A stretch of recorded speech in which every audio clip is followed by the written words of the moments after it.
Yeah, not good.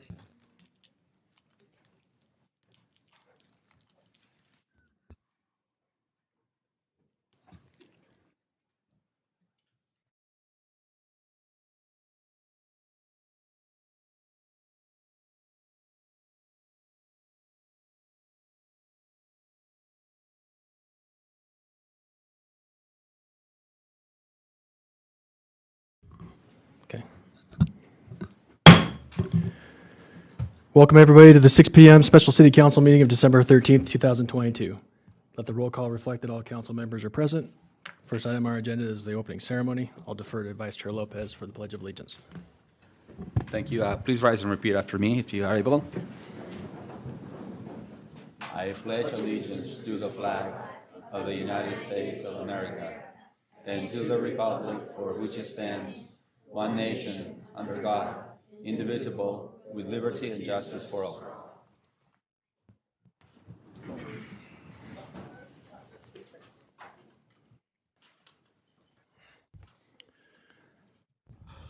Thank you. Please consider joining us in a moment of silence.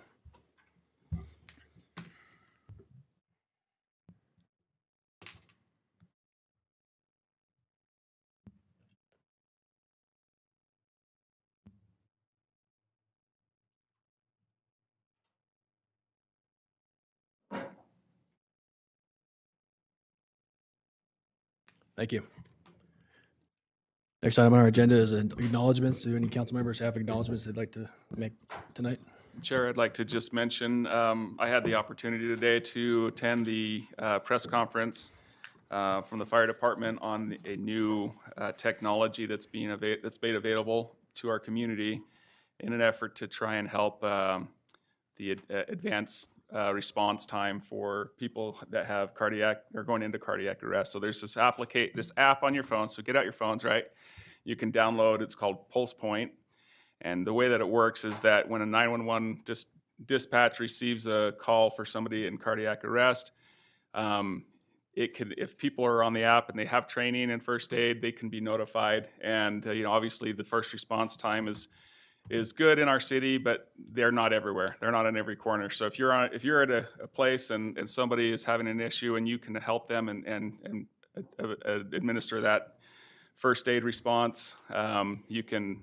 I think the statistics, I can't remember all of it, watch the press conference, but they talked about, I think every minute there's a 10% reduction in their chance to live or something like that. So it was just a really cool thing, and just want to praise the fire department for making that effort to, it was a collaborative effort with Ogden City, Weber County, Royce City, a bunch of others, and so I love that they're leading the charge in that, in providing, in improving the safety in our community, and I believe wholeheartedly that this effort will save lives in our community, which is pretty awesome. So, Anyone else?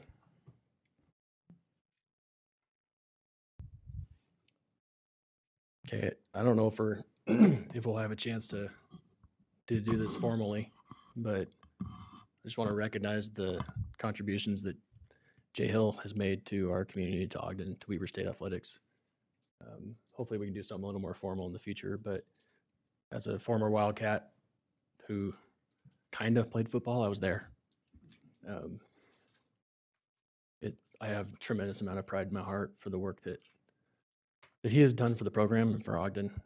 Wish him nothing but the best. It was inevitable that we'd lose such a talent in this town, but just want to thank him for the 9 years of investment that he and his family put into our community. So nothing but the best for him and his family. But I still hope BYU loses. Okay. Anyone else? Yeah. I think it was last week, we left here and we all couldn't believe that Jay Hill had just signed at BYU, and there was a shock. But when he first came to Ogden, I got to spend a day with him, and he told me a story about how he was drafted. And I don't know if you guys know this story or not. Throughout the week, I don't know why I didn't play for him, but I was kind of thinking things I learned from Jay Hill. And this is one of them. I got to spend a day with him, and he told me he was drafted. I believe he was married. I know he's married. I believe he just had a small baby. He was drafted by the New York Giants. They flew him to New York to sign his contract. Put him up in a nice hotel. I believe they took him down, showed him the sights that night, and then the next day they said, we'll do the contract the next day. The next day the limo came, picked him up, took him to the Giants headquarters. Before they could sit it down, and they totally outfitted his wife and small baby with Giants gear, and just really went and above and beyond. And he went to sign his contract, and before he could actually sign it, I believe it was the general manager came in and said, "Hey, we had a tight end just break his leg. We need a roster spot. We can't sign you." They knew that the guy had broken his leg when they flew him out there. They knew he'd broken his leg when they took him in on all the sites. They knew him before they drove him that morning. But Jay Hill said it taught him the importance of, throughout life, everything we do, we get into this role where we think this is what I do. This is my everyday transaction. This is my everyday role. And for someone else, we don't realize how awesome or exciting or fun that could be. And I remember Coach Hill telling me that. He said, in everything I do, I try to make sure that they get to experience the awesomeness of whatever they think this is. And I watched him coach at Weber State, and I think he brought the awesomeness better than anyone ever has. I think he created a culture, not only at Weber State, but throughout this whole community, that I think we will feel the ripple effect for years to come. So I'm like you. I appreciate everything he did to create a culture, to involve the community, to involve the students in the community, and to get people in the community to support him. And I like you, I truly appreciate everything and wish him the success, and excited to see where his momentum takes us. So, thanks.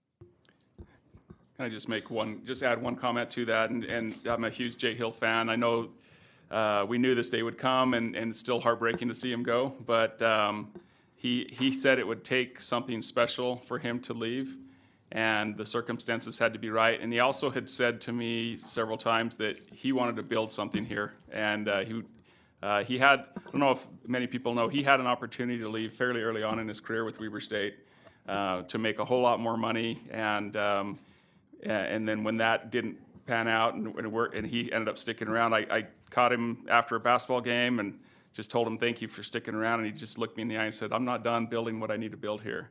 And so his comments in his press conference was that he feels like Weber State is a much different place than when he arrived. That's obvious in terms of their football program, and I'm looking forward to what the future brings. I think there's a lot of great things, and this is obviously as a football fan, love everything on the field, but there's so many things off the field that we can point to with Jay and what he's done at the program. So anyway.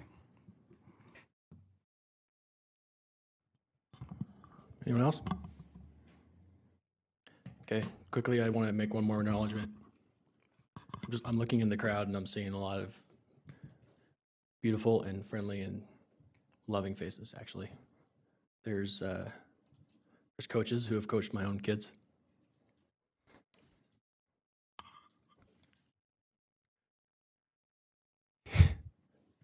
You did the most loving thing for one of my kids, man. Just want to acknowledge the love that you shared with Millie that night. And I see some kids in the crowd that I've had the pleasure of coaching, and it's so heartwarming to see you here tonight. See you here to support something that means the world to you.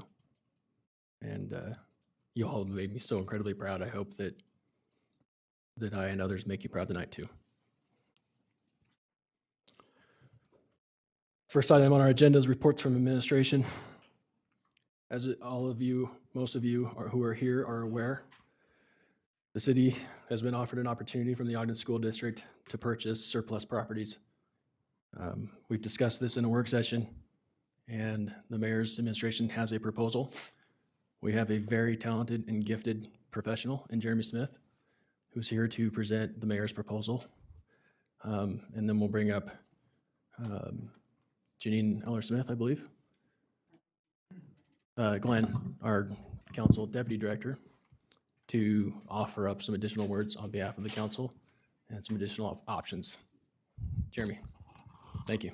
Good evening. As mentioned, I'm Jeremy Smith. I'm the Deputy Division Manager for Community Development. And I'm going to start talking to you about this opportunity Ogden City has.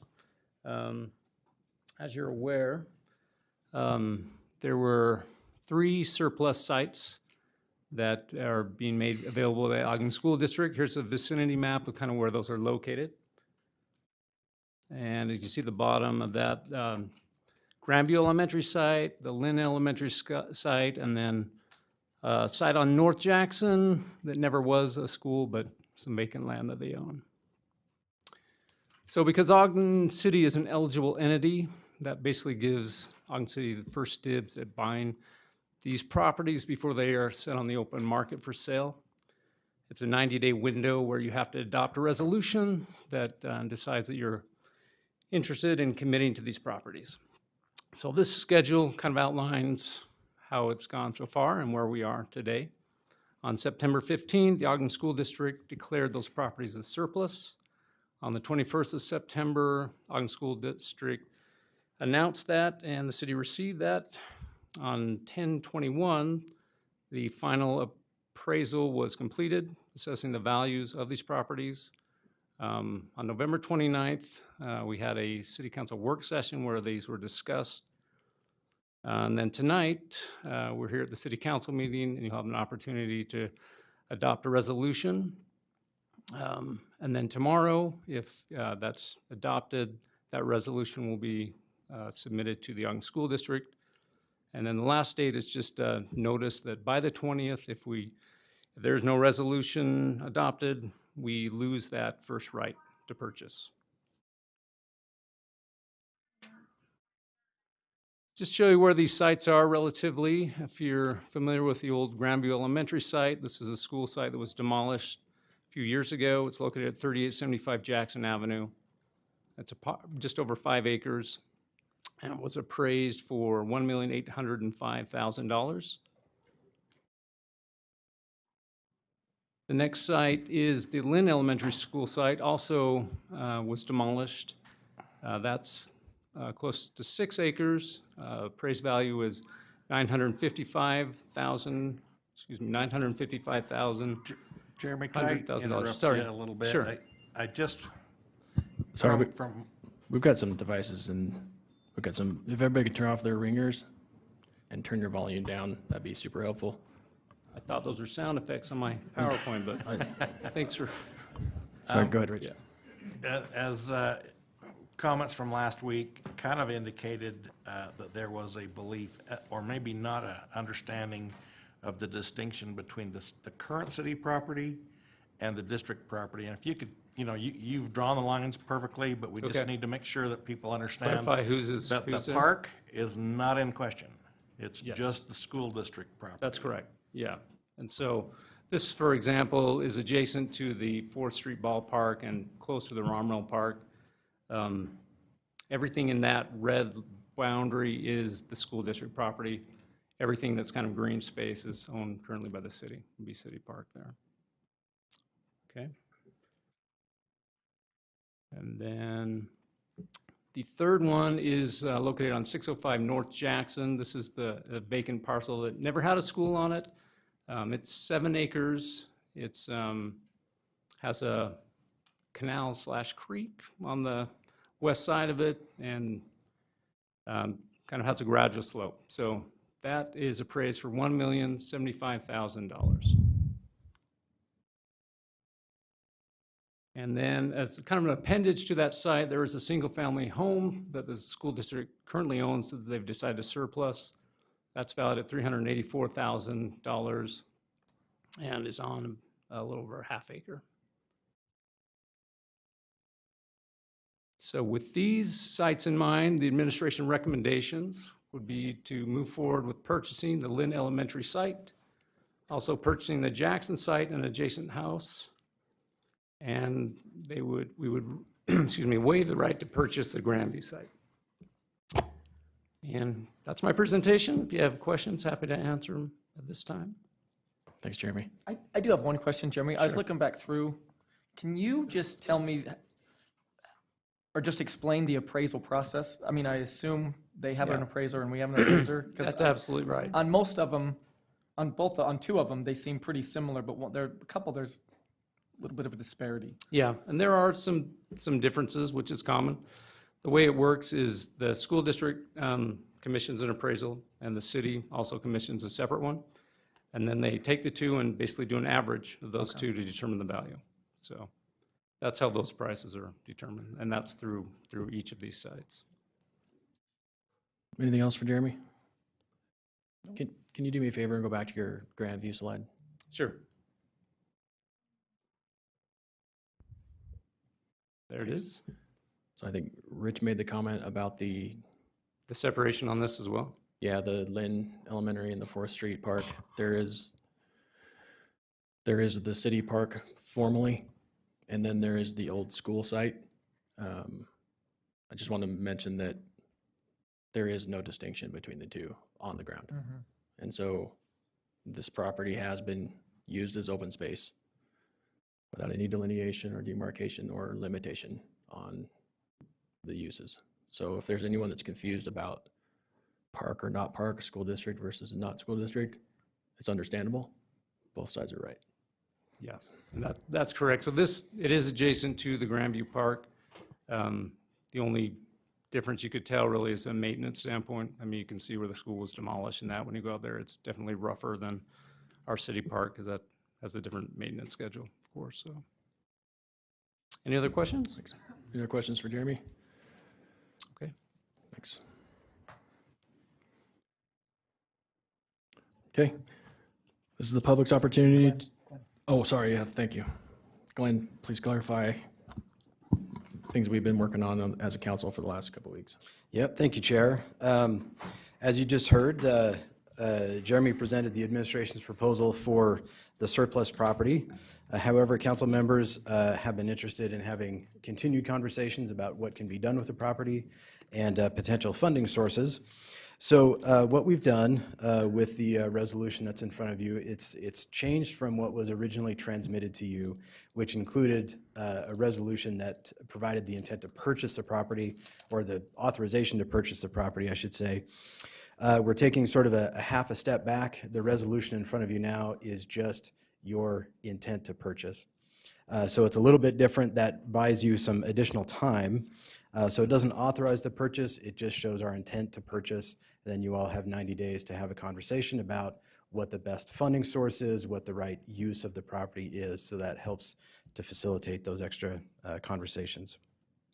So what you have in front of you is a resolution to presenting the intent to purchase for all 4 pieces of property. If within that 90 days, the city does not want to purchase one of those, we do lose the option, our first right of refusal for that. But as you have had conversations with the school district, I think that's something that can be worked out. Thank you. So all 4 properties, meaning 2 at Jackson, 1 at Lynn, 1 at Grandview. Correct. Thank you very much. Any questions for me? Any questions for Glenn? And tell me what happens after 90 days tell me that process. So the city is required to submit some earnest money for the purchase if we do decide to purchase that. If we do not, then the school district just puts that property on the market for purchase from a private individual or developer. One thing too I failed to mention, forgive me, is just for the council's awareness as you make your decision tonight, part of the intent to buy more time for more decision-making space would include us being able to evaluate options. And in the time since our last meeting, Vice Chair Lopez and I have already been approached by community anchor community partners who are anxious to engage with the city on open space discussions, land use planning, and long-range planning and investment. And there's possibility for funding partners. So absent this space, those would be discussions would be hard to have. Thank you. Okay. Thank you. Thanks, Glenn. Sorry, could I ask one more quick Yeah. question? Sorry. So if we just do an intent to purchase, we don't have to have the funding sources available today. We have to have it in 90 days. Is that That's correct, yeah. Based on state code, within that 90 days that Jeremy had mentioned, we just have to express or pass a resolution expressing our intent to purchase, and that starts the clock on that second 90 days. Okay, I just didn't know if we needed the funding source. Right. Yeah. Thanks. And all I was going to do is to say thanks so much to the staff and leadership for, helping to make that happen, because I think that's really what the community was asking for, and that's what I really wanted to. I just didn't feel like I had enough time to really evaluate the options we had in front of us, so I appreciate it. Happy to do it. I'm not sure 90 days will be enough either, but we'll try. Okay, anyone else? Chair, I did have a conversation with board members who I was, just want to make sure we weren't going to cause any grief from our partners on the school district, and they pretty well said that no, these properties have been kind of idle and sitting around for a long time. They don't have too much concern with us taking the time that we need to arrive at whatever decision is best for the city. Thank you. I can piggyback on that a little bit. Thanks to you, Chair Nadolski. I know you reached out to the superintendent and kind of went through that. And then, as many of you know, I know someone on the school board very well, so I was able to contact her and ask these same questions.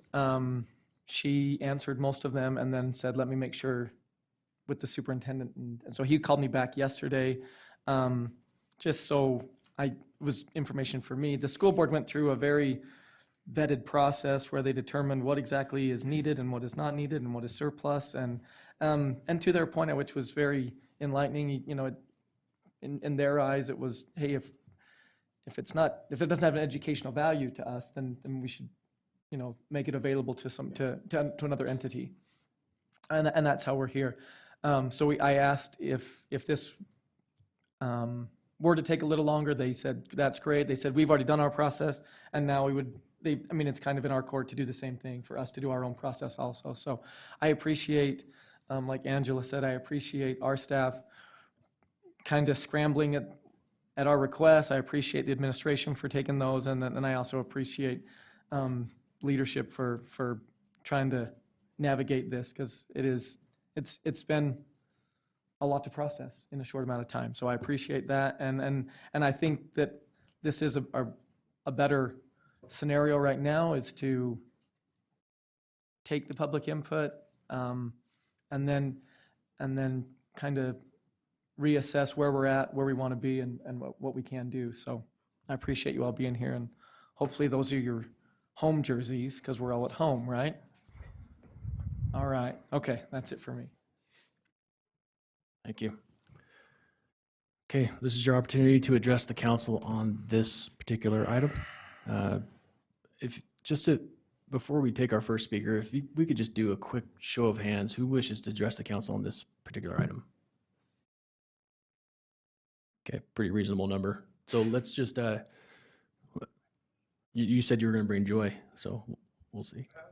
Last time we talked, you said you're going to bring joy. Well, I can't wait to feel it. So let's limit our comments to 3 minutes, and Yeah, do we want to?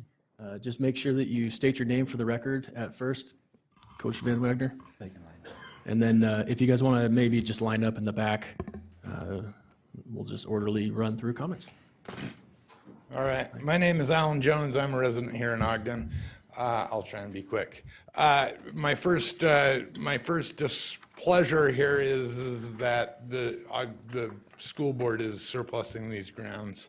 There's been a push to make bigger and bigger elementary schools, which I personally believe decreases the quality of education. And I think that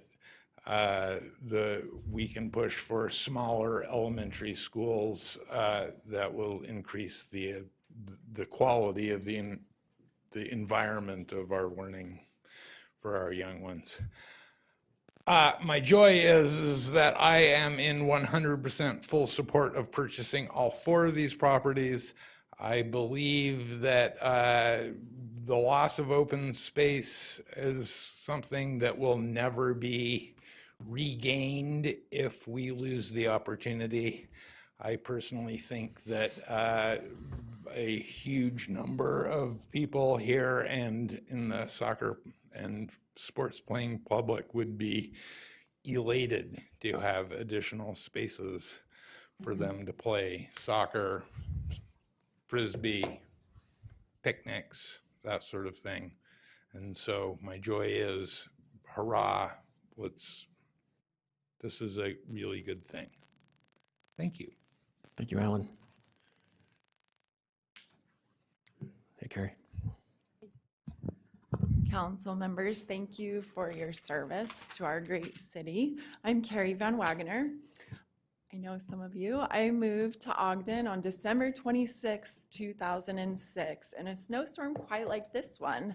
And coming from sunny Southern California, I used to take my then one-year-old to the park every day. So when I got here in the middle of a snowstorm, I had to find a park. And I went to Marquette Park, and it was there was a foot of snow on the ground, and I put my baby in a swing, and I was the only one there. And that day will be forever imprinted in my memory because it was my first experience at an Ogden City Park. Since then, I have spent 16 years at Ogden City Parks. And I'm going to read you a list of some of the things that me and my family have done. We have cross-country skied in Ogden City Parks. We have played tennis and pickleball. My daughters have learned how to ride their bikes. We have played softball. We have gone on picnics. We have walked our dogs. We've had many parties. We have volunteered our time. We have picked up trash. And we have spent literally hundreds and hundreds of hours in Ogden City Parks watching our daughters and their friends grow into kind, strong, smart, intelligent, and disciplined young women through the art of playing a team sport. So my ask for you today, my wish for you today, my plea for you today is to make this available to all of the citizens of our great community. I live within walking distance of a park. And when people ask me if I miss Southern California, I say, yeah, I do. But I often cite our parks as the reason why I love Ogden so much. So I thank you for your service. I plea you to consider these spaces for our future generations. Thank you. Thanks, Carrie. Next.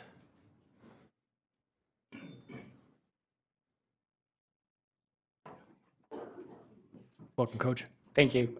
Council, my name is Nicholas Trujillo, and I'm a lifetime resident of Ogden, Utah. And I actually have the pleasure, these are just two of my team, two boys from my team.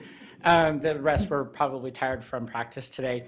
But I ask you to support this resolution for all four sites because it is boys like this that will grow up using our city parks for whatever sport they decide to play, soccer,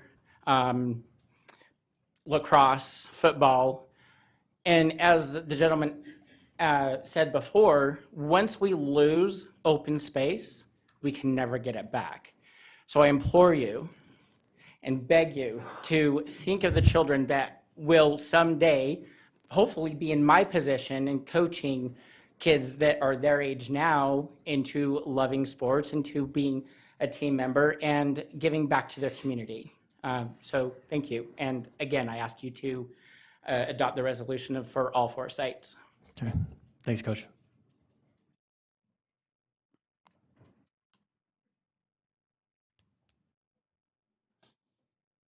Good evening, council members. Mike Broucher, also from Ogden Soccer, but didn't wear the shirt. First of all, thank you for your hard work. I mean, from this side, it looks easy. Oh, why don't they just sign it? But I know there's a ton of work and a ton of deliberation that goes into these, so thank you for your hard work. I would implore you to reconsider and add Grandview. It is rough,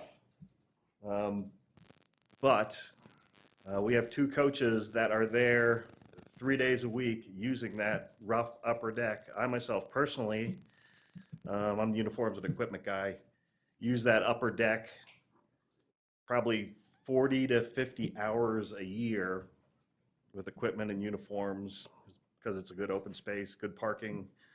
The pressure that's already on Mount Ogden, Monroe, all of our parks, every single bit of green space is needed, and not just for soccer. I'm, of course, self-interested in soccer because of what our program does for the community and for the families, more so than the game. But as the first speaker said, once you give up this green space, you will never get it back. And that is a true quality of life for our community. As Ms. Van Wagner perfectly echoed, it is a place for our families, our people to get together, enjoy each other, and just enjoy the outdoors. Thank you for your time. Thank you. Before we bring up the next speaker, I'll just point out quickly that Coach Trujillo, it's not just wearing a coach's shirt, the dude's wearing his cleats. I mean, Yeah. like, how committed can we be to Ogden? I'm gonna coach their kids, I'm gonna come and speak to their council. We're talking a lot about soccer tonight. We see a lot of soccer uniforms. There's also a ton of kids and a ton of parents in here that take off these uniforms and put on Ogden Untamed uniforms. Doesn't matter what sport we're playing. I think we're speaking with the same voice, whether we run into each other on the pitch or in the gym. So I just want to make that note. Thanks. Chair? Okay. Yep. I'm so sorry. Go ahead. I was just gonna mention, he was under the impression that we had not included Grandview, and I just wanted to make sure the speakers know that it is included in the resolution now. Yeah. Doesn't mean ultimately that it will be part of the purchase, but right now we're holding rights for all of the parcels. Yep. Thank you. You're right. Appreciate that clarification. Okay, who's next?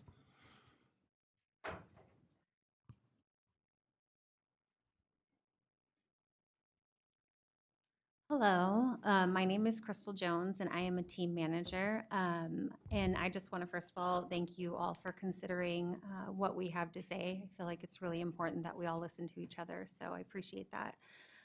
My daughter, Kirsten, is behind this wall over here. She is in Ogden soccer. We actually moved here from Texas, and one of the only sports she's ever played is soccer. She's very much outdoor. Now, I know we've talked a lot about soccer. I just want to put my two cents in there really quick that I very much support that. But I also want to bring up the fact that Ogden itself is growing. And the only thing that I've personally seen is these new retailers and a lot of apartment buildings. Where are these kids going to play?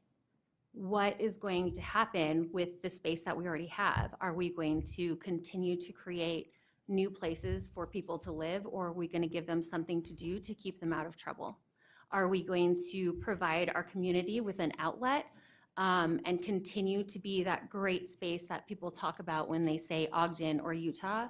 Or are we going to be overpopulated and have people continue to move out of Ogden who have been here for years because they feel that there is no longer a space for us to be comfortably? We don't want to be pushed out of our space, and that's not, I'm not accusing anybody of doing that. I just want to bring that up because I feel that where we're at, it's really a pivotal point, and we can either take advantage of that and give opportunity to our children, our communities. We can create additional jobs, very likely. We have a lot of different community efforts for philanthropy and helping out the community, like Market Star Cares, where we could even help to establish these parks. But I think that that's something to really think about and consider, again, is just what this is going to do, not just now, but in the future, not just 10 years from now or 20 years from now. Where is Ogden going to be? And are we going to take advantage of that, or do we just want it to grow for business purposes? Obviously, that's important, but you guys catch what I'm saying. So that's all I'd like to say. Thank you. Okay, next.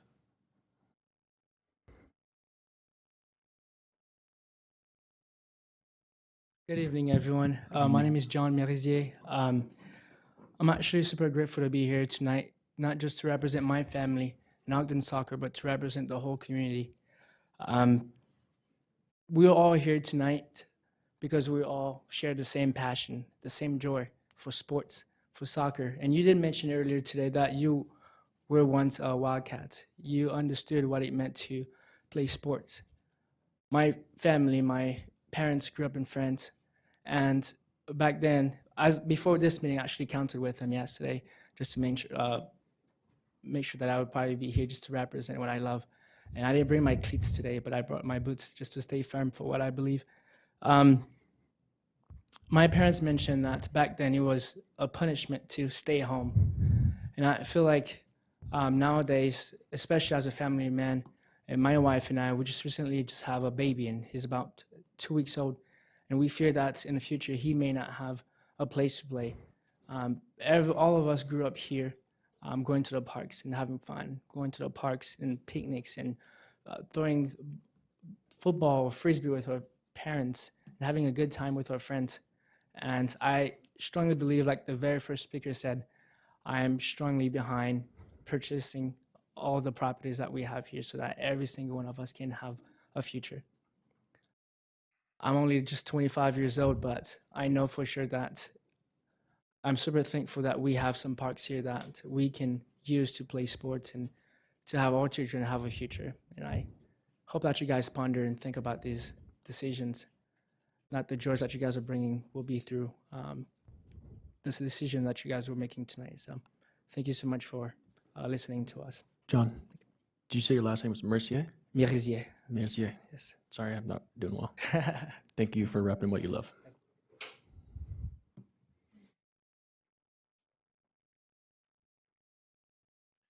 Carrie, can you hand that to Brandon for us? If you're going to give that to us, can you hand it to Brandon? I'm not going to get. Okay. I don't have enough. What do you got in there? Okay. What I've got is. Okay, before I became a big pain in your butt, Kerry Wayne. It's a shirt. I lived in Ogden for 20 years, and during that time, I was involved with AYSO soccer, and I worked the north end of the city. And during that time, like I said, coached, did everything. I possibly was a board member, everything. And one of the things that we found, this was about the time that Mayor Godfrey was coming in, we did registration and found that right through the center of the city, Lynn Elementary, Mountain View, D, and Lewis had like single-digit registration for soccer. And it was mainly because parents couldn't afford to do it. And we were one of the most, what I would say, affordable programs here in Ogden because of the fact that the Ogden School District did not charge us for using their fields. They felt it was an important thing, and they wanted to make sure that the children got that experience. And so, again, I tried to put together a leadership program to where we could scholarship some of those children so they could play. We came up with a shirt that was the best sign in Ogden, was all children at play. I think that's still applicable today, 20 years later. This is a vintage shirt. But again, I implore that you spend money on green space. I think it's important. One of our biggest issues for, again, using the school district grounds, fields there, was the fact that there wasn't parks enough for us to use. And I haven't seen a large purchase during the last 20 years to, again, make those green spaces. We've got I see a lot of vacant space here within the city itself, especially Central City. And again, I think that you would do a great service to the citizens of here in Ogden. Again, those kids that I coach, they're probably voting right now. And so I want you to do them a solid. Get them a place for their children to play. Make sure that we play it forward. That's what I'm looking for. And I think that's one of the things that you can all do.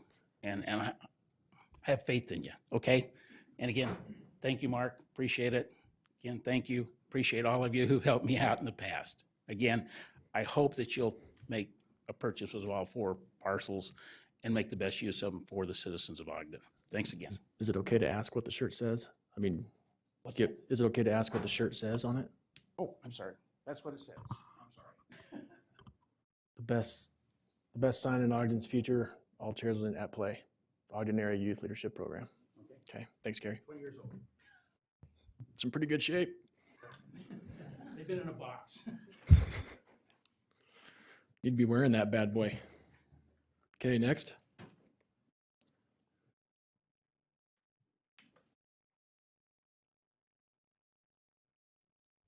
Hello, my name is Oliver Ayala. Somebody talked about I spend the time in sports. So my family, me and my wife, spent more than 15 years for a YSO for the little kids now, Ogden Soccer. I think it's really important to represent any school uniform. So I'm happy when my kids go and play tournament in Park City and a shirt say Ogden. Maybe you can go represent the school, any other club, but say Ogden. So everybody know we go or coming from Ogden. So I'm very important for me and my family. I want to try understand my kids. You need respect a shirt when you represent a school or the job or any company. So thank you for this opportunity. Ogden Soccer is a really good club. Ogden is my city, and I'm very lucky to live here. Thank you. Thanks, Coach.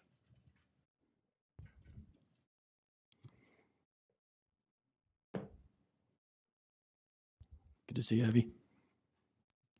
Hi, everyone. I'm Evelyn Farka, and I don't really have that much to say, and I also don't have very much planned.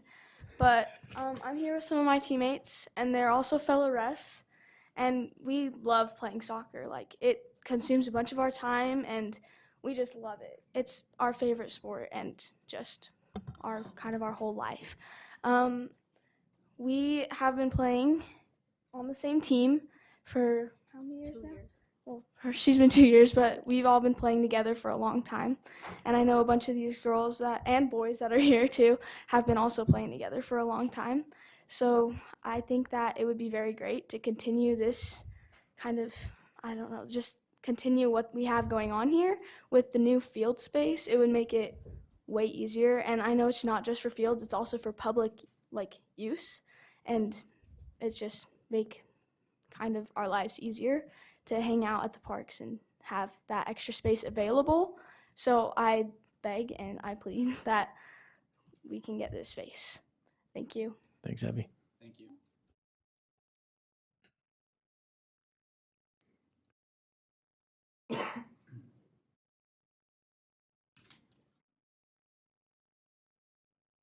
Hello. My name is Luis Mora. I'm just been living in Ogden for the past 10 years. I have 5 kids, and the youngest one is an Ogden native. He was born here 6 years ago. I'm just here to share my experience on the importance of these programs impact the lives of kids and young people in the future. I'm one of the examples. I grew up in a very poor and crime-ridden community in Mexico.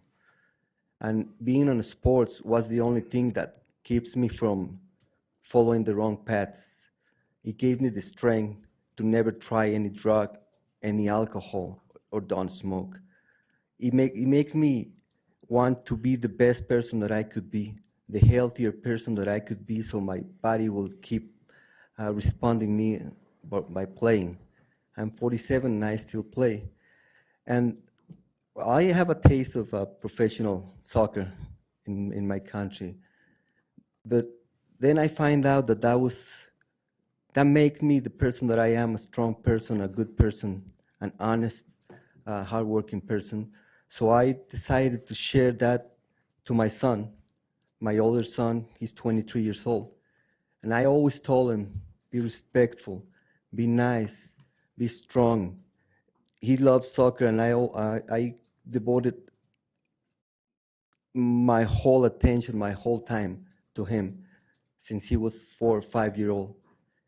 And it's the best investment that I did in my life.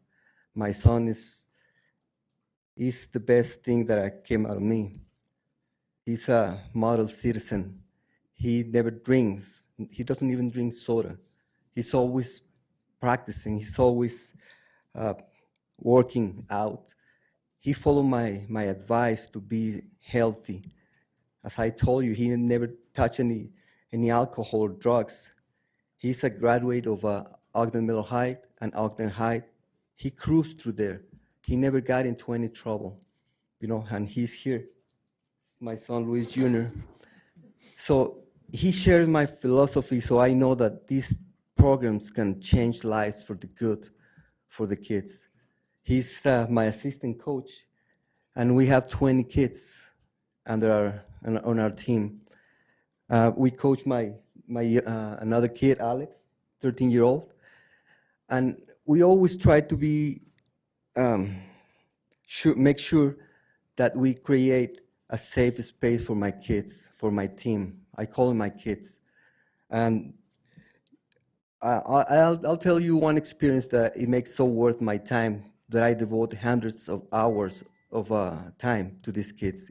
If I a couple of years ago, one kid came to my team. I got a call and said, this kid is being rejected for so many coaches and some other organizations.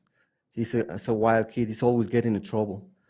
A few parents of my kids, they told me, I heard that guy is bad. So he came, I invited him over, and the first thing that he did when he was practicing, he started pushing my own son, Alex. And my other son, he said, oh, hell no, I don't want him in here. He's picking fights. And I said, yeah. But then I started thinking, why is this kid reacting like that? Why is he being a rebel? So I found out that his parents are going through a nasty divorce.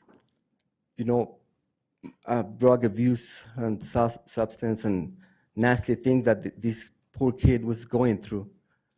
So I decided to give him a chance. I started thinking, what am I going to, I can help him. What is going to be of this kid if I reject him again? He's been rejected his whole life, like for the past 2 years. So I decided to give him a chance. So I work with him, my son, we work with him all the time. We make him understand the importance of respect, of being a nice person, of being a part of a team, that you have to do your thing. Your team has your back. You got to have their back. You have to respect everybody. And I'm so proud to say that kid is a really, really sweet kid. Thanks, Luis. Their parents resolved their differences, and this kid became the sweetest boy that I ever seen. And just for that kid, is so worth it to devote it hundreds of hours of my time. And I know that we can make a difference. These programs change lives.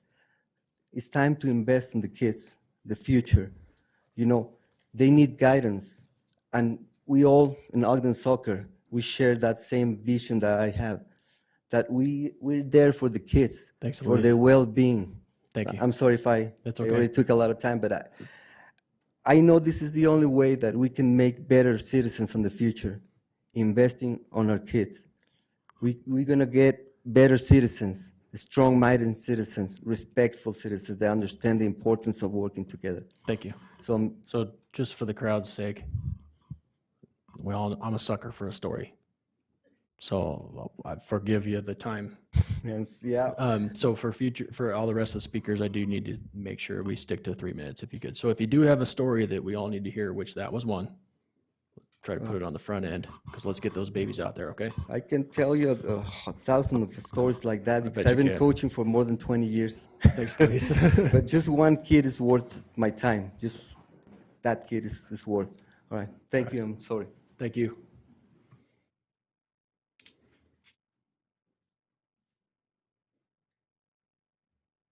Hi, everybody. My name is Ella Stewart, and today I'm here to talk to you about the 3 city parks that you guys are thinking about selling. This is my teammate Adeline, by the way, and my coach Jesse's in the yellow jacket over there. Today I am talking to you to give you a few reasons why I believe we should keep the 3 school sites, Grandview Elementary, Lynn Elementary, and North Jackson, and incorporate them into the present park community for the use of the citizens. I can see why they would be good to sell. We would gain more money for Ogden City that could go towards public buildings and many other things that can be improved throughout the city. but I think that keeping the parks would be more beneficial to our community. One reason we should keep the 3 school sites is because we are limited on parks already. My dad coaches my younger brother's soccer team, and we are always searching for new park locations to practice at. This is because the parks are too crowded, and it is hard to practice with the team when the available space is so limited. We have started practicing in South Ogden because of how busy the parks are becoming. My second reason focuses on how fast Ogden is growing. Per year, the average growth rate is around 10,000 people, according to worldpopulationreview.com. Not to mention that many of the people moving here are coming for the amazing outdoor lifestyle that Ogden has to offer. If these properties do sell and become developed, there will be potentially hundreds of more people trying to share space at the local parks. This could cause major environmental impacts. The more people at the parks, the more crowded they will be, causing more pollution and damage. This would also increase the cost of maintaining them. If we choose to sell these sites, there will be limited time for them to be used before they are developed. If we keep them, they can be used for many future generations in sports and many other things. My last reason for keeping these sites is that parks can be beneficial to public health. The trees in public parks remove 7,111,000 tons of toxins in the air, according to cityparksalliance.org. Green space can also help keep Ogden City cool, reducing the heat island effect, and filter rain, which reduces water pollution and helps protect our precious drinking water. City parks also may increase physical activity levels of the citizens. By doing this, we may prevent many mental and physical health problems. As you can see, keeping these 3 sites would benefit our community by providing more park space for sports and recreation, preventing crowding of Ogden City parks, and helping with the health and safety of our community. Thank you so much for taking the time from your busy schedule to listen to me, and I hope that you'll understand my reasoning and think about why we should keep these 3 school sites and incorporate them into the present city park system. Thanks, Ella. Thank you. Chair, that was impressive.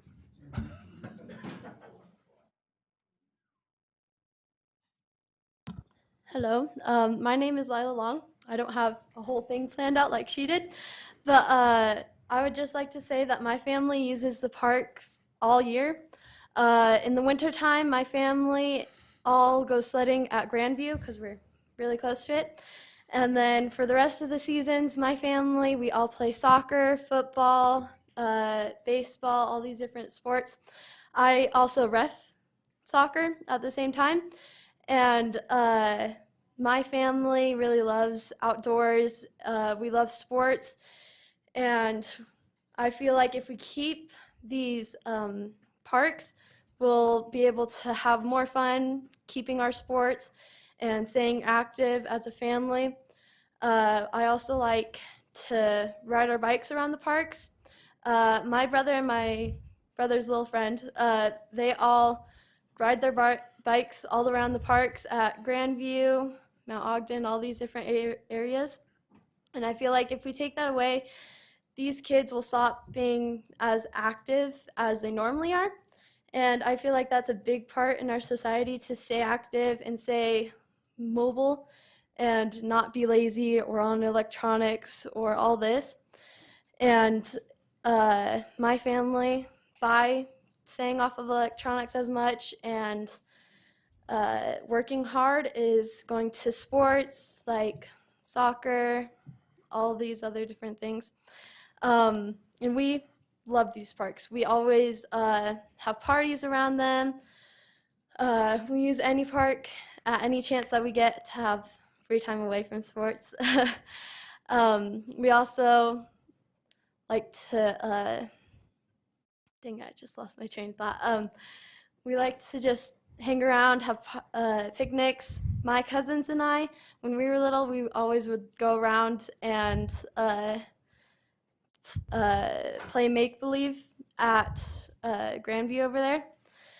And I feel like it's a big part of my memory because I stayed there for 7 years playing soccer or more, I'm not sure.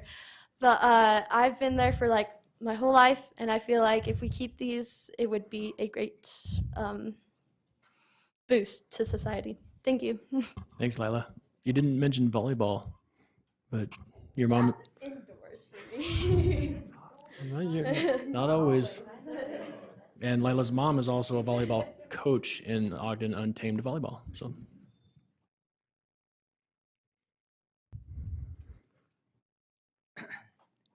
Good evening to everyone. I'm not too good speaking, but I am a resident of Ogden. I've been here 15 years. I resided in Los Angeles, California, and it's a big city over there.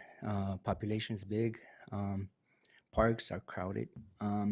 So, like they were saying, any piece of land that we're able to conserve for the kids, parks.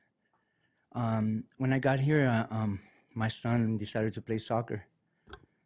So he started in AYSO, like they were saying.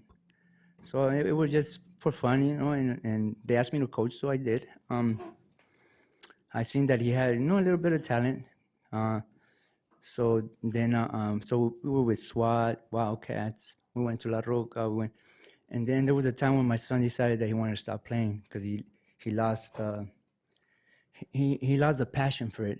But after 3 months, he's like, "No, Dad, I want to play. I want to play." I'm gonna make it short. I'm not gonna take too much time. I myself, when I was younger, and I was a teenager, I was raised by a single mom. And soccer was my favorite thing to do. Then my mom was not able to afford it anymore, so I stopped playing. Next thing you know, I got caught up in gangs and all that other stuff as a young individual. I was able to do some corrections, and now I'm a father of three granddaughters, and started coaching with. I'm an assistant coach with Ogden Soccer. I charge $200 per kid. Nah, I'm just kidding. I don't charge for anything. As a matter of fact, out of my pocket, I put for some of the kids that can't afford it. But to me, I think one life, 2 lives from any kid that we can save in our city. Sports is one of the best things for them to have. But if they don't have a place where to go, where to train, where to play, I speak for myself and our other coaches. We don't just teach them soccer, but also the other values of life. And living in Utah, I love Utah. I'm so grateful for being here. And but especially in the winter, it's hard to find space where to train with these boys, where we have to like go rent and sometimes pay out of our pocket to get that extra training for them. So I beg every single one of you, if you could please, you know, really think about it and keep every piece of land that you're able to for all the kids to become better men and better women. Coach, we didn't catch your name for the record. Roberto Candido. Thank you. Thank you.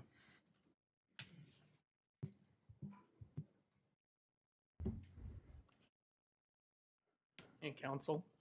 Name's John Burnett. I love hearing actually all these people who have moved here and have enjoyed our community because of our green space and our commitment. But I'm going to give you a little bit of an insider's perspective. I was born here, and I feel a weird ownership over one of the properties that's kind of on tonight because I lived on Belmar, which is right behind Grandview Elementary, which is where I went to elementary school before it was torn down. And I was born in McCady Hospital before it was torn down. And one of the things that I've seen growing up in this community is it is getting more crowded, and I love seeing more people here and sharing this awesome place with other people, and I hope more people do move here. But I just want to say that I feel our park system should catch up with all the people that are moving here, and we should keep up with that green space because it gives opportunities to meet these people.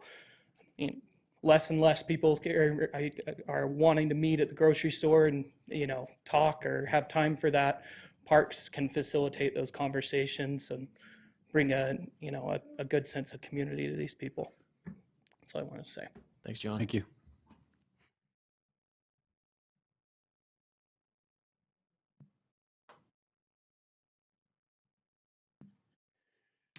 All right. So I was just sitting there and I couldn't help but have a soccer memory. And it's a distinct memory because I'm a right-footed player. And I've only ever really done one cross with my left foot. So meaning running up the sidelines, playing on the left side. seeing a player open, sending a cross with my left foot, and the player that I saw running up the other side was Bart Blair, who crushed it top post. So I'm sitting there staring at Bart, thinking that's the last time I played probably soccer with Bart, around the year 2000. But that guy headed that ball perfectly, and that's the only memory I have with my left foot on a cross, and that guy's part of it. So when I think of open spaces, I'm thinking of open future and the open possibilities of memories that all of us can create, and we definitely need the field space to do it. There's so many days that I show up to Mount Ogden Park to do practice, and we got La Roca and Ogden Soccer and Wasatch and AYSO, and everybody's crowded, and you end up under a tree just trying to find a spot, and hope that the parents are okay and with what we're doing, because we're supposed to look like we're really practicing, but we're just under a tree trying to find some space. So we need the open space. These kids and even old guys like me need the memories. Good job, Bart. Jesse. We didn't Jesse Hardigan. Thanks. And you get some ice on that knee, will you? What's that? Get some ice on that knee. I mean, I've got leg braces Dude, and knee braces. You remind me of a kid I played football with. We called him 19-1. We counted. He wore 19 braces for one injury. So that's Coach Jesse. You smell me, you got icy hot. Yeah, straight for practice.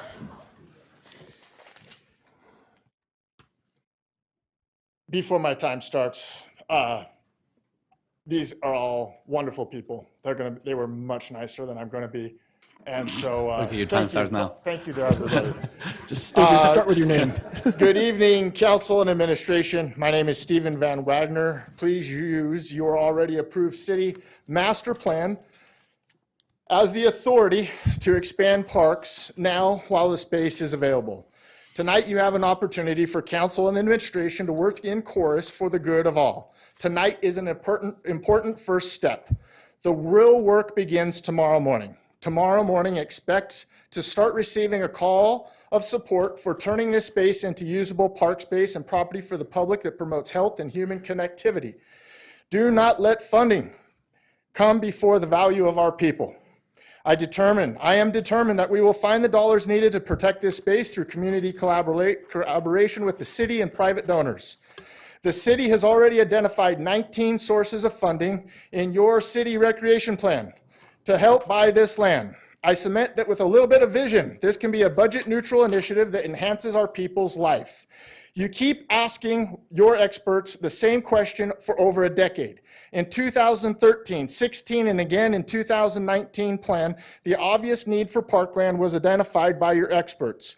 It was the council and the administration approved master plan that cited during the November 15th meeting, using input from your professionals, the city's parks plan identified a shortage of 20 acres of park space currently needed, per ordinance 2019-48.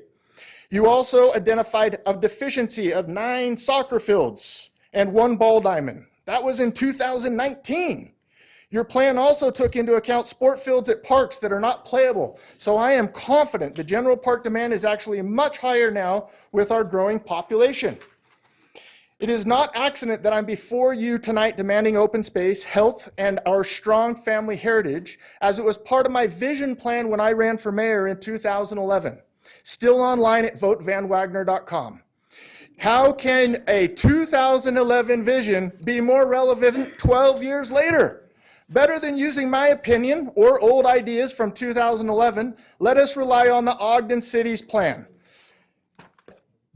Ogden City identified 17 acres, which the handout that I provided to you, at 360 West 12th Street. You identified that in 2016.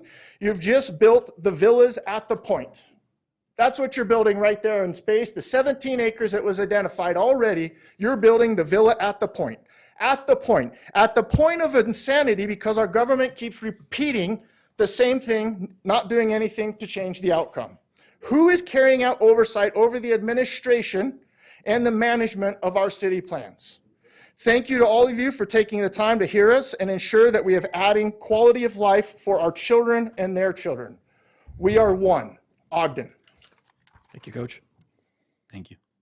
Did I say my name? You did. Oh. Attaboy. You said a lot, including your name. Okay. Yeah. Hi, Travis Pate, Ogden, Utah, obviously, but I've had the good fortune, as I've shared with you before, for my birth certificate and driver's license to have the same address. Pretty rare thing and nationwide, regardless of job changes. It's every 7 years that is the national statistic for people to move. The dynamic that I think before you is fantastic. And a week or so ago, when an individual up here said, "Oh, it's no longer fun." I hope this is fun. I hope it's fun, because I finally see there's a term that says free to act or free to be acted upon. Sadly, I feel a lot of prior decisions for other circumstances almost seem as if they're rubber stamped. And this one, there was some pushback. And there was some, hey, let's look as a whole. Let's look. Let's see what the disposition of these properties will be. Not my neighborhood, which says, oh, Porter Avenue will continue 23rd to 24th, and we'll put more homes. All of a sudden now, boom, 28 townhomes, and we're going to shoehorn them in there. And we're going to push downtown into the residential neighborhoods. And so now here we have a chance to take open space and keep boundaries where they are. And particularly the Grandview property, that's almost the gem of all gems, in the sense the proximity to Weber State, the proximity to the IHC campus, the proximity of living well, and all these other aspects that IHC has been putting together. And yet we'd just surplus it and let a private developer buy it and put townhomes and whatever else could be shoehorned into that maximized return on my property. We have an R9 rezone between 24th and 23rd on Porter, and a non-conforming use permit has already been issued, hoping that some rezoning will happen. And it's already been a request for qualifications, not a request for proposals for that property.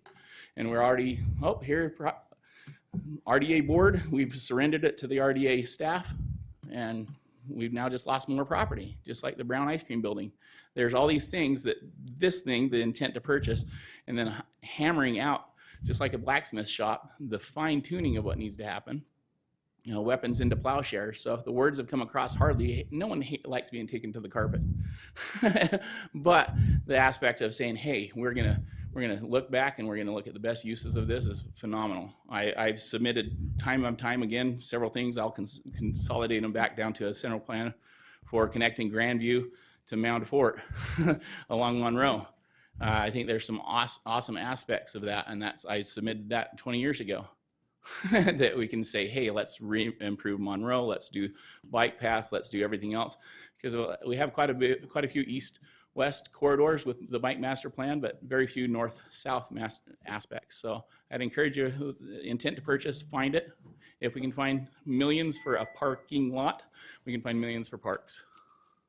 Thanks, Travis.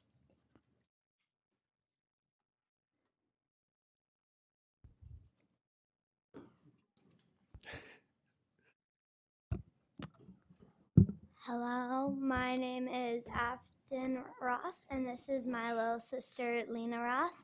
And I just want to say I spend a lot of time at these parks, either playing soccer, sledding, or even having a birthday party. And I think they're very important to me, and I don't want to lose them. Thank you. Thanks, Afton. Thank you.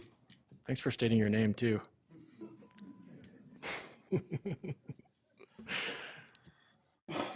Anyone else?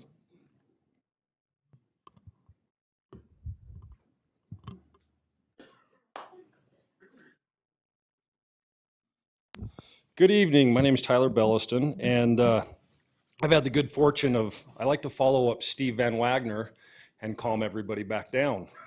Is that okay? I had the opportunity of coaching with him. I coached with Jesse over here. I've coached some of these wonderful girls back here. And as my 5-year-old, he would say, Dad, don't use the S word. So I'm not going to say the S word that we've heard so many times tonight. But I am I'm gonna give you a little perspective. I am a home builder and I'm a developer. And the first thing that cities ask when we go to do something is, where's our open space? Where's our green space? What are you providing for us when we develop a piece of land? Not once have I heard a comment from anybody here, and if I could get a raise of hands, is how many people want Ogden City more crowded? How many people do we want parking on in front of Mount Ogden Park one more time trying to look for a parking space when a ball goes out in the street and we're worried about a little kid getting hit. At Grandview, we would love that parking area. If you pull up Jeremy Smith's map, sorry Jeremy, we'll reconvene at the basketball game tonight and I'll apologize then, but I don't think we need to ruin the green space that we have the opportunity to have. The city's resources, I talked with Ken Ritchie via email, and he was mentioning that there's not enough employees to take care of these things. Let's think outside of the box. We're Ogden. We're not Park City. We're not south, and we're not north of us. We're Ogden. And I think everybody in here is here because we love this city, and we want the best for it. So maybe a park that has a bunch of lawn isn't the best idea for it. Let's find some low water usage for these areas. But again, back to the comment about, do we want our city more crowded? Do we want more people moving in? Do we want this? Do we want that? Let's just leave it as Ogden. Let's just improve what we've got. We don't need to become a Park City. We don't need to become a Daybreak. We don't need to do any of those things. People come to Ogden for what we have. Let's just improve the infrastructure. Let's just build on what we've got, what we were given. My last and final comment is now is the time for you guys, council members, to say no, we don't need more townhouses. No, we don't need more apartments. Yes, we do need more green space. Not one time in your life will you go back and say, yeah, I built that apartment building and I'm so proud of it, because it'll get torn down and it'll get replaced. Not a lot of the parks do that. The parks usually stay. You go to Mount Ogden Park, you look at those big, beautiful trees and that mountain that's sitting in front of it. I've never played at a more beautiful park in my life. Never had my kids go to a more beautiful park. Let's enjoy Ogden for what we've got. Thank you. Thanks, Tyler.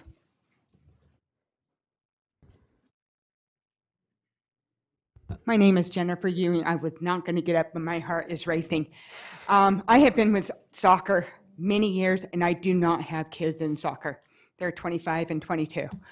But I am volunteer. I coach one right over here. I have a former student that I've taught. Soccer means so much. Even though I don't play it, I help take care of the things. I am a traveler. I go to other cities and I'm texting, look at their soccer fields, look at their green space. I come back to Ogden and it's like, we need more fields. I implore you to purchase all of the fields. We need it. We do not need more townhouses. It is getting so crowded. I don't like being on the roads anymore. The lights stink and hard to travel anywhere. We actually had to take a different road to get here because the light on Harrison was awful. We need more green spaces for our youth.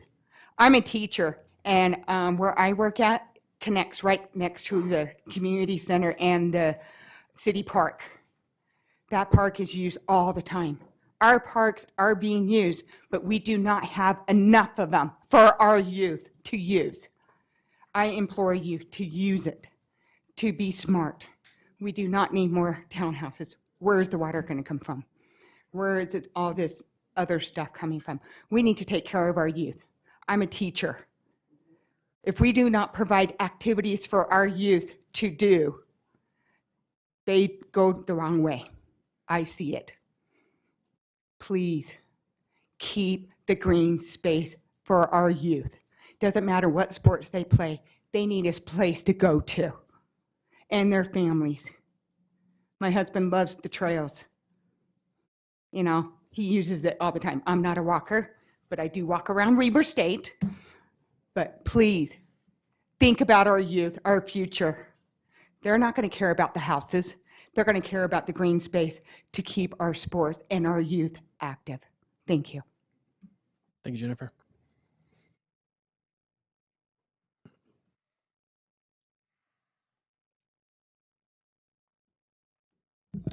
Good evening. Angel Castillo, Ogden resident. Full house. Last time this happened with a bunch of people talking about how youth sports saved their lives, it's when we reordered the CIP for the Marshall White Center. And we had the parents saying how they were saved by those after-school programs, and we had their kids saying that they were saved by those programs. and those kids' kids. You know how much it is to get people like this to show up. It's a big deal. And for every person that's sitting here, there's 20 that aren't going to speak or are at home and online. And youth sports saves lives. I spent the first 14 years of my life at a poverty level. And I went to school on a track scholarship. The first 4 years of my high school career, every single year, I was a state champion. And that's because there's no poverty on a field. You are who you are and how much you hustle and how hard you work and how you can get along with people, how you can compromise, how you can learn to look at losing as a pivot point for improvement.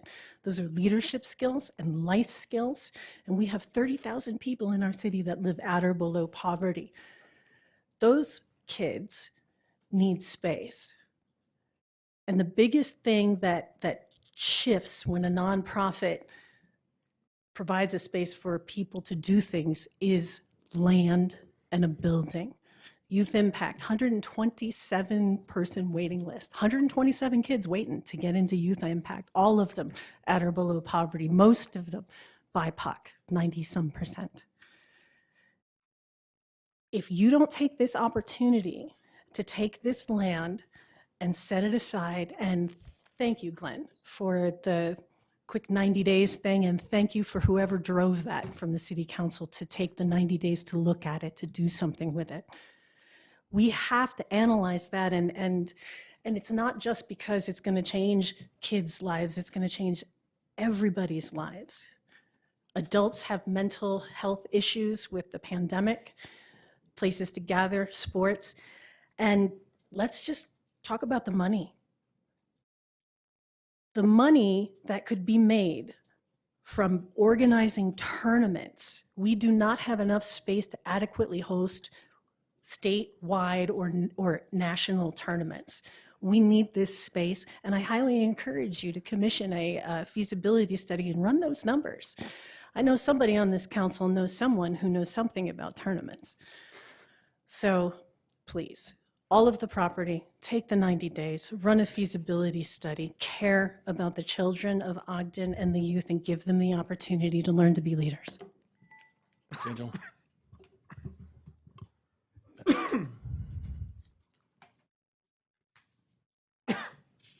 Hello, hello, thank you. Hello. I'm Kristen Leslie, a longtime Utahn.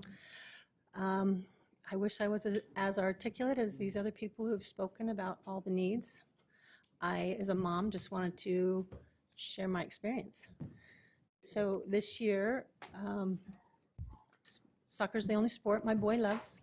He's my only boy, so I spend a lot of time with him. We go down to Mount Ogden Park with a gajillion other teams, and his team is forced to play in the back underneath some trees. That's the only spot where they practice.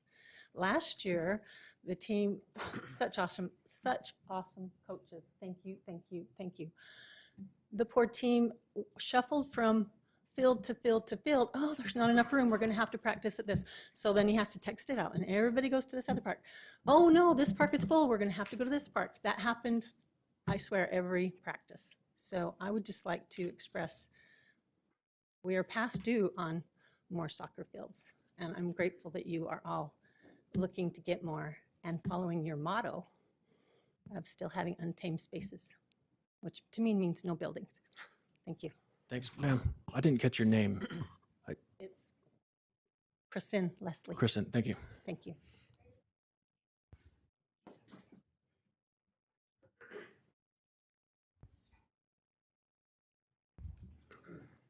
Hi. Hi. Danielle Eiler. My oldest daughter, Beckham, and then we have an 8-year-old Nola in the back. I didn't plan to speak today, but I guess I too share the racing heart. I guess for me, I didn't have the opportunity as a child to play sports, and I'm grateful to give that to our kids. And it's been like this tangible marker in my life to see her growth, and they have grown and evolved in very different ways. I've also witnessed coaches who don't have kids in soccer spend their time, dedicate their love of the game and love of our children with no other motive, and that's been really special to see. And so I guess more than sharing our experiences or what I've witnessed, I would just ask that all of the soccer players stand up and show like these kids can be at home doing other things, and they're here listening to all of this, and this is what it means for us. I too stress how overwhelmed the parks already are, and what that means logistically and otherwise. And this is who it matters to, and this is just a very, very small portion of what we see all the time. So thank you. Thank you. And you don't count 19-1. Okay, sorry, John, we already heard from you. We'll yes, thank you. Okay, is there anyone else in the chambers wishing to speak? We've got a couple more standing in the back still.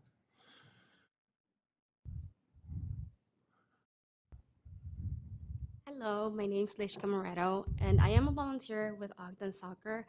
I think everybody has already talked about how important it is to have that green space for these kids, but I don't play soccer, I never play soccer. I'm honestly in it because, you know, my family likes it. So I'm like, okay, let me join in, let me help out. But the amount of kids that I see travel to our parks, because our parks are better than the ones that they have closer to there, it is very big. We have a lot of kids that, mind you, all of these coaches, they're all volunteers. They don't get anything from doing this. They just want to help these kids. These kids come, they play, they get together. They see more kids in the park, they join. And then at the same time, you see neighbors going with their strollers and their dogs and join and watch and see. And then these neighbors, when there's no one around, they come to the parks and they realize that it is available space for them, and you know, they use it on a daily basis. And I know this because I live right by a park. I see it every day. You see all kinds of people. I think that having these green spaces just preserve the values of our communities. Everybody wants to live in a nice place. Everybody wants a very nice community to live with. These green spaces do it for us.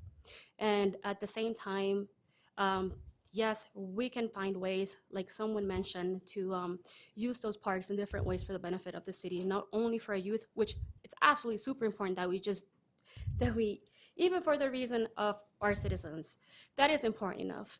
But if we want to find more reasons for these green spaces to be important, we can think about ways to use these green spaces into how can we use them to like save water and, you know, retain like the shade so that we can fight the heat that's going on in Ogden because of so much building that we're having. You know, we're not having enough trees, we're not having enough, you know, like just greenery anywhere to kind of combat the growth that is going on and the building that is going on. So we want to keep Ogden pretty. If there's going to be growth, nobody's going to stop that. Like, it's just going to happen. But we need to find a way to find a balance in between having a city that we all enjoy, that we can, you know, be a part of actively in our day-to-day with these green spaces, and also, you know, welcome this growth that's coming in. And nobody that's going to come live here, you know, anybody who comes, let me rephrase that. Everybody who comes to live here, they're going to want to have the green spaces that we already have and potentially enjoy some more.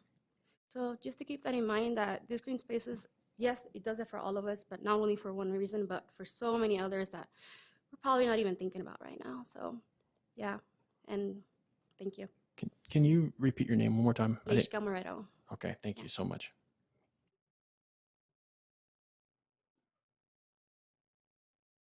So before you start, we've been down this road. We're going to do a different road. Let's do a kinder tone, if you would, please. Okay, I will. Let's go down that road. What I was going to say is recreation parks, ramp, recreation arts, museums, and parks. I think what you guys are doing is fantastic. Can you speak into the mic, please? And I Thanks. stand with you. Anyway, a few years ago, they were trying to take out Mount Ogden Park, our golf course and trails. I did a petition with 3,128 signatures. We went to all the city council meetings. We stopped the development on Mount Ogden Park. What I'm here for is I don't want to see some more apartments where our trains are outside at the Eccles Rail Center. A lot of people like our trains, and a lot of these kids and everything. I have taken through thousands of kids over the years to show them our history, show them our museums. Are your comments related to the purchase of Ogden School District property? And or are they guess related what? to I do the Union hope Station? that you guys let them have the property, Thank you. you know. And I love the museums too. We've gathered that. Thank you. Okay, anyone else?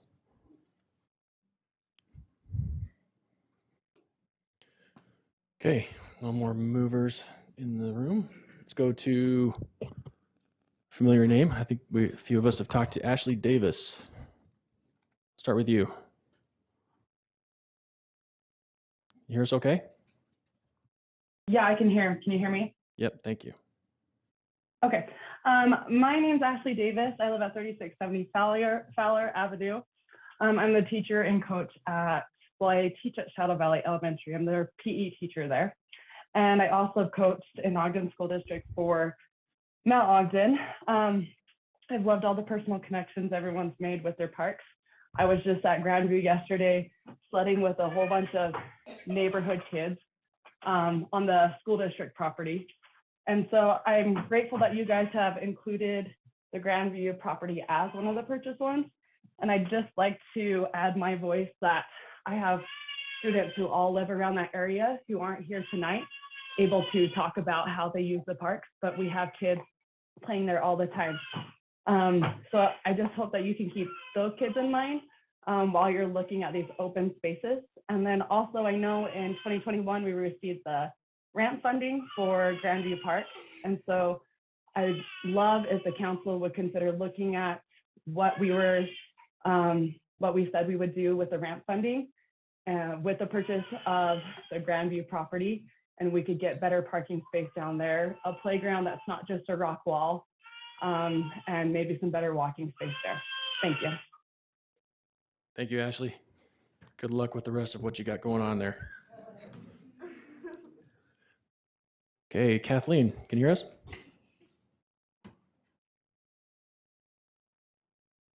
Can you hear me? Sure can. Go ahead. Hi. So I'm a professor of nursing at Weber State University, and my area of expertise is population health, including teaching it in Ogden's only doctoral program. A really big part of population health is looking at social determinants of health. And that is looking at the areas that we grow up in, looking at what surrounds us socially and environmentally. There are numerous studies that show mental and physical health benefits that come from green spaces, and that being one of the larger indicators of health in a community. So when I look at all the budgeting that is being tossed around in terms of funding for or against, I think we're missing the long-term financial piece of this. And that is that by removing any green spaces that we currently have, we're placing long-term risks for health concerns where there are fewer green spaces, fewer areas where people can have a walkable space, can have time to connect and places to connect together. And so the long-term financial aspect of mental and physical health, including for our Medicaid and Medicare recipients, far outweighs what we're talking about as far as the initial budget. So I would strongly encourage us to look at the social determinants of health piece of this, and that's about it. Thanks, Kathleen. Ivy, can you hear us? Yes, I can hear you. Can you hear me? Sure can. Go ahead, Ivy. Thanks. So I'm Coach John's wife, but I have grown up in Ogden my whole life. It's the only city that I've ever lived in. And though I don't play soccer, I did cross country my whole life. And I've spent many practices and many times training at these parks. And, you know, I feel like they're always so crowded, and it's great to see so many people out enjoying these parks as well, and to have a free space that we can go and do things. But it would be awesome to see more parks. John and I just had a baby 3 weeks ago, and I want him to be able to grow up in this area doing sports and enjoying nature, and not just, you know, having to try and rent like a pass to a gym or like a rec center in order to be active, but to be able to go enjoy a free space of land where we can go as a family and play soccer, play frisbee, or do multiple things. I also noticed that during COVID, a lot of the parks were being used and a lot of the basketball courts, and people want to be out. There's a lot of mental illness, and I think that's a great way for kids after school to relieve some of that stress built up from the day. And, you know, I think not many kids get out. Not a lot of kids get out and be active enough. And I think having more spaces will encourage more kids to be active instead of just staying in. And I know that will help with their health throughout their whole life and with their mental health. And hopefully it'll bring more families together and everyone can have a safe space to be active and just enjoy nature. So thank you. Thanks, Ivy. Okay, next up it's Heath Sato.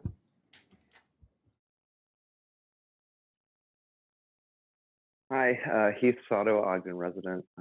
I didn't think I'd even have a chance to comment tonight. I'm in Florida actually installing a sculpture that's about the public and their role in talking to city councils. I'm doing a piece for a new city hall. And so I did catch the end of the work session today, and Chair Nadolski, I wanted to everyone there that doesn't see these work sessions to know that you fought for these spaces and you took heat for speaking up to the administration when it was clear that they had plans to develop townhomes, and it was brought to you guys way too late, and you spoke truth to power. And I want to raise you up for that. And I'm so glad so many people are speaking up. And this is what you were talking about when you said nobody here is mentioning the public and our responsibility. You are representatives of the public. You represent them. Every one of you up on that dais represents the public. Public showed up. You know, a lot of times, one, maybe two people show up to talk. Look how many people are there tonight speaking to you. Your job is not to appease the administration. Your job is to represent the community. And I thank you for doing that, Chair Nadolski. That's it. Thank you, Heath. Next up is Coach Ryan Thornock. Hi, can you hear me? Sure can. Hi, appreciate your time there tonight. Sorry I couldn't be there in person, but I wanted to thank the council members for their hard work. I know several of you personally, and I also know several people there in the room. I'm privileged to be able to coach for Ogden Soccer. Born and raised Ogden resident, lived here my whole life. I'm a Grandview Elementary Grizzly graduate, followed by Mount Ogden Middle School, Ogden High School, and Weaver State as well. I just wanted to point out the obvious. I know it's been pointed out many times tonight, but the use of green space and how lacking we are with what's left and what's available within our beautiful city. My father, just a quick story, I drove my 86-year-old father home the other night from a futsal match that was played out at Weaver County Fairgrounds. And on our way back from the venue, my father noticed, as 86 years of wisdom, that there was a lot of these new high-rise, what he called high-rise structures in the city, 4- and 5-story townhome projects, multifamily.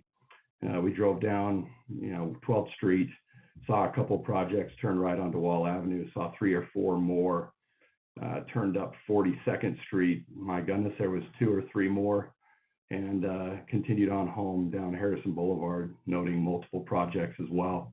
Not that we aren't in need of additional housing and people that need affordable housing, but it's a very, very fine line between the cost-benefit ratio here. And I say ratio meaning, the precious commodities that are left with open spaces for all sports combined.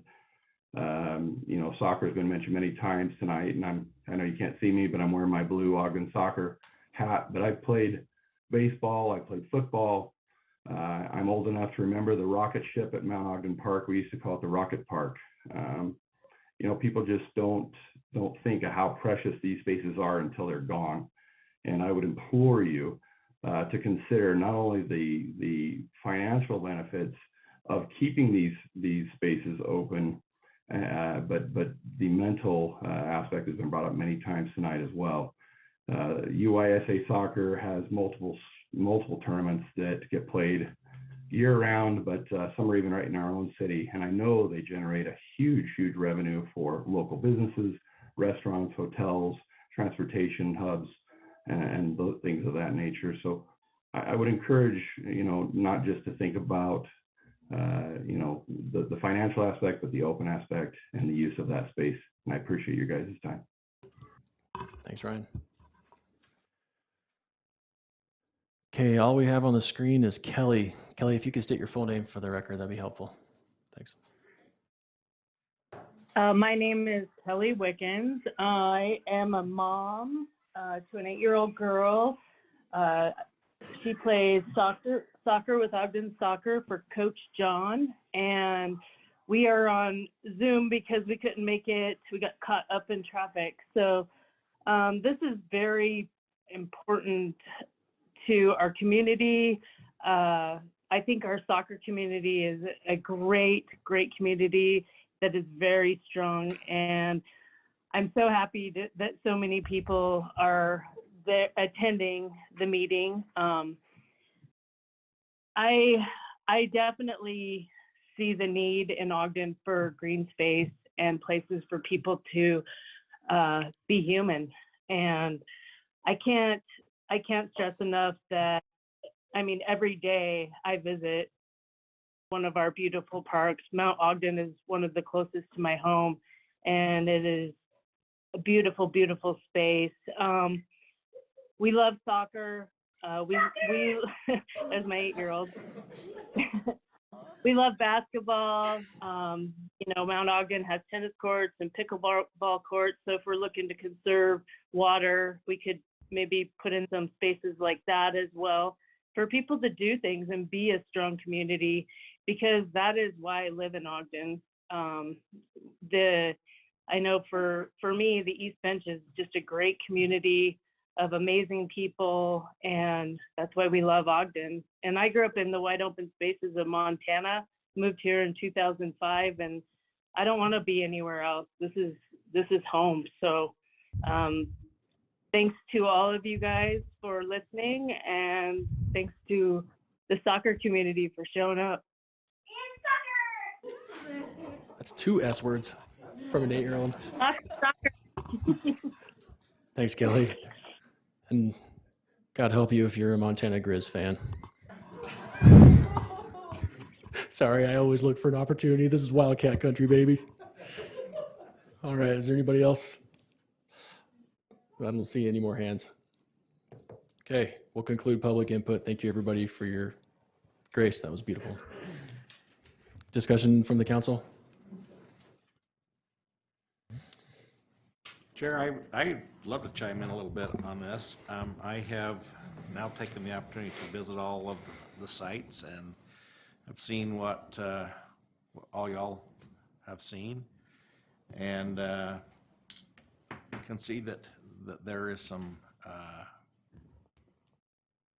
reason to have future discussions about the uses of these properties. And the resolution that is before us today does offer us that opportunity. And I also, I think it, you know, there are some things that are the school district is looking into for years to come, which if you've been reading the paper at all, you know, there's, you know, Bonneville and Hillcrest are kind of in a flux state too. So we do plan to have a joint session with them, I believe in February, is that? I don't know the date, but where we can kind of have some of those discussions with them also. But I am really pleased that our leadership has pulled together this resolution to include the Grandview property so that we can have that time to have that discussion. And if you're ready for a motion, I'm ready to make one. But is there any other comment from other council members, or are we clear for action? You got one? I think I better clarify that story a little bit. There are few things that are as beautiful as a nice cross coming from the corner into the middle, knowing that you're going to have a chance to get your head on that ball. There is nothing as exciting as that. And I think the cross was probably more beautiful or better than the end result, but I appreciate Jesse letting me relive that one drop the mic moment. I started playing soccer when I think I was 6, and I played soccer because I went to play basketball and they told me I was too small. I went to play football and they told me I was too weak. I went to play baseball and they told me I wasn't big enough. So I asked a neighbor if I could be on his soccer team. I said, what do I have to do to be on soccer? And he said, you got to be able to run all day. And I thought, so I did. I just went in my front yard and I kicked a ball against a wall a whole summer so that I could do that. And I don't know, I think you kids all love it because it's fun, but it's a beautiful sport. It's a beautiful sport, and more so now because it's World Cup time, but you get to see it, right? I mean, it's a beautiful sport. And there are so many things. What I loved about soccer was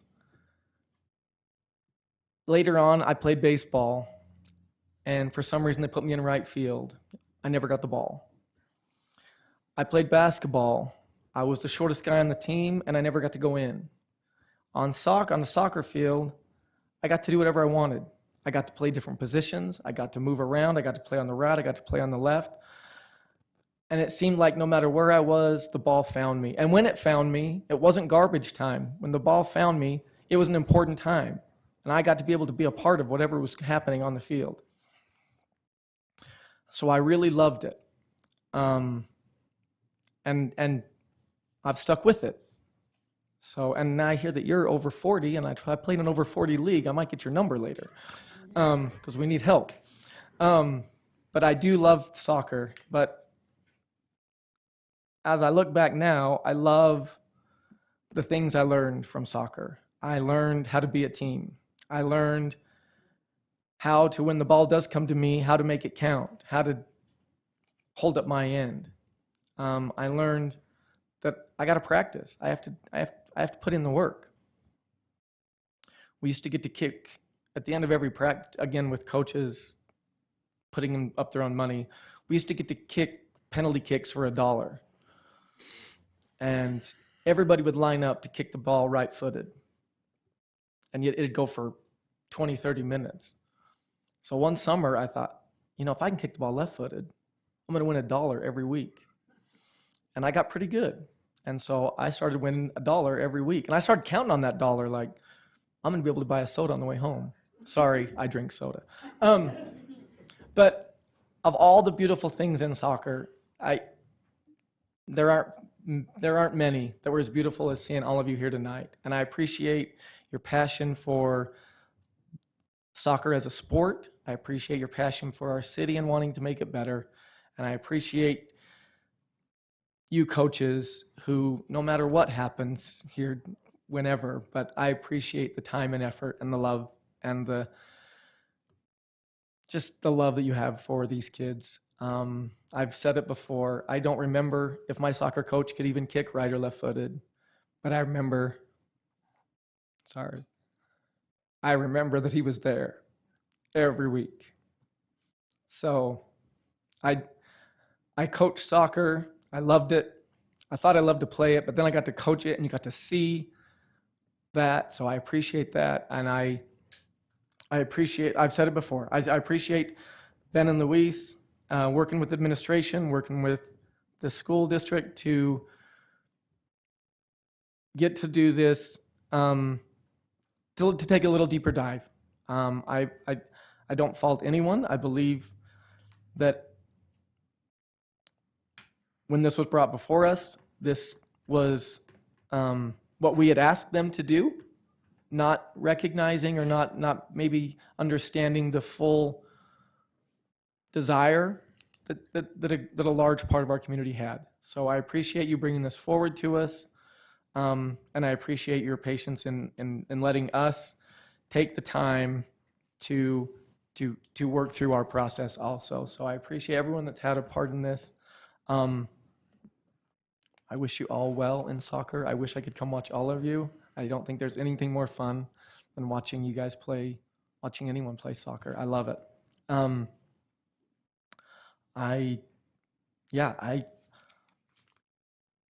I've said for years, I think Ogden needs an entire soccer complex, and I don't know if this meets that need or if this is the way to do that, but I've always said that at some point, this community loves soccer. There's and a soccer complex like other cities have. I know I go to other cities too, and I have soccer envy for sure. So I appreciate you all being here tonight. I appreciate the comments that were made. I appreciate Jesse letting me look like a good soccer player in front of all of you. It meant a lot to me. So thank you. Chair, I just wanted to also echo the comments about the support from the community in terms of the showing up here. I think over 30 people came up here, and 30 times 3 minutes is a lot of times. And so a lot of good comments there. It's an interesting process, and I appreciate Ben and Luis securing the opportunity or working with administration to make sure we had the opportunity to have a little bit deeper dive into this. And so there is a lot to the process, and we'll continue to work through that and do what's best for Ogden. So, can I make a quick comment? So I think I too appreciate everyone coming. I don't have great stories like Bart, but I have a love for soccer and youth sports, and I do appreciate everyone coming. I also want to say that Ogden is going to grow, whether we like it or not. And so for the past 2 years or so, we've been talking about housing. Our youth need places to live. And so I don't look at it as administration coming to us with a single plan. They came to us with a plan that they've been hearing from us for a couple of years. And so I appreciate everybody speaking up because it's given us an opportunity to look at a different plan and give us some time. And I don't fault anyone for coming with housing because, again, we've needed it. We are going to need it. We are growing, and it's inevitable. And so I don't look at it as black and white. I look at it as a possibility to have maybe both. And maybe some areas are good for one thing and some areas are good for another. And so thank you, Chair Nadolski and Vice Chair Lopez, for giving us some extra time to make sure that what we're doing in those areas is the right thing. So it goes, thank you, administration, for bringing to us a plan. And thank you for giving us some time.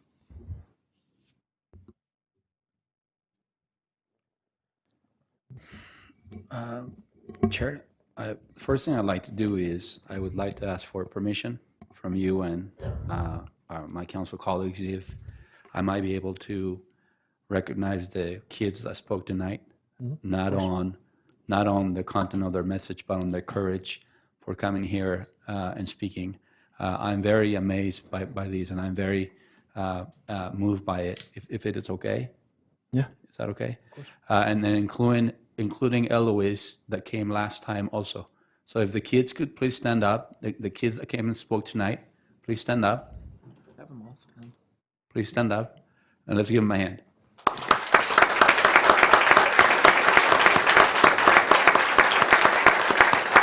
Thank you.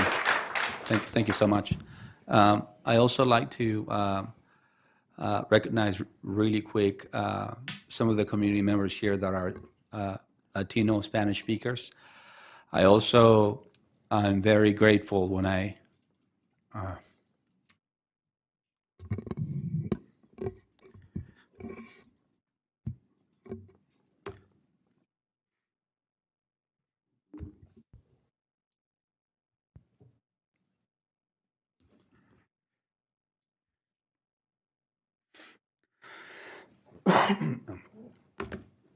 I'm very grateful when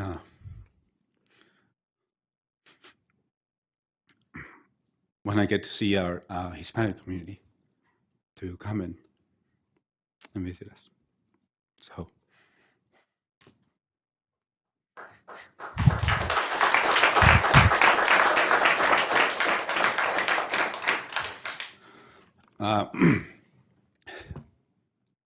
Soy bien chillón. Muchas gracias, Luis, por acompañarnos.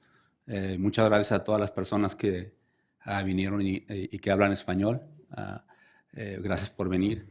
Yo también soy de México, soy de Guadalajara y me da mucho orgullo vivir aquí. Y somos paisanos y tocayos. Así es que hay que platicar más después, Luis. Gracias a ti. Es un honor. I also. Ken to translate that. Oh, Ken.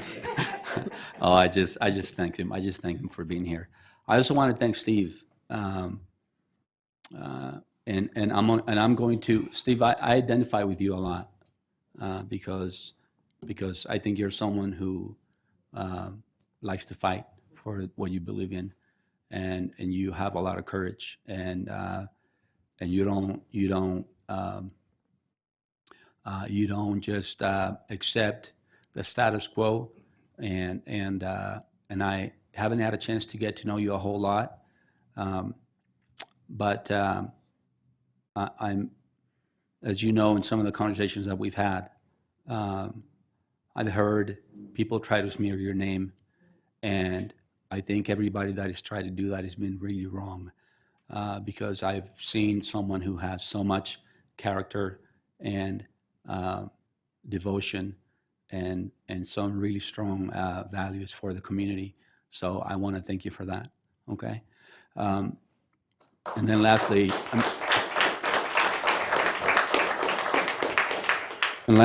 Chair, I feel vindicated with the conversation that went on tonight.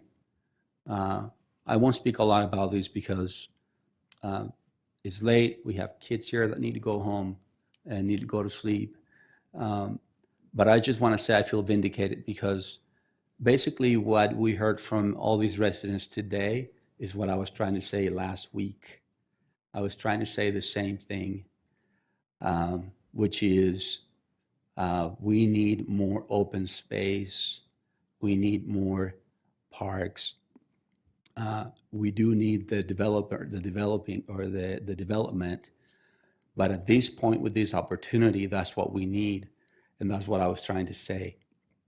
And so I feel vindicated because in our earlier conversation, I was tried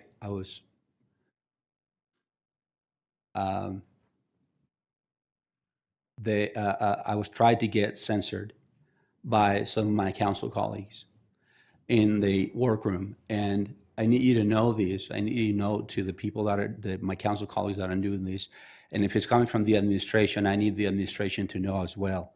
I will always be respectful. I will be the most respectful person that you can ever meet. But nobody's ever going to quiet me. And nobody is ever going to make me be silenced with my words on these dais. I respond to all of them right there, all of them. So I find what happened earlier to be just sad, very, very sad. And more time for that later. Thank you, Chair. Thank you. Anyone else? I just want to say that the same things that you said about Steve should be said about you. And that I hope you never are censored. And I thank you for bringing your life experience to this body, into this community.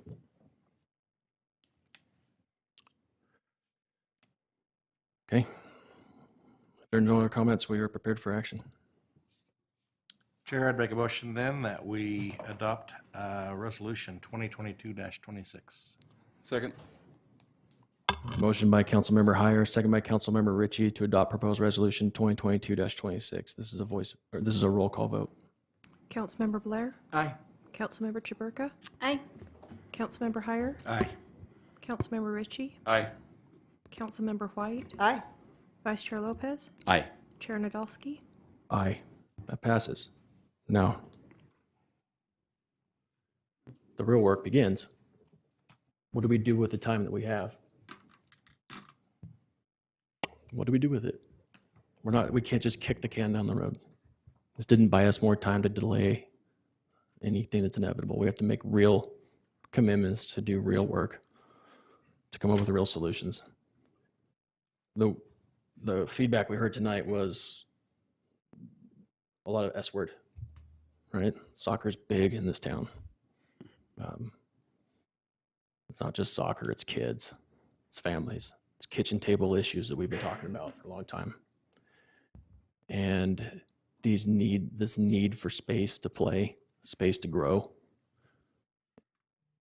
it's in soccer big time, and it's in softball, and it's in basketball, and it's in volleyball.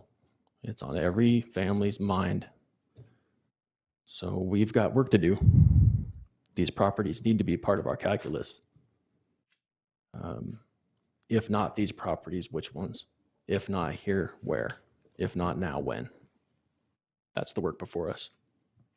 Thank you, everybody that's been here tonight to do this. We've got a lot of kids that are probably hungry and tired and got a lot of schoolwork to do. And we're missing a ton of kids from Untamed that are at the Ogden High versus Northridge basketball game, so I hope the Tigers are kicking their crap out of them. Sorry for the lack of decorum. Have a blessed night, you guys. We've been here for quite a while. We're all human. We all have bladders. Let's take a brief break to refresh, get a drink.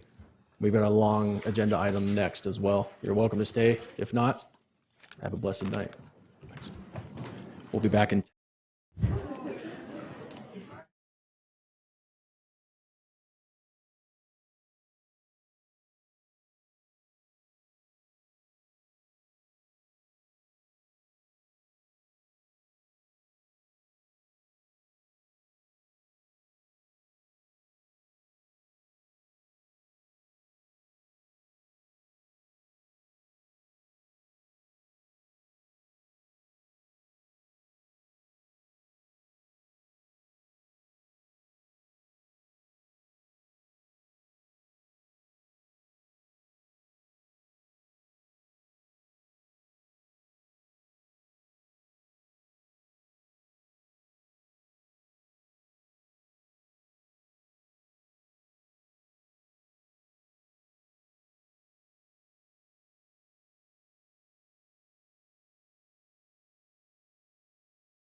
Okay, still have a couple quick things to accomplish on our agenda, starting with mayor's comments.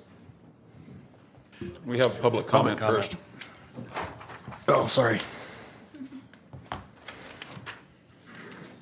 Back. Flip the page, I guess. Let's go to public comment. Sorry. This is your opportunity to address the council on any item, any topic. Please limit your comments to 3 minutes and state your name for the record. Good evening, Stephen Van Wagner once again. I've been meeting with Ogden City about Ogden School District vacant land since April 2022. I'm disappointed that there was not more leadership from the administration earlier in the year. I'm disappointed because while 100% in support of tonight, this was rushed. Our council just saved our citizens from the administration's proposal to develop this space, open space, with more subdivisions. If not for the council's thoughtful deliberation and willingness to act, the administration's public proposal of letting Grandview go to private developers would have occurred tonight. If our council was not willing to take the time to listen to us at these meetings, the other two sites, the administration had connected funding that would have required building subdivisions to the capacity of the code. With all the plans identifying needed park expansion going back 12 years, how were parklands not part of the discussion by the mayor's office? Any plan by the city to justify building on vacant school lands or facilitating others to develop that land should be considered off limits. The city staff should be actively collaborating with the Ogden School District to utilize any lands that are surplus as open park space first, before considering subdivisions. It seems we have no negotiating on our behalf. If so, we would have saved the taxpayers millions of dollars for purchasing these properties twice. Now more serious, I need to set the record straight on some things coming from this building. Stephen Van Wagner does not make money and is not paid under any capacity to lead Ogden soccer. I give where I live. Number two, Ogden soccer is not one person. There is a bigger community vision to Ogden soccer. Number three, Ogden soccer is owned by the youth. We all work for them for free. We have been receiving copies of text since spring of 2022 stating that Ogden City was going to shut down Ogden soccer. This August, the administration demanded a new charge for Ogden soccer to use fields.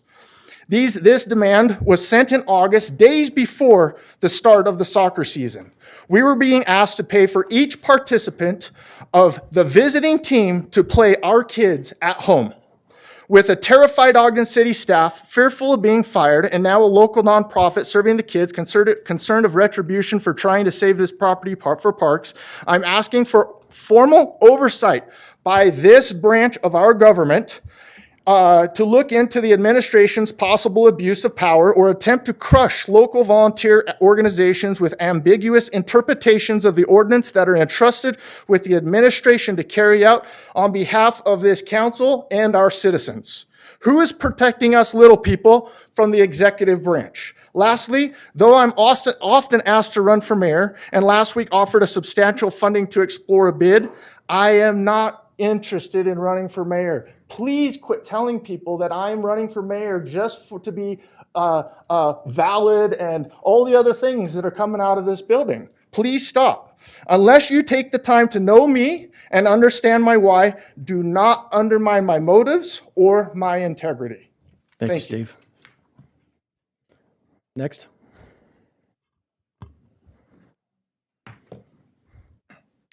Hello, my name is Al Jones. I'd like to bring a little joy here. It's very nice to hear some S words that isn't shellac. Hey, you guys have a real tough job. I really applaud you. Everyone comes to here and, you know, mostly bitches and whines, mind my language, and demands and say do things and everything. And I'm supposed to tell you not to use those kinds of words, FYI. It's very, I know it's a very difficult job, and I applaud you all, and I thank you for sitting there. I know there's not a lot of money here and you know, it's a really tough job, but I love Ogden. A lot of people love Ogden. I really applaud the fact that everyone came here tonight, as much to your chagrin, maybe. I like to see involvement, and I know it makes for a long night, and I advocate for more people coming because I always meet people here every time I come. So it's very good. But I'm in Ogden. My family's from Ogden. My grandparents are from Ogden. I love Ogden. Ogden is an extremely unique place. When I was a little kid, I didn't understand how much I liked Ogden, and I have seen towns and cities all over the United States and all over the world. Ogden has more potential than any other place I've ever been. And it takes leadership to maintain that. And what makes Ogden unique is that Ogden is unique. We have diversity. We have just lots of really good things going for us. We don't want to be like any other town.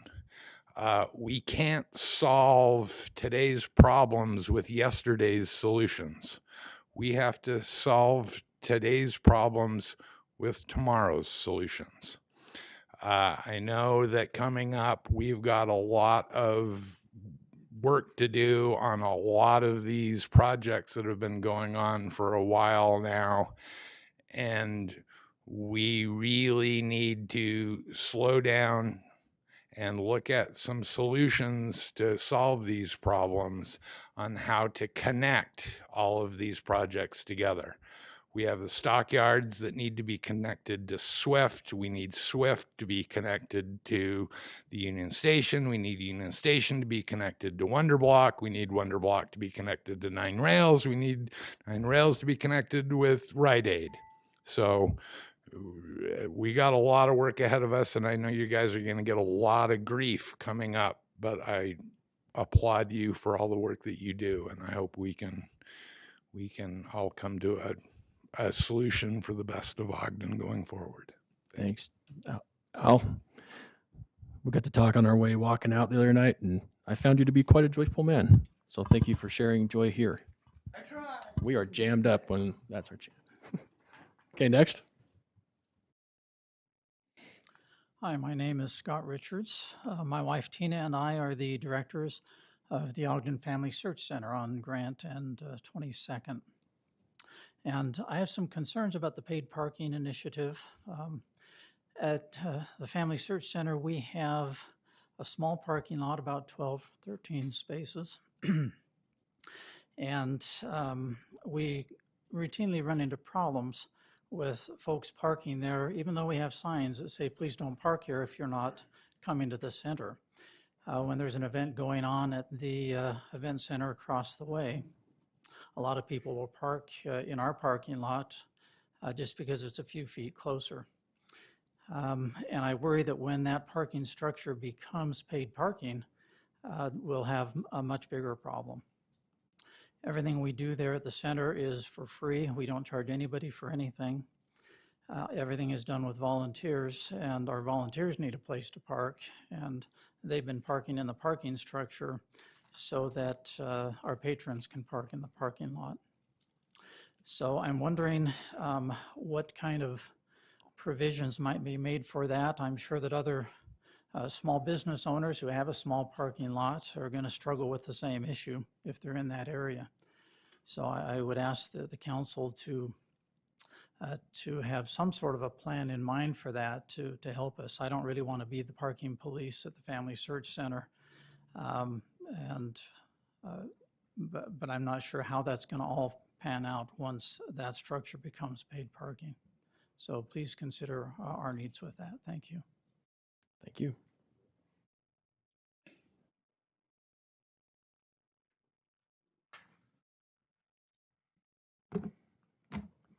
Angel Castillo, Ogden resident. There was a misconception during the last public comment they were talking. There was a gentleman who said, y'all seem to have an easy job, sign things. And what people don't really see if they're not here all the time or if they haven't served in a similar capacity on a different board or a committee. You know, your job sucks. I mean, you have $200-300 worth, or 200-300 pages worth of deck you have to go through, plus you have real jobs, plus you have people calling you, texting you that you have to explain things, and it's a hard thing, but it's a service thing. And I get why you do it. And I honor that, and I want you to know that I know how hard your job is. And it's also really challenging when you are going through some issues with community trust. And I applaud you for having the conversations that you're having in the work session. I believe transparency is key, and it's challenging, and there are some things happening. But I specifically wanted to call back to the hotel apartment where the number of rooms is in play, and that I'm not so sure that we should be making decisions about something that isn't supported by a market study. I ran into this in the Planning Commission a lot. I'd have people like, well, no, who's going to live in an 800 square foot apartment? No, it has to be 3 bedrooms. When we had a developer sitting at the table who he paid like $30,000 or $40,000 for a market study for an industry expert to tell him, this many of this unit, this many of this unit, this is what your market supports. And that's what they bring to the bank to get financing. Market studies are how buildings are built in a smart way that isn't fiscally risky. And that's what I want to talk about with what's happening with the WonderBlock. I'm a big fan of strong towns. You pay to have Joe Minicozy do a study with Urban 3. Listen to the podcast. TIF is a great thing if it's used like a scalpel instead of a sledgehammer. But one of the most important things that you 3 champions is that you don't give away TIF without making sure you've designated money to set aside for infrastructure where there's nothing happening. That's part of it. This isn't me. This is like planners that have been doing this for ages. I'm not anti-density. I'm not anti this project. I am anti-doing $120 million without a market study that says this has legs, this will work. Because if a project doesn't work without TIF, it's not a good project that has legs. It should be just enough to take it over the line. Thank you. Next.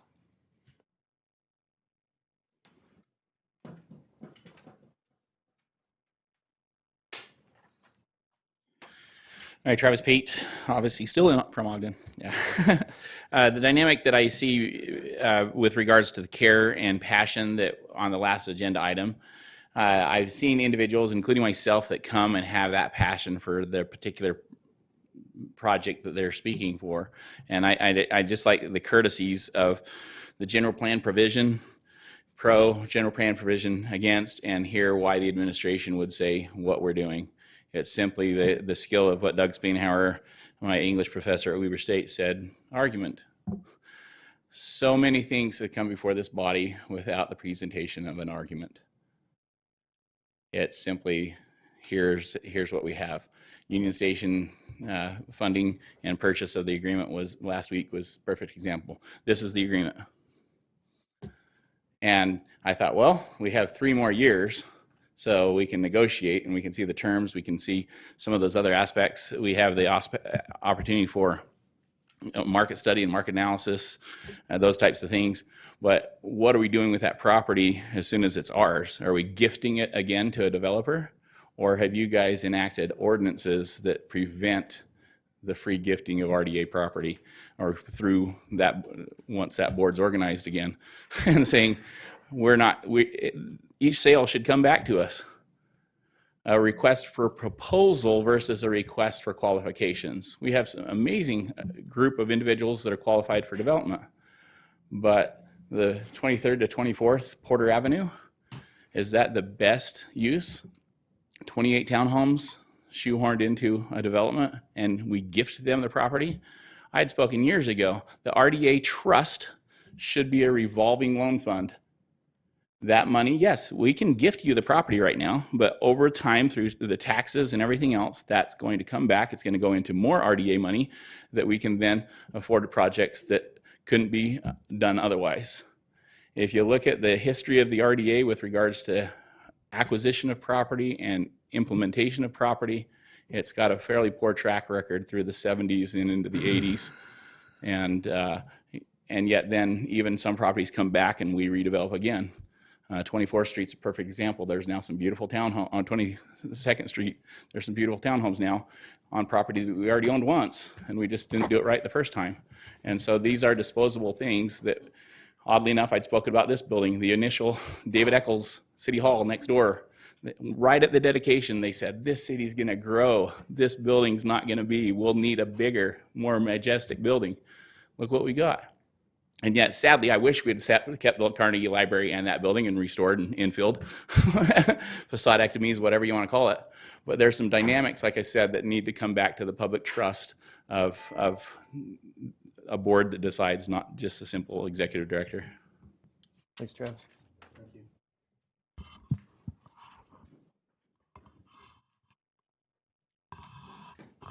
I think we have the rest of the story tonight. Yes, hi again. Welcome back. My name's Teresa Bramwell, and I've been here for many weeks fighting and pleading for my private property rights in the scope of redevelopment.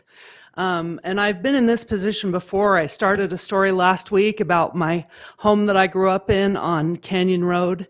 When they put Monroe through, there was a little strip left over that was owned by Ogden City. My father tried to buy it to add it to our land because it was attached seamlessly and it was sold to a developer. So I want you to know how our farm became the ugliest fourplexes that have ever been built in the history of this world. And it wasn't us. We fought it every step of the way. But Ogden City facilitated it. It would have never happened if it was just the developer. The developer was handed on a silver platter through Ogden City's actions our property. And it happened through code enforcement. So we had a farm, we had horses. The first thing that came in the mail, we're making your horses illegal. You can keep them as long as they're here, but as soon as there's not a horse on this property, you can never have another property. You can never have another horse on the property. So that went for 10 years. We still had horses on the property. Then we got a letter saying, sorry, we're reneging on that agreement. Now we're just telling you you can't have horses. You must sell your horses by this day. Those were my horses.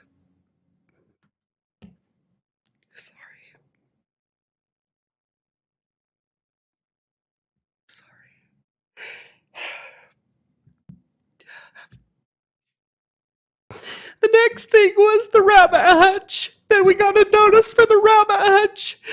We don't allow rabbit hutches on properties. Take it down. So the rabbit hutch came down.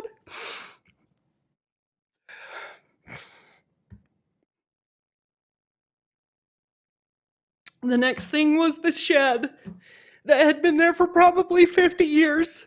They said, we don't allow sheds that are made out of wood. Your shed is wood. Your shed has to come down.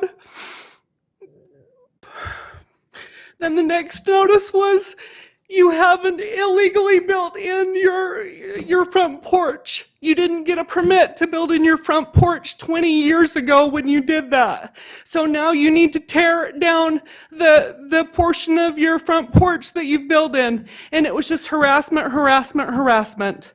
Eventually, the developer got the property. We were forced to sell the developer our property and leave because Ogden City didn't want me, didn't want us, didn't want our farm. They wanted fourplexes. They wanted apartment people. They didn't want people who participated in the rodeos or the parades. Thank you. Mrs. Bramwell, do you want a tissue?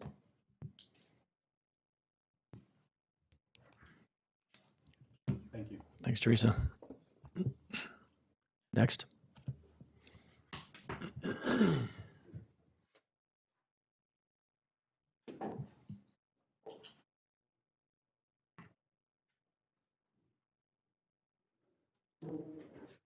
Hi there, my name is Margaret Bojarski. My husband and I have just moved to Ogden in about the past year. We've come in with the big influx of jobs, and we had the opportunity to live anywhere between Salt Lake and Logan. We picked Ogden because of the incredible community that we've seen here. It's a really unique infrastructure, a cool town. We like the people. Clearly, the people here are passionate about where they live. One thing that I would like to say is about the paid parking initiative. I understand that there is revenue to gain there, but I think in doing so, you're going to lose accessibility to the community. So you heard from an entire demographic today that I'm not a part of. You heard from young children and families with kids. They want access to open space for parks. I mean, I use those as well, but especially like the sporting events and things like that. I'm not a part of that in this community. What I am a part of is going to the shows, the entertainment, the food, the Ogden Raptors. I live in the 25th Street area. I love being in this downtown area. I think by asking for paid parking, you're reducing the accessibility of this demographic. So just like with the open spaces that are available, there's an incurred cost there. By not asking for paid parking, you're losing a revenue source. I understand that, but I do think that you've heard from 100 people tonight on the value of the culture that Ogden has. So I just wanted to bring that up, that understand there's a cost-benefit analysis there, but I came here for the culture, and I think you would lose that if you asked for paid parking. Thank you. thank Did you. you say Bajarski? Yes. Welcome to Ogden Bajarski's. Before you go, where'd you come from? We just moved here from Cape Canaveral, Florida. Oh, okay. Yeah. I was just worried you were going to say Missoula, Montana. Oh, no. So, okay. Thanks. Welcome, you guys. I only make comments about the Grizz to see Brandon's face. He freaks out every time I do it. Okay, anyone else?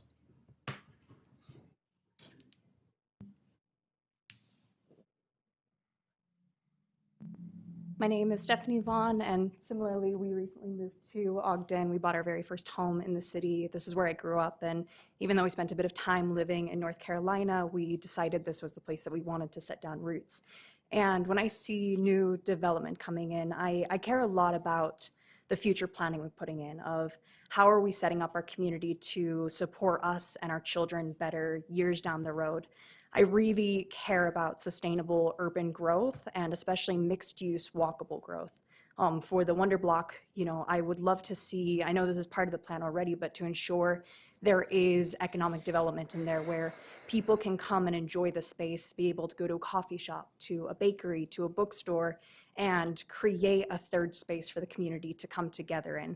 Third spaces have been lost over the last couple decades. They used to be in skating rinks and rollerblading and all sorts of places, and our society has become more and more isolated from each other. So the more places we have to come together as a community is really important, and especially how important it is to build walking into our city and have a walkable city. So if you live somewhere, you can walk to where you work, you can walk to a coffee shop, you can walk to things you enjoy doing. Not only does this support the health of our community, but it also decreases traffic congestion. So right now we already have a problem with too many cars in our city, too many cars piled up between stoplights. And so the more walkable we make our city, the less we reduce traffic congestion, the less parking problems we're gonna have in the long term. So I know that this is already on the radar for Ogden City. I believe that there was a study done by a group in North Carolina to advocate for mixed-use development, but I really want to come here and express my personal support for it. I think it is essential for our community to build mixed use and to build walkable communities, not only for us, but for our children, for our health, for our streets, and especially the preservation of natural spaces as well. I highly support that as well. Thank you. Thanks. I didn't catch your name. Stephanie Vaughn. Vaughn, thank you. Welcome to O-Town. Okay, anyone else? Okay, online, we'll go to David Timmerman.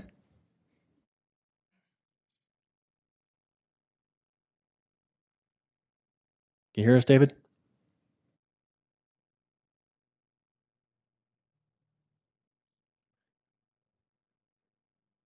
Officer Timmerman, you there? Okay, maybe David, if you can hear us, we'll come back to you. Let's try Heath Sato, and then we'll try David again shortly.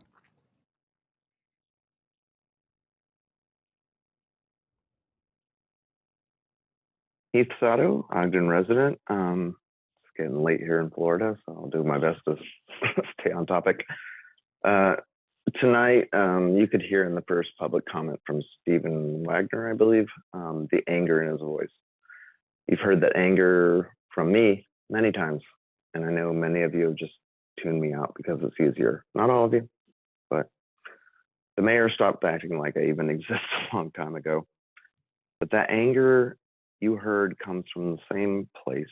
The citizens often feel their representatives are more concerned about getting along with the administration and getting their pet projects met than living up to the title they hold, being a representative of the citizens.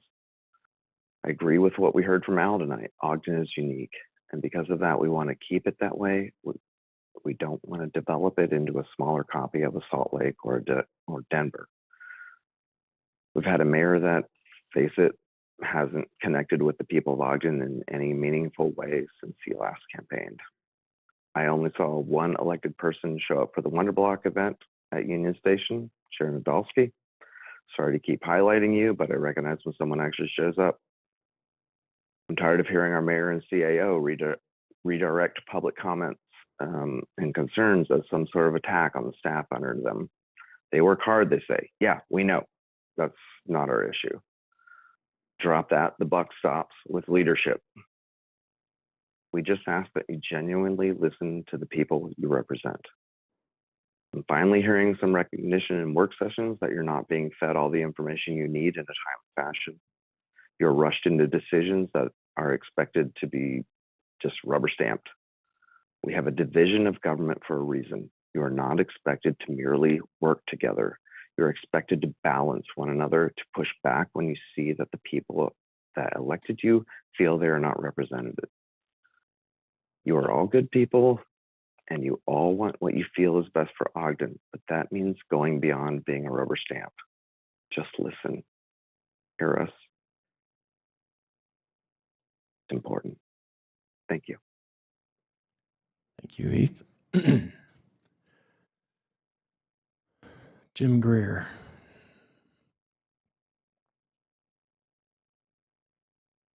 Good evening, council. Are you able to hear me okay? Sure can. Good evening. I have listened for the past couple hours and just so inspired by so many of the comments that I heard this evening in the earlier session. And I just had one comment specific to the WonderBlock project I wanted to share, that I personally am very excited about that redevelopment project and that part of downtown. I did go to the open house workshop several nights ago, saw the renderings, and just really impressed with all the work that has gone into what the future of that block can be. And I wanted to make you aware that I have an interest in history, and I've written about a 5-page paper, just very informal paper about the history of the owner and entrepreneur of the Brown Ice Cream building, which I understand is the one building that's still standing. And so I plan to, I think that perhaps there'd be some way to build a sculpture or do something to honor the legacy of John and Jane Brown. So I'll submit my paper to the redevelopment agency for their consideration.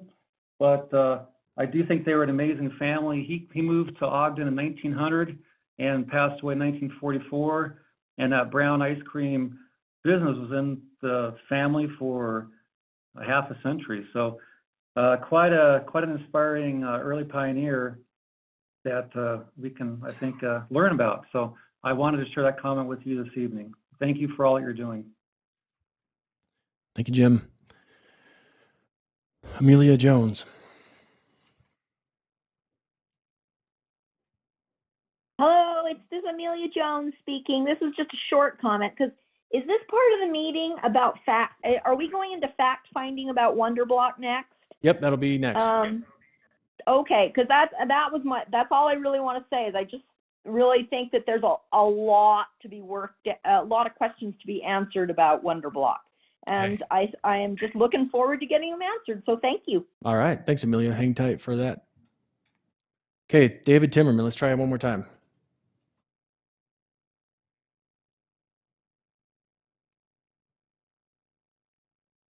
David? Nope. What is it? Star 8, 6. What is it? Star 6. Okay. Sorry, David, we're not hearing you, man.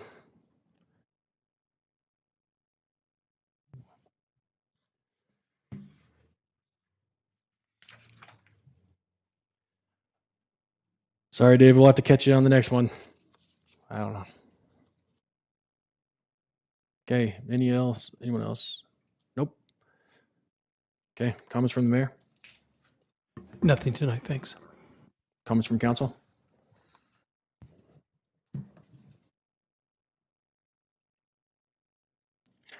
Motion to adjourn. So moved. Second. Thanks. A motion by Councilmember Jaberka, second by Councilmember Ritchie to adjourn. This is a voice vote. All in favor, say aye. Aye. Any opposed? Okay, we're adjourned. We'll continue in our work session here shortly.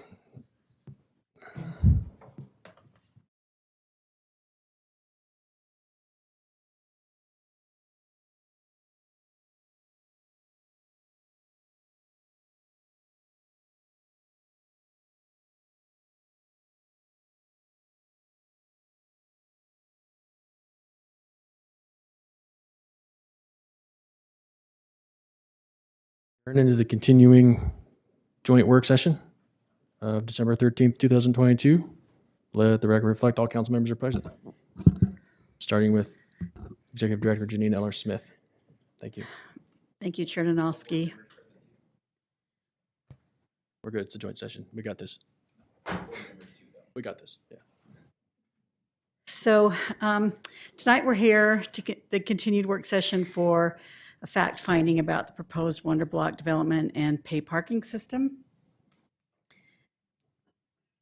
Whoops. So I'm just going to do a really quick introduction, and then CED, Brandon Cooper primarily, will make a presentation about WonderBlock and the proposed pay parking system. And then the floor will be open for a question answer period from people either in the chambers here or online. And I'll let you know a little bit about that in a minute. So in 2016, the city, or the RDA, purchased the Wonder Bread plant. And in 2019, and following that, there was some demolition and environmental remediation. The board created the Continental CRA that would be able to do some redevelopment and use some tax increment in the area. In 2020, there was an initial approval of an LTDA, a land transfer and development agreement with J. Fisher Companies. And then that started lots of action on the part of the developer. And then on November 15th, the council held an initial fact finding and an open house. And then December 8th, there was an administrative open house. Since that November 15th meeting, the council and the administration have been gathering a lot of questions. Those have come either through direct contact through you, the elected officials, and through staff, through email and voicemail. We reviewed social media platforms and comments, even looked at comments on the standard articles that were published. You've heard public comment in the council meetings, and there's been comments from the open houses. And so the administration has taken all of those questions, and we work together to kind of formulate a presentation that will sort of answer most of those questions, we hope. So after tonight, the next step will be a public hearing on the proposed bond issues for both the city, the RDA, and the NBA. and those will all be on January 10th. Initial meeting will start at 6 p.m. There'll be the 3 meetings. So that will be the public hearing, and so that will be an opportunity for additional comments. In the meantime, we're still open for comments and questions. So you can contact the council office by voice message at 629-8158.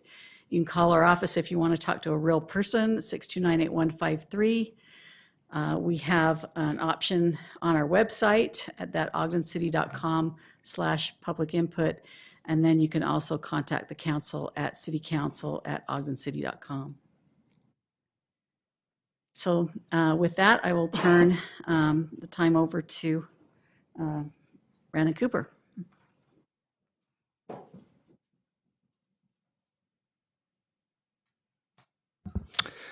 Thanks, Janine. Chair, members of the board, good evening. I was chuckling during the last meeting a bit. I got a random text from some folks who were watching the previous meeting, and all it said was, "Wow, dude." So kudos to you for all of your hard work. And wow, I think is a good statement.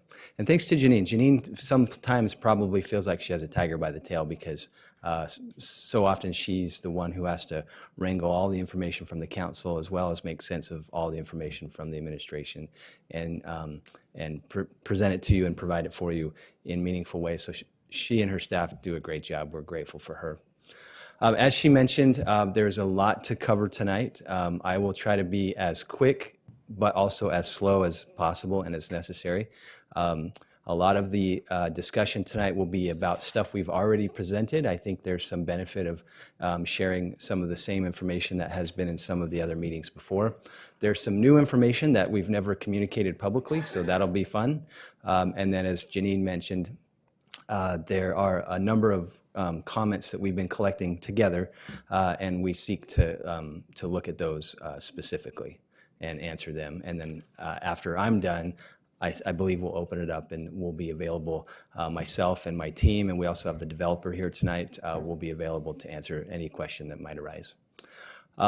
So some of this might look familiar to you, and part of this first section would be a presentation that we've given before. I like to start briefly with what authority and purpose we have in even being here and proposing these types of projects and things in the first place.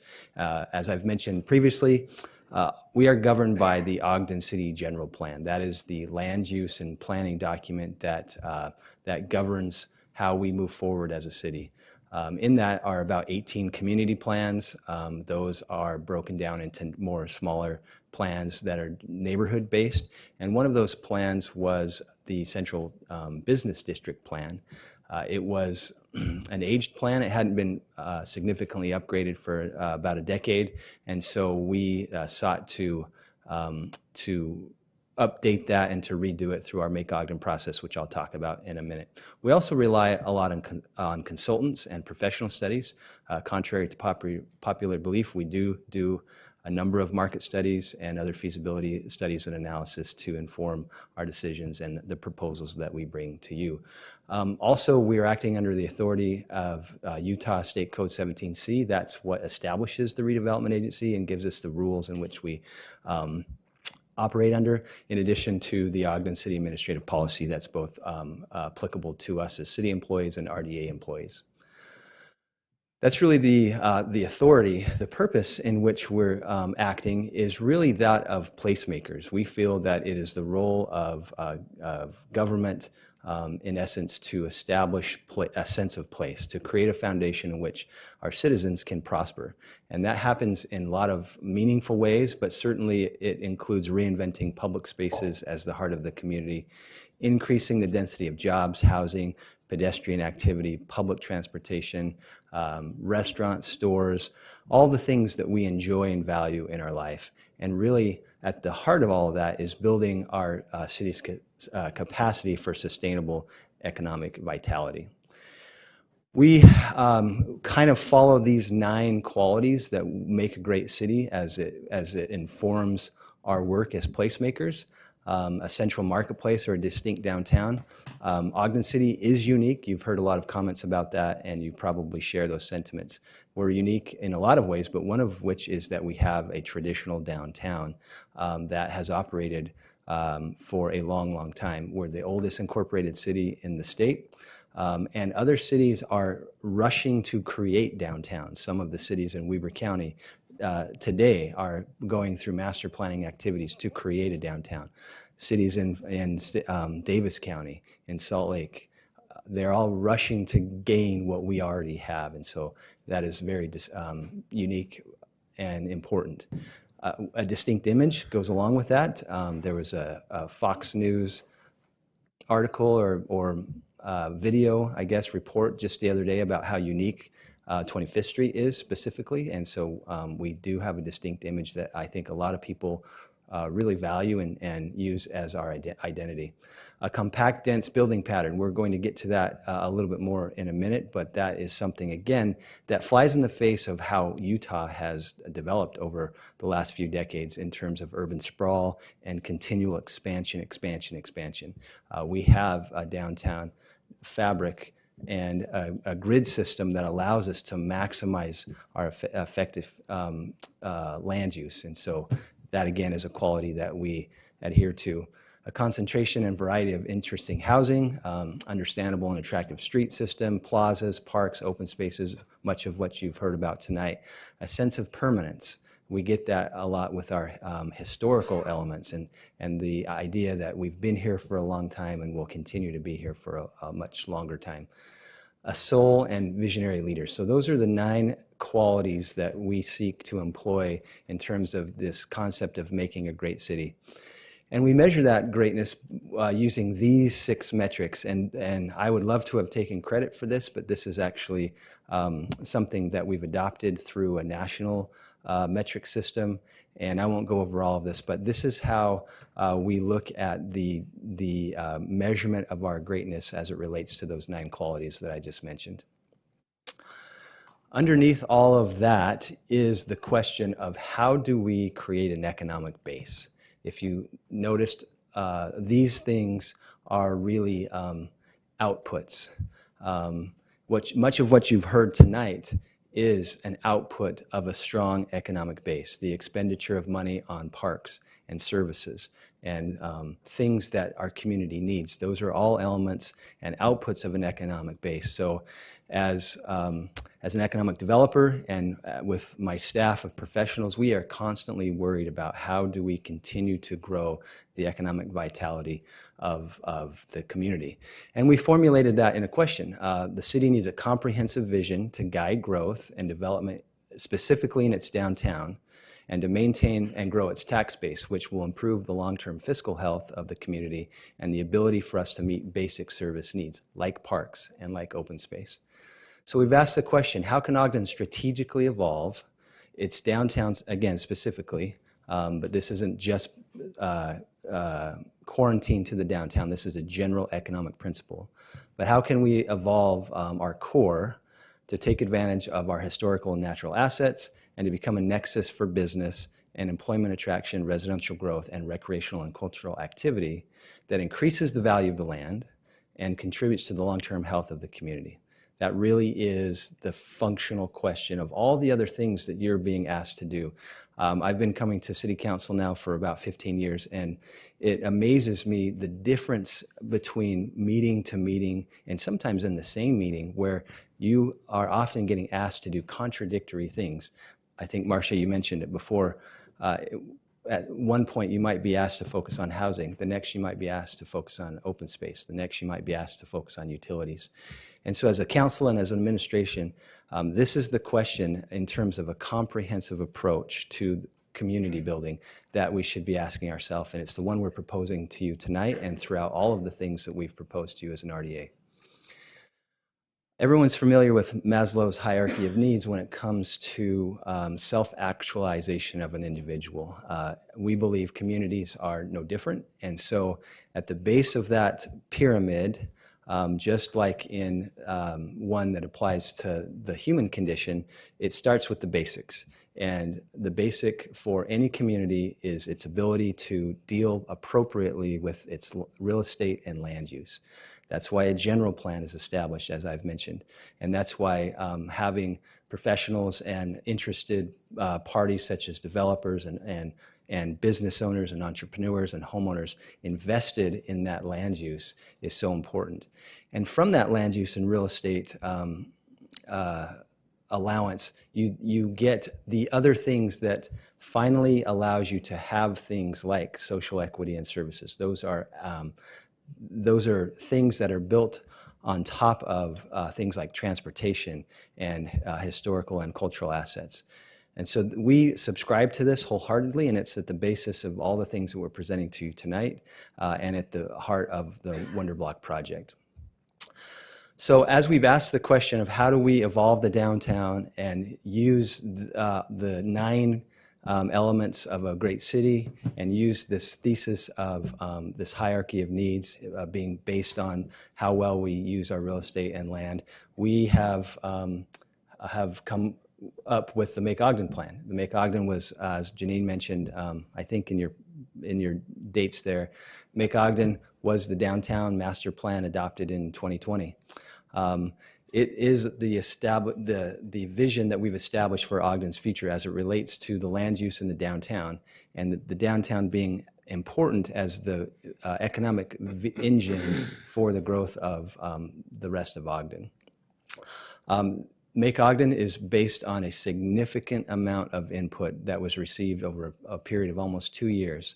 There was open house after summit, after walking tour, after survey, and I don't believe, again, in my time here that we've spent the same amount of time developing this amount of public feedback and engagement. And so we're obviously very happy with the plan. It was adopted by you all back then.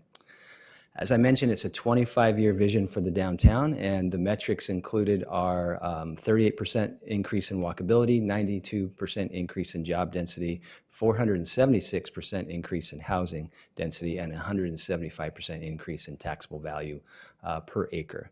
All of that is, again, meant to be the base of that pyramid in terms of how well we're using our most valuable land and how much that land is contributing to the overall health and well-being of the services that go into making Ogden great.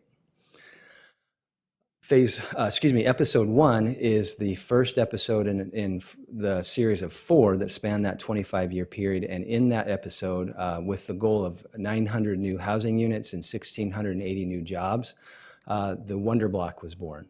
It's not the only project in episode 1, but it's most significant and most catalytic in terms of its size and ability to generate the heat that's necessary to scale up to other projects.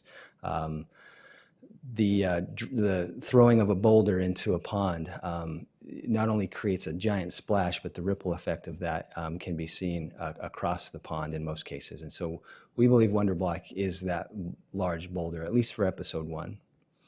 So the logical question is, how did we get here? And Janine's mentioned a few of these, so I'll go through them rather quickly.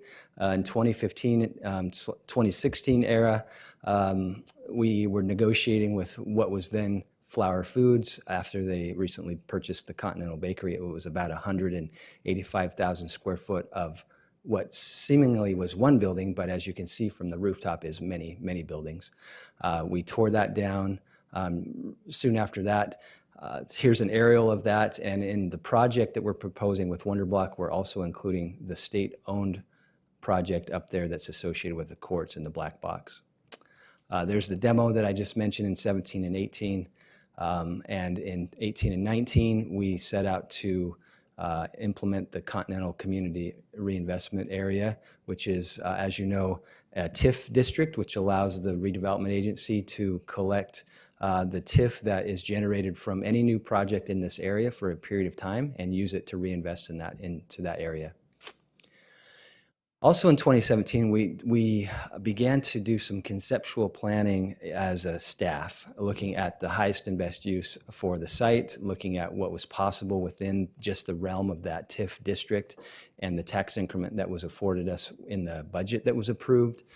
We looked at We looked at some of the 9 elements that or the 9 qualities that we've deemed that make a great city. Keep in mind, in 2017, Make Ogden wasn't around yet, and so we were using those metrics at the time to look at site studies such as this. This is primarily an apartment complex. You can see the brown ice cream building there in the upper right, along with the district court building.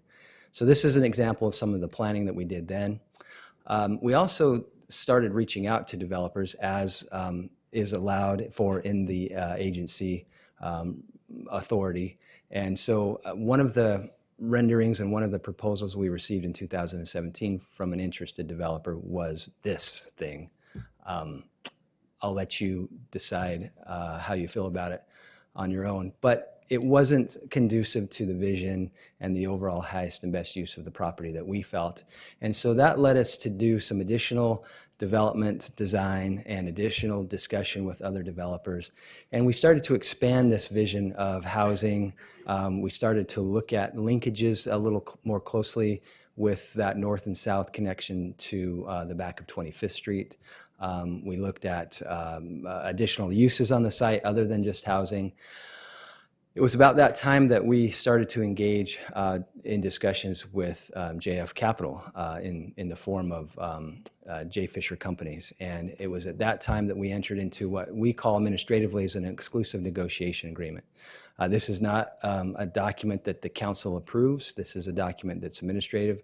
It's essentially a workout document, meaning that we hope to achieve this goal, and we're going to set out the terms and conditions of how we work together to achieve that goal, and really that's what that document allowed for.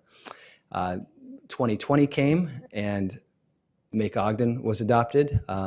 The WonderBlock site was put on hold until Make Ogden was adopted, and then in 2021, WonderBlock planning was resumed with the JF Fisher Companies taking lead, putting a summit together, and really marshaling some of the best minds across the country. There were design workshop was there.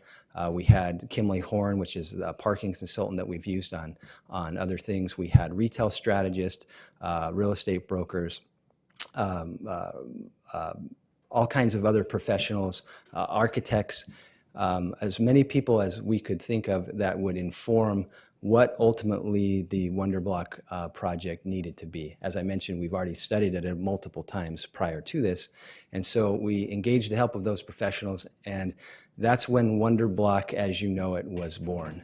And we feel that it embodies the heart of Ogden's past, where it meets Ogden's future.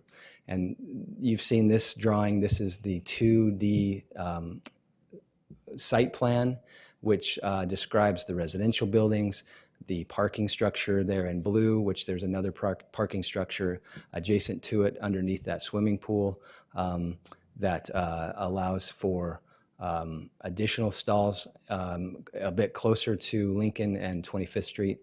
That promenade going north and south became a key element, something that does allow for that community area, or that third space that was commented on, a gathering point and a connection point to 25th Street, which was a major goal of our planning efforts to back into 25th Street, solve some of the problems that they had there along the alley of the state court building, and to really create one neighborhood, not to compete with 25th Street, but to augment 25th Street in a way that wasn't taking away from its historical and cultural value, but adding to it and allowing people to park once and experience the entire neighborhood and have a unique experience with new retailers and new events, as well as old retailers, local retailers, and accessing some of the history. So as you put all three of those ideas together, you can see kind of the evolution. You would say maybe if you squint at it that it all looks the same, but it truly is not the same in terms of its economic outputs. It's not the same as its community connectivity. It's not the same as enhancing 25th Street. We feel that the WonderBlock proposal on the bottom left there really represents all of the vision that we had in Make Ogden and all of the vision that we had in terms of a city trying to capture what's unique about us. Here's just a laundry list of some of those elements that you saw in the site plan, 354 residential units. These are market rate units. I'll speak to that a bit more in a minute. 100,000 square feet of office building, 50,000 square feet of ground floor street level retail with an additional 20,000 square foot of a grocery store. There's a hotel that fronts 25th Street. And again, those amenity spaces and that parking that really brings everything together and utilizes our land in a meaningful and efficient way. Here's a vision of that today. If you were to stand on the corner of 26th and Grant, that's what you would see. If you stood there, hopefully in the next maybe 3 years, that's what you would see, elevated a little bit, of course. And so we're very satisfied with this design. We're very satisfied with the effort that's been put into this design. SAR is the architect of record. They're an architect out of Colorado. They've been around, I believe, for 75 years, and they're award-winning. And so we're very grateful for them to have taken the time to study with us the value of Ogden and try to manifest it in what's being shown here. Here's some other pictures looking down 26th Street into what would be the parking structure, that black and white crazy graphic thing. Behind the white box is the parking structure, and so that's mainly where the parking would enter and exit from, next to the Brown Ice Cream Building. Here's again another look down 26th Street. Interior space, that space that's so important in terms of its programmatic value, how it relates to the residents that might live there and the businesses on the ground floor, how all that works again with 25th Street. Those things were the basis of our thinking as we approached how to design the site and how to maximize value and experience. Here's again another view looking north towards what kind of is the access point of this whole promenade. It's that art wall that can house a water feature if that's prudent. It certainly can house digital art that can be changed and used for events, concerts, art exhibits. There's also some thought of using water on the ground plane, something that is really unique and enjoyable while you're there. And if you need to use that space for a different venue, then it shuts off and it's a flat plane that can be used for a concert or for a food truck in this case. Again, here's some of that connection space as people move in between buildings. It's meant to be quaint, it's meant to be cozy, it's meant to be explorable so that as you're moving through the space, there's unique opportunities to discover things that might not be visible in a single view. The materials are all high quality, high end, durable materials that represent the elements of Ogden's past, but also look towards what Ogden's future would be. Here's a night view of that art wall as you see an idea of it being programmed for a concert in the evening. So let's talk about the investment. This is roughly $188 million. Without the parking, I'll get to that in just a minute. But the vertical construction of the project is $188 million. It's proposed to be a joint venture between the redevelopment agency and the developer, J. Fisher Companies. This is not unlike our joint venture with the Boyer Company out at BDO. But it is different, and we'll highlight the differences here in a minute. It's an investment required by both parties. I'll cover that more in detail in a minute. And the investment that's being proposed from the RDA does not require an increase in property or sales tax to make that investment. And I'll highlight that here in just a minute.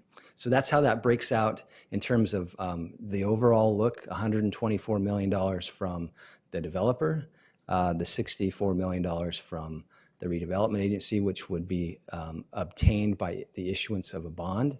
The bond is a tax increment, and it's a tax increment bond backed by sales tax. What that means is that we're looking at the future receipts of tax increment that are generated solely by this project alone and monetizing that through a bond, meaning that we're using those future receipts of property tax to pay the debt service on the bond with a backstop of sales tax. But it's not a general increase to citizens of Ogden in either property tax or sales tax. The way that our investment breaks out is in three ways. $36.5 million comes from BDO lease revenue, which is investment return money. It's money that we receive, as you know, from our partnership with Boyer. And that money is unrestricted tax money. It's specifically not property tax or sales tax. It's business income. And we receive a portion of that every year. And so we would capitalize that to pay $36.5 million of the bond. 21.5 would come from the tax increment that I mentioned. Again, just the taxes paid by the property, by the project. And then we've received about $6.5 million in federal and state grants that we would use to go for that. So that's how our $64 million is compiled. It does, again, does not raise taxes for the citizens, and technically, aside from the grant money, you could argue that that is, federal tax money, but it's not Ogden City specific tax revenue being used for that. Here's another view of that. There's been some questions about the $64 million bond amount versus what might be in a parameters resolution that you would see on the 10th of January. The par amount is different than the amount that would be given to the construction budget of the project, and that's because there's other fees associated with issuing a bond, and so that's all factored in to that $75 million. So the first time that you all heard about this as a board was when, well, the first time this was formally presented to you as a board was when we shared with you the land transfer and development agreement. That's our operating or our functional agreement that usually works out all of the elements of a land transfer and the reciprocal development that's required by the city as a result of that land transfer. That was adopted by the board on December 8th of 2020. In that agreement, at that time, we were contemplating a master lease for the office building. We were contemplating a parking agreement because we knew that the parking was going to be an element. We were working through agreements with the state court, and we were working out an incentive agreement with the developer. So as you approved the LTDA, as that's called, that your approval of that land transfer was subject to your future approval of those other agreements that are listed there. As we've gone on, you can see that that's almost 2 years ago. A lot has happened in the course of planning these types of developments with this many stakeholders and this much complexity. Things have changed. And so what will be presented to you at least by January 10th would be your approval of a restated land transfer and development agreement. So that would be the same type of document. It would be the transfer of the land with additional conditions, but those conditions would change. No longer are we doing a master lease for the office. That is no longer necessary given our new financing structure. The court agreement is generally the same document, but it includes the... Brandon, you just said something really important that we've been hearing from some people, that we are no longer guaranteeing occupancy. That's right. I just wanted to point that out because that's Yes. some comments that we've been hearing. And this is the new part that I mentioned. The LTDA has been around since 2020, and so now we're bringing to you for the first time publicly that those terms have changed, and you'll see how those new terms work out in the new agreement. But we have scrapped the occupancy guarantee. Sorry to disrupt your flow. I just didn't want that to get missed. That's a good point. Thank you. Most of everything that was in the original development agreement has been kind of melded into the operating agreement. And the operating agreement is the joint venture agreement that is common to joint ventures. But in our case, it includes a financial arrangement that is unique to the city, even different than how we operate at BDO. So again, this is a joint investment made by us and the developer. We're so grateful to have a development entity like J.F. Fisher Company, who is well respected, that has significant experience, has a wonderful team, in addition to their design team, design workshop, and SAR, and all the consultants that they've hired. We're grateful to have them be willing to invest $122 million into our community. We're grateful to have Zions Bank or other lending partners that would be willing to loan on this project. We're grateful for our bond counsel and for our financial advisors that we rely on to help us understand the feasibility of all this. But all that culminates into this operating agreement that essentially sets out what's called a waterfall. And what that means is that there's an expected return by the developer that's stipulated, and then anything above and beyond that at the time of sale of the project or parts of the project, there's a participation rate that we've negotiated that allows the RDA to receive some or all of our investment money back. And that's all dependent upon the performance of the property over a period of time. So let's say that that period of time is 10 years. If the project raises in value 100%, then that's obviously going to return the money back to the original investors, pay off debt, as well as give both JF Capital and the RDA a windfall benefit. And so that's unique, again, to our original deal, totally different, and not found in any other deal that we have in the city, not even with BDO. BDO, we get incremental lease revenue that we share. This one is meant to be captured at the full value of the project, where it's at its highest value, and it benefits both parties. So, hey, before you go on, so it says January of 2023. When will we get those? So going into the holidays, lots of people probably Right. want to take some time off.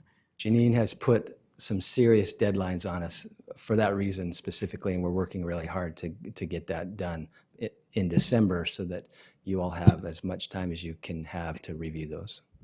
Where it's changed quite a bit. I mean, I think that's, we continue to talk about that Yep. that give and take, and so, yeah. If you could You're absolutely right. We also would have the option to extend the public hearing if we needed to. Just, Yeah. but he wants to move it along, so sooner we get it, the better. I understand the relationship of Okay. both of those things. So yes, Just trying to help. we do want to move it along. Janine is a tough boss. So speaking of Janine, she did mention some of the things that we've done to talk about this project, to get public comment and feedback. So again, I want you to understand again that this is all rooted in the Make Ogden plan. And so we have extensive information and extensive feedback from the citizens relative to the future development of downtown, the relationship of that development with 25th Street, the importance of 25th Street to the Union Station, and how all of that is connected. A gentleman mentioned that he's seeking for kind of the thread that runs through all of those and how they're connected. And that's exactly how we think. We bring to you isolated projects often and seek approval for those isolated projects, but in all reality, they're all connected, and they all work off of each other. So in any event, we have had a significant amount of public feedback, again, both at Make Ogden and with WonderBlock. We've tracked social media. We have website submissions on our websites as well as the council's website, open house events. And so from that, we have generated a list of questions. And so I'll try to get through these as quickly as I can. There are a number of them, and we tried to capture everybody's thoughts and feelings. So why did the RDA purchase the former Hostess WonderBlock or WonderBread property, now WonderBlock? I covered this a little bit, but to ensure the important site was redeveloped to enhance and benefit the downtown, we purchased it in 2016, and the old building was demolished in 2017 to 2019. And our plan always was to deliver a property to someone who could invest in the site in a meaningful way and achieve our vision of its highest and best use and benefit to the community. Why is the RDA proposing to partner with a private developer to facilitate the WonderBlock? Again, some of this is a little bit redundant, but I think it's important to cover multiple times. So based on our Make Ogden plan, we envisioned a significant amount of high-quality mixed-use development that it had all kinds of uses, residences, retail, grocery, hospitality, all of the things that downtowns were built on. We contacted several developers in the process of doing that site design ourselves, and you saw some of the outcomes of their vision. Didn't quite fit with our vision. Private development investment alone, so just the funds from a private developer, is not sufficient for us to achieve the vision that we have and the maximum impact of the site. And I'll explain what that means as we go along. And so that's when we decided to utilize our ability to do direct negotiation to folks that we feel share the ability and the vision and the competency to achieve the goals that we have. And that doesn't always, it's not always easy to find folks that are willing to make the sacrifices that we're asking from them. $122 million is a significant risk. It represents one of the largest, if not the largest risk that's been taken in the downtown and since it was probably built.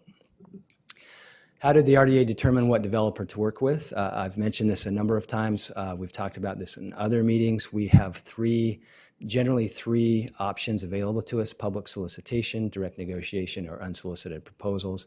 In this case, we considered several concepts from other developers. As I mentioned, none of them really hit the mark with us, and so we engaged with J.F. Fisher companies due to their reputation and their ability to perform. This is similar to how design-build processes go when you build a building. Design-build is a very fluid, responsive method to construct a building, and it allows an owner to actually use industry experience and industry knowledge to inform the design as it's moving along. And so a project like WonderBlock that's this complex, that has this many objectives, it was important for us to engage a development partner at the inception of the process, not at the end when we've designed it and then said, please, everyone just bid on this. We actually did that at the Ogden Riverbend. If you remember, in 2002, we designed a master plan that was essentially the law of the land. We codified it into an MU zone ordinance, and we were totally agnostic to the development community. We were totally agnostic to property owners, and so we have done pretty well considering that over the last decade or so, but that has proven to be difficult to manage as we've moved forward with development, because markets shift, financial situations shift, and we've had to make some changes to those documents.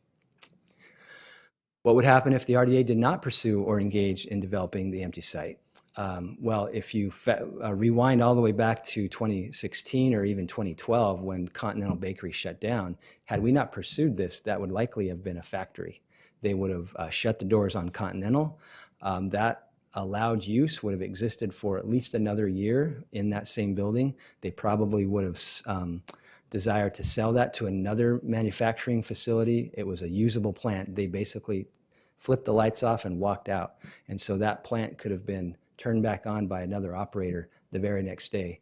And so had we not got engaged then, it could have very likely still been operating as a factory today in the heart of our downtown. As I mentioned, there's alternative development options, and so had any of those been pursued, so a traditional RFP, just asking the development committee to tell us what they thought the highest and best use was, that would have yielded probably one of those lesser projects that I've described.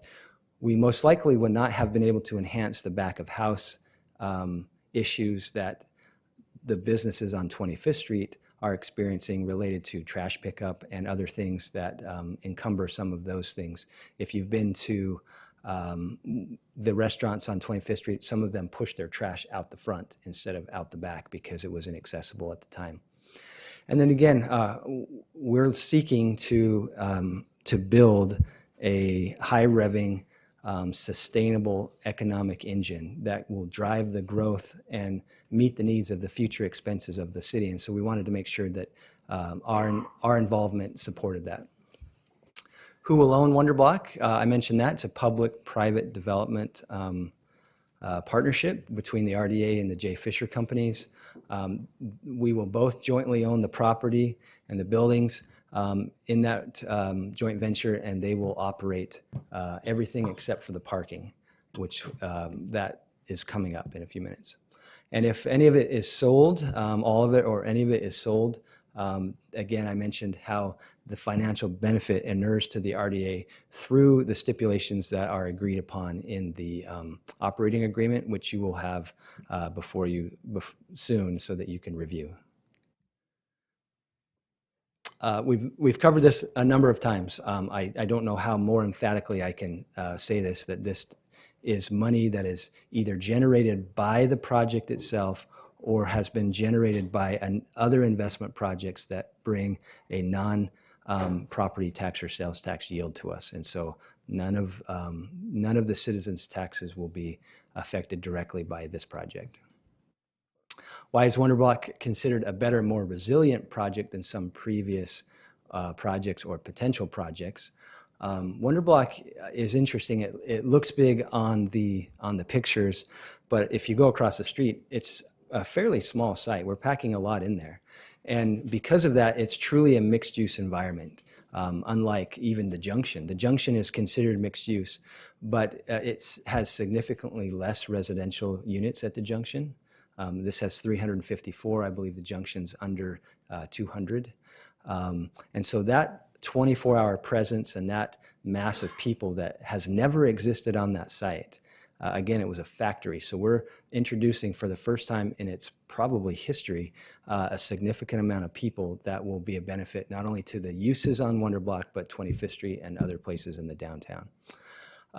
The office building seems big, but 100,000 square feet in the context of the downtown is not big. So that helps diversify some of the use of the project, whereas the Junction is largely just a shopping center. We have the Solomon Center and the movie theater, but the rest of it's largely shopping. So we think that this mix, again, is based on a high level of scrutiny and study by a number of professionals in the industry. We feel like this is the mixture that is going to support its economic vitality. Will the residential units be a higher quality market rate? The answer is, and then there's a statement there, that demographic is what is needed to support downtown businesses. And we absolutely agree with that. Our region's housing demand is forecasted to remain strong, especially in the rental market.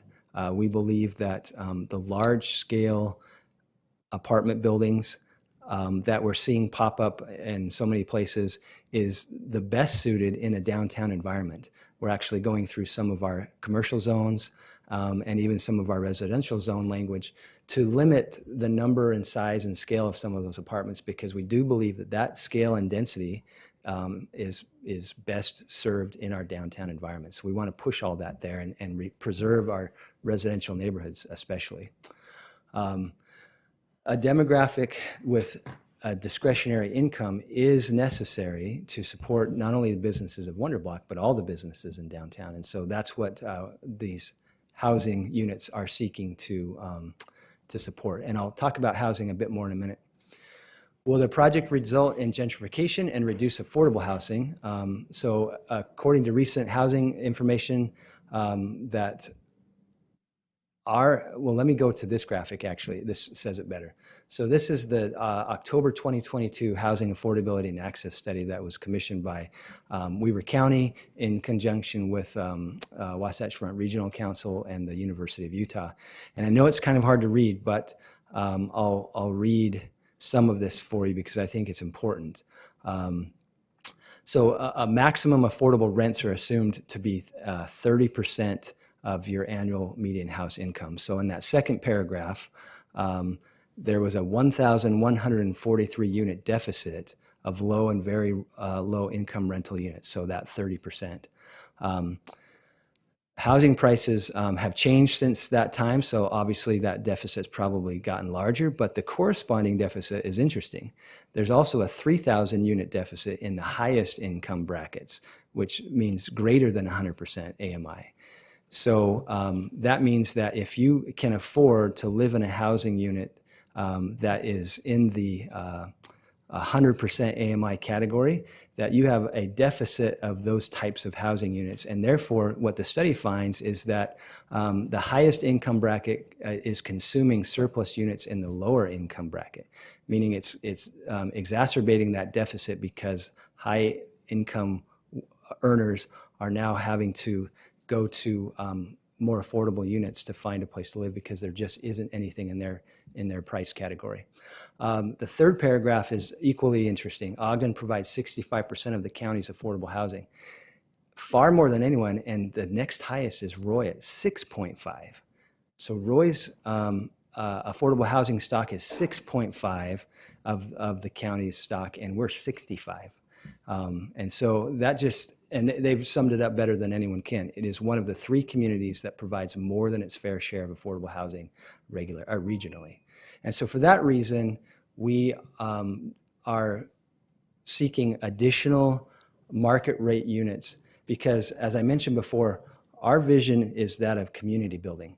We know that right now, as we speak, there are over 300 affordable units being built today that would be occupiable much sooner than when WonderBlock comes online. We know that more affordable units are being pushed into the marketplace because that's one of the most suitable and accessible funding sources through low-income housing tax credits. So collectively and across the community, based on the fact that we already have a huge deficit of market rate units, we're actually eating into, at a faster pace, the affordable units. And so overall, we feel like this is a good balance and it's consistent with our Quality Neighborhoods initiative.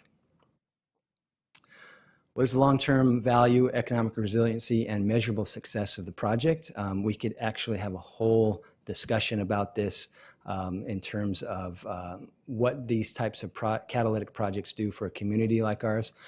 But essentially, by raising the standards of this project, and you saw how we did that over a course of design studies, we're establishing a new standard for the value of Ogden.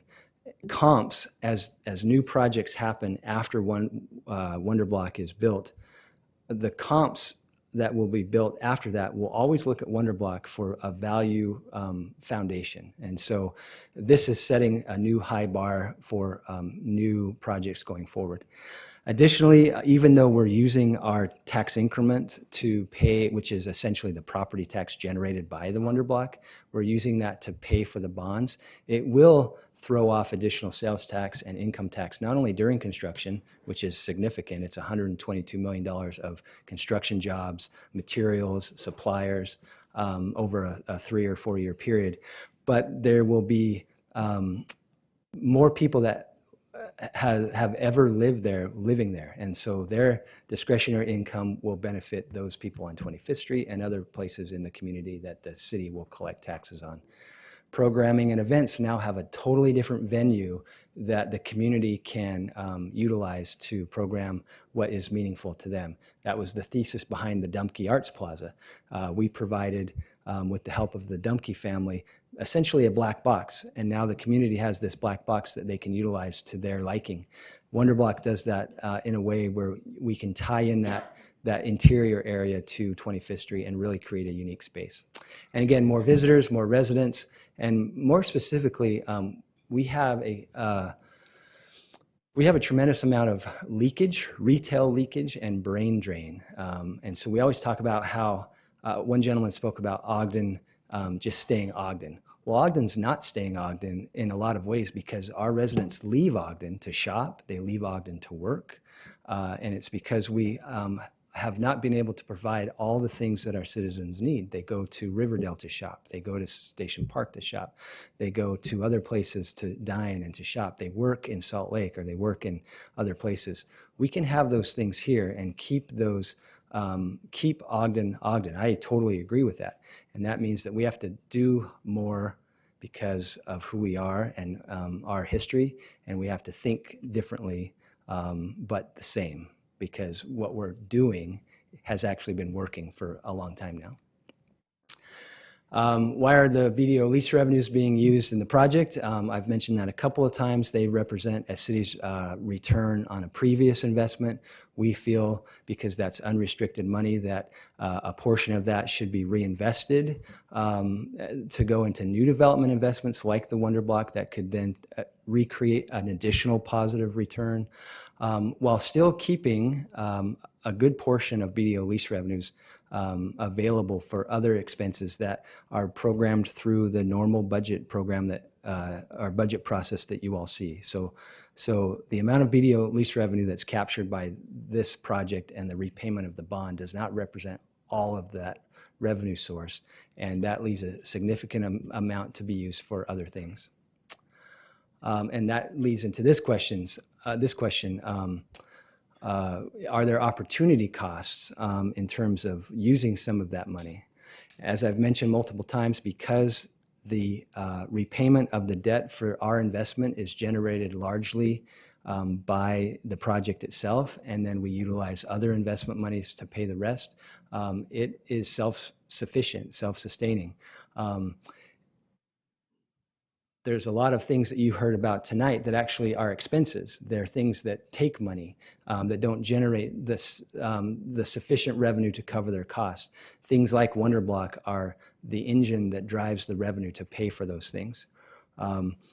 Other projects that are being considered at the same time that WonderBlock is being considered have their own independent and separate financing sources. And again, those two things don't really marry. You can't take a WonderBlock funding source and apply it to say Marshall White, because again, part of that source is generated only by building WonderBlock in the first place. And again, I've mentioned before, we're raising the value and the quality of development in Ogden, and so that's going to allow people the runway to make greater future investments going forward. So shouldn't we use TIF to support aging city infrastructure before adding new development? New development is actually what generates the TIF, as I've mentioned, and so it's difficult to take TIF that isn't being generated by new development and put it instead into infrastructure. Without new development, there is no TIF, the way that that works. And city infrastructure is generally funded through other mechanisms like fees and usage. It's all subject to the enterprise funds that they're allotted to. New development, including this development, is often the means in which cities like Ogden use to develop aging infrastructure. It's the catalyst that is actually used to put new pipes in the ground and build new curb and gutter and sidewalk and pave roads. And in the case of WonderBlock, all the infrastructure from the back of curb inward is actually new infrastructure built by the development. Because we are in a downtown environment, the main lines that this project will connect into are large and large enough to sustain new development. And so building in a downtown environment and utilizing existing infrastructure is the most sustainable activity we could do, especially compared to urban sprawl or other things like that. And so I hope that helps everyone understand that if you rewound everything back to the beginning, it was development that actually drove infrastructure, not the other way around. Why do we need to build new retail when we have available spaces in the downtown? That's a bit of a complex question. There are certainly empty retail spaces in the downtown, and they're empty for various reasons. A lot of time that's limited configuration. There's other limiting factors like ownership, location, condition, those kind of things.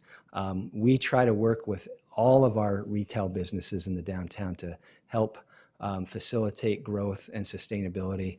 We utilize Ogden Downtown Alliance for that. We have TIF available for some things. We've supported the Monarch. We've supported the Junction. We've supported numerous businesses on 25th Street. So there's a lot of arrows in the quiver to help our small business. We do loans. We feel that the WonderBlock's retail spaces will be flexible. They'll have a contemporary size and shape. They'll be located in ways that are important to retailers. And all of that data and input we've received from the specialists who work in the retail industry to help us understand how to build a facility that's going to be suitable for success. Ogden has other vacant sites. Can we manage those as well as Ogden, as well as WonderBlock? And the answer is yes, we're managing it. What folks don't see when they see an empty site is all the development work that goes on behind the curtains to get that site from being, in most cases, an existing building to a vacant site to a new building. You can see the timeline that we've been working on, 2016 to 2022, just to get to this point, to be able to share with you what we feel is the highest and best use for the property. It's a significant amount of work and it takes a long time. So we are handling it, but there are privately held properties that we don't really control. Fred Meyer is a property that folks often comment on, and even though we helped or attempted to spur development there, that didn't play out. And so they're a private landowner doing private landowner things. And as much as we would like to see it developed, we don't necessarily control that. Shouldn't we be concerned that the city gave the Rite Aid block and the WonderBlock site to the same developer without a competitive proposal process? So I've covered this as I've discussed, the authority given to us by 17C, the policy that we utilize with the 3 selection methods. And I think the question is a little bit of a misnomer if you look at bullet point 2. In case of the Rite Aid property, JF Capital has been awarded a building on that site, but they are not the master developer of the site. They're a sub-developer selected by the master developer that we've been working with. And so that necessarily wasn't a selection done by the city. We're grateful for it. The building is a wonderful building that they've proposed. And I think, again, about 165 units that are all affordable within the 60 to 80% AMI range. Why is the city in such a hurry to move forward on this project without public input?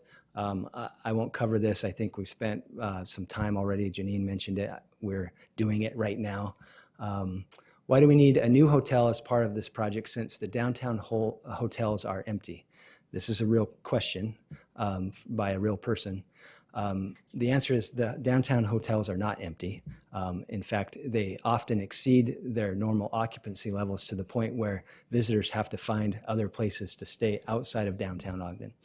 And we work with Visit Ogden, who's our visitors bureau, Sarah and her team, often to understand what the fluctuating market levels are for supply and demand. So based on that and the market studies that we do, there is a need for more hotel rooms in Ogden. Isn't the development of vacant lots a good thing, especially with a developer putting millions into the project that will bring more jobs and residences to currently dilapidated areas and creating new revenue? The answer is yes. We're grateful for this person who actually had a positive thought. Again, we're fortunate to have people who are investing this kind of money and risk. Don't get me wrong, there's risk for the city, there's risk for the developer, but together we mitigate that risk, and we're grateful for their team and their willingness to do that. At the end of the day, we all go home and see our families and do our other things. They are risking personal guarantees, they're risking personal assets, they're risking credit, they're risking a multi-million-dollar business that has been built on careful analysis of development opportunities. And so we don't take that lightly, and neither do they. We are excited about the proposed grocery store. Who's it going to be? Right now, we're in that chicken and egg scenario, meaning we're currently still in feasibility, meaning until we get approval, if we get approval on the project, we're still in the feasibility phase. And so there isn't going to be any retailers or grocers that will commit fully in this phase of the project. But once there is a commitment, then for financing by the city as an investment partner, then the work then shifts to implementation to where both the city staff and JF will be firming up those commitments and making sure that during the building process, we generate those commitments as much as possible so that when we open as full as possible. That's the goal, is to have the retail and the grocery experience all tied up so that the day we cut that ribbon, there's a full experience waiting for everybody. Wouldn't it make sense to put money into roads than a new development? Again, the majority of this development is being made by the developer, and the remainder is being made by money that is generated through property tax by the new development and money that is generated by BDO lease revenue that's not necessarily money that's used for roads in the first place. Road revenue is generated through existing property taxes. We get money from the state for certain types of roads, and they generally don't support a direct return. They're an expense. And so, as I mentioned, there's this whole equation that we look at to drive revenue so that we can pay for expenses, and making commitments like this drives that revenue. And really, it's not a choice one or the other. We spend a significant amount of money on roads every single year. We're benefactors of a brand new road just outside of this building. It's beautiful. It's well done. And so we have a public works crew that works very hard to find funding sources that are outside the minimum amount we get from property taxes to make our roads work. Well, adding to our retail and housing stock potentially reduce rental prices due to increased supply. Economics 101 would tell you that the answer to that would be yes. So we're trying to support as much as we can additional housing units. Not only do we have an affordability issue in Utah, but we have an availability issue in Utah. So our thesis has been through the Quality Neighborhoods Initiative that we facilitate a broad range of housing types across the spectrum of affordability. And so today's project, you might see market rate units. Tomorrow's project, you might see support of income restricted units. That's because we want to facilitate a broad range of units across the spectrum of affordability. Is the city going to need to incentivize businesses to go into the new spaces? The $64 million investment is our commitment to the project. We feel that at that point, there would be significant demand for the WonderBlock, and so we're not expecting additional incentives beyond our investment. Who will manage the property? I mentioned that before, J. Fisher Companies or their affiliates. We will manage and maintain the parking structures. Don't we have enough apartments in the downtown area already? If you go back to the Make Ogden plan, the answer would be no. And if you look at where we want the bulk of the apartments in the first place across the community, then we want as many as we can feasibly plan for in the downtown area, thus preserving our residential neighborhoods for single-family homes and other things. I wanted to show these two pictures. On the left, my left, you see the municipal building. It's hard to tell, and I'm not quite sure the year, but the federal building is not in the picture, so it's pre-60s. And what you're seeing is downtown development patterns that no longer exist. So we've abandoned the development patterns that actually made Ogden great in the first place. So what you're looking at, if you can tell, is 25th Street headed west, but each block face is consumed by buildings. There is very few parking surface stalls. There's very few things that have been torn down, but the development pattern is dense, it's tall, it's got mass to it, and this is how Ogden became great. You can see on the right, that's the Broome Hotel. That is on 25th Street. That's the location of the Key Bank today. And that was torn down to make way for additional development. But you can see on 25th Street how they utilized density and scale to their benefit. A lot of Ogden folks go to other cities for shopping due to the lack of options. Won't this bring more better shopping options and keep businesses in Ogden? I mentioned that before. Yes, that's what our analysis shows us. We do track zip codes and look at leakage reports, and I would estimate that all of us in this room are guilty of taking our dollars outside of Ogden, and especially online. And that's because Ogden lacks what we desire, and so we go other places. We're not going to bring the uses that are in Riverdale or in other places into the downtown, but we can continue to double down on local businesses and augment them with regional and national businesses that people want. And it's just a balancing act. Why are public funds being used for this development? We've talked about that. Initial proposals fell short of meeting the type of development that we wanted. We're trying to raise the standard and set a new bar of value in the downtown. And so we think we should do that using development funds that are generated by the project and other non-tax funds to support it. And by doing so, we're going to reduce existing surface parking. We're going to increase the businesses and the jobs available to the downtown. Will increase effective parking infrastructure, and will complement historical infrastructure as it relates to 25th Street.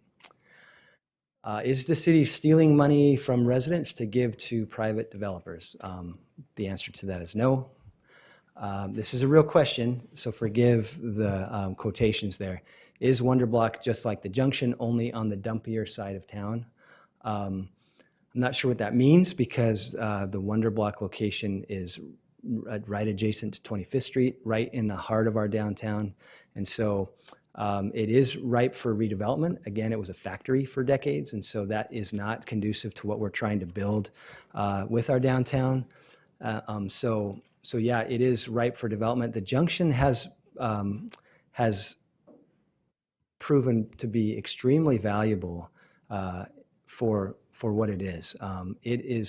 Could be argued that it was kind of that rock, that first rock that the city threw in the pond, and the ripple effects from that rock can be measured, and it's obvious and visible.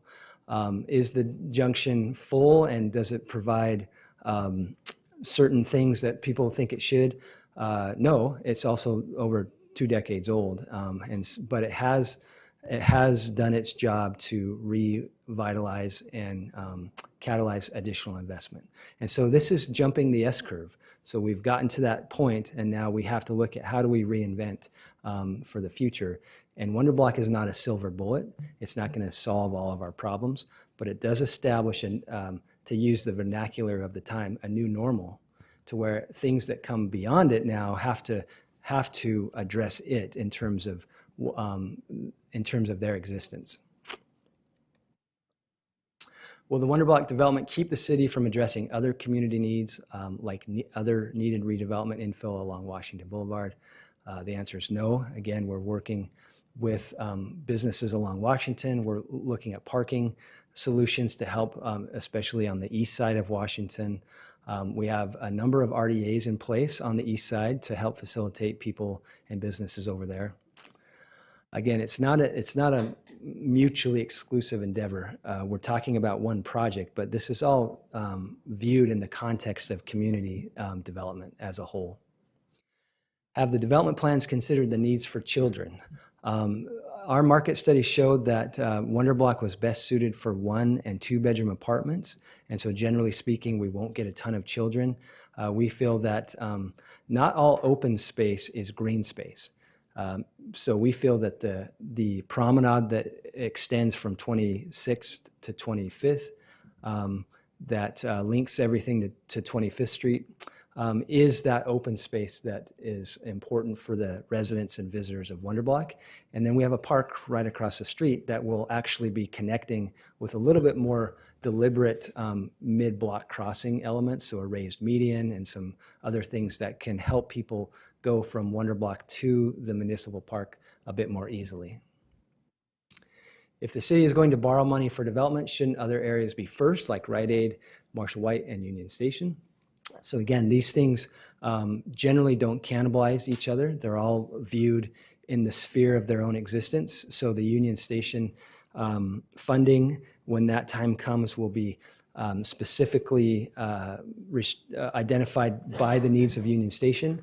Marshall White Center already has a significant amount of funding in place, actually more than WonderBlock, because of the actions that you all have taken and what the administration has done to start to save for that future project. So we look individually at these projects, but then and analyze them contextually together, and it all fits.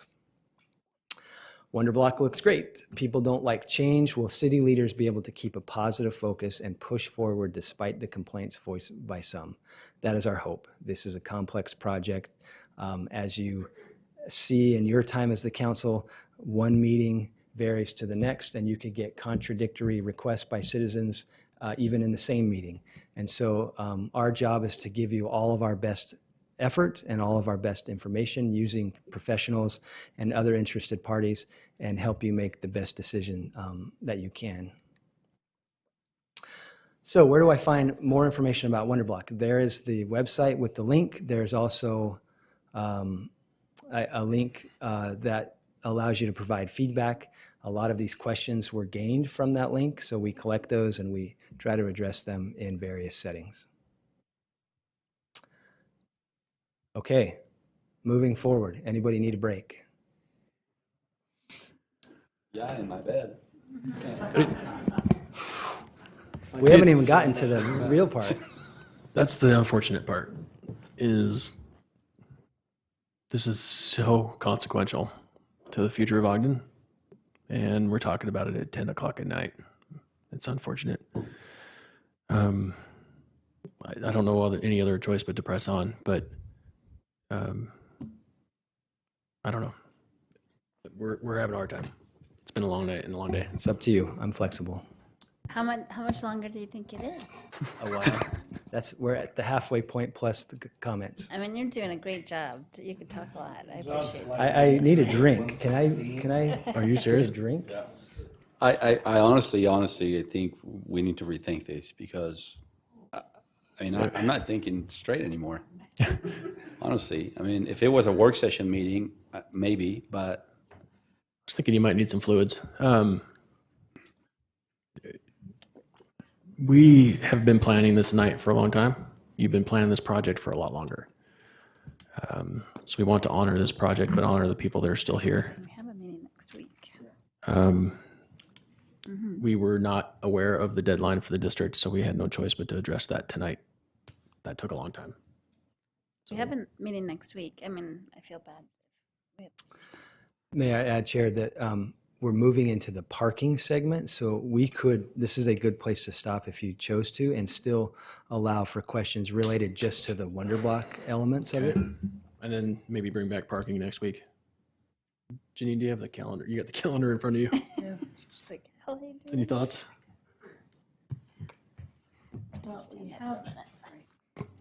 We have Trustee Beth Holbrook coming from UTA in the work session next week.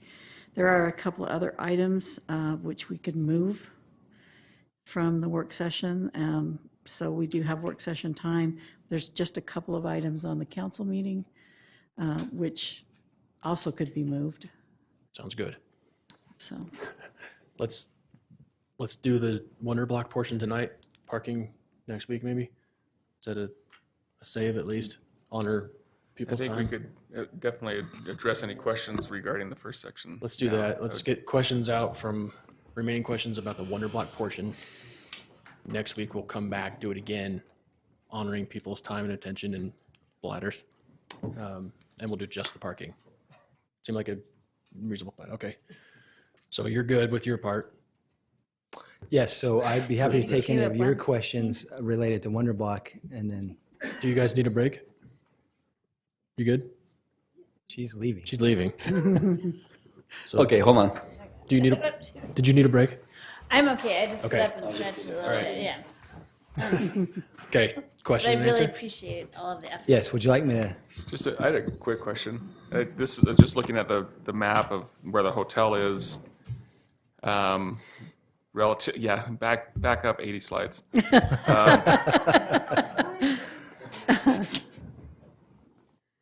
I'm just curious about the parking for the hotel. Like, if you come into town, are you parking at the parking structure and then hauling your luggage across that open breezeway? Or is there parking at the hotel? He's getting to the site plan, and I'll Yeah. explain that. I just, Right. Oh, when I was looking that at one. it. That one. Yeah, there we go. I was looking at it, I was Sorry, lady. thinking, that's a long way to carry your stuff. But I just didn't, anyway, curious about that. So yes, the parking for the hotel is under the building that has office, amenity, residential. That north to south building, there's a parking structure built into that, and there will be valet and assisted parking there. So that will load most likely from the backside. I have a question. If we're going into questions about this part, I mean, I got several from different constituents. So, you covered a lot of them already in part of this. One question that 25th Street business owners have is who will be in charge of maintaining that kind of walkway in that area, that public space? Because they feel that right now, they need a little bit more support even for 25th Street. So they're just curious how that will work.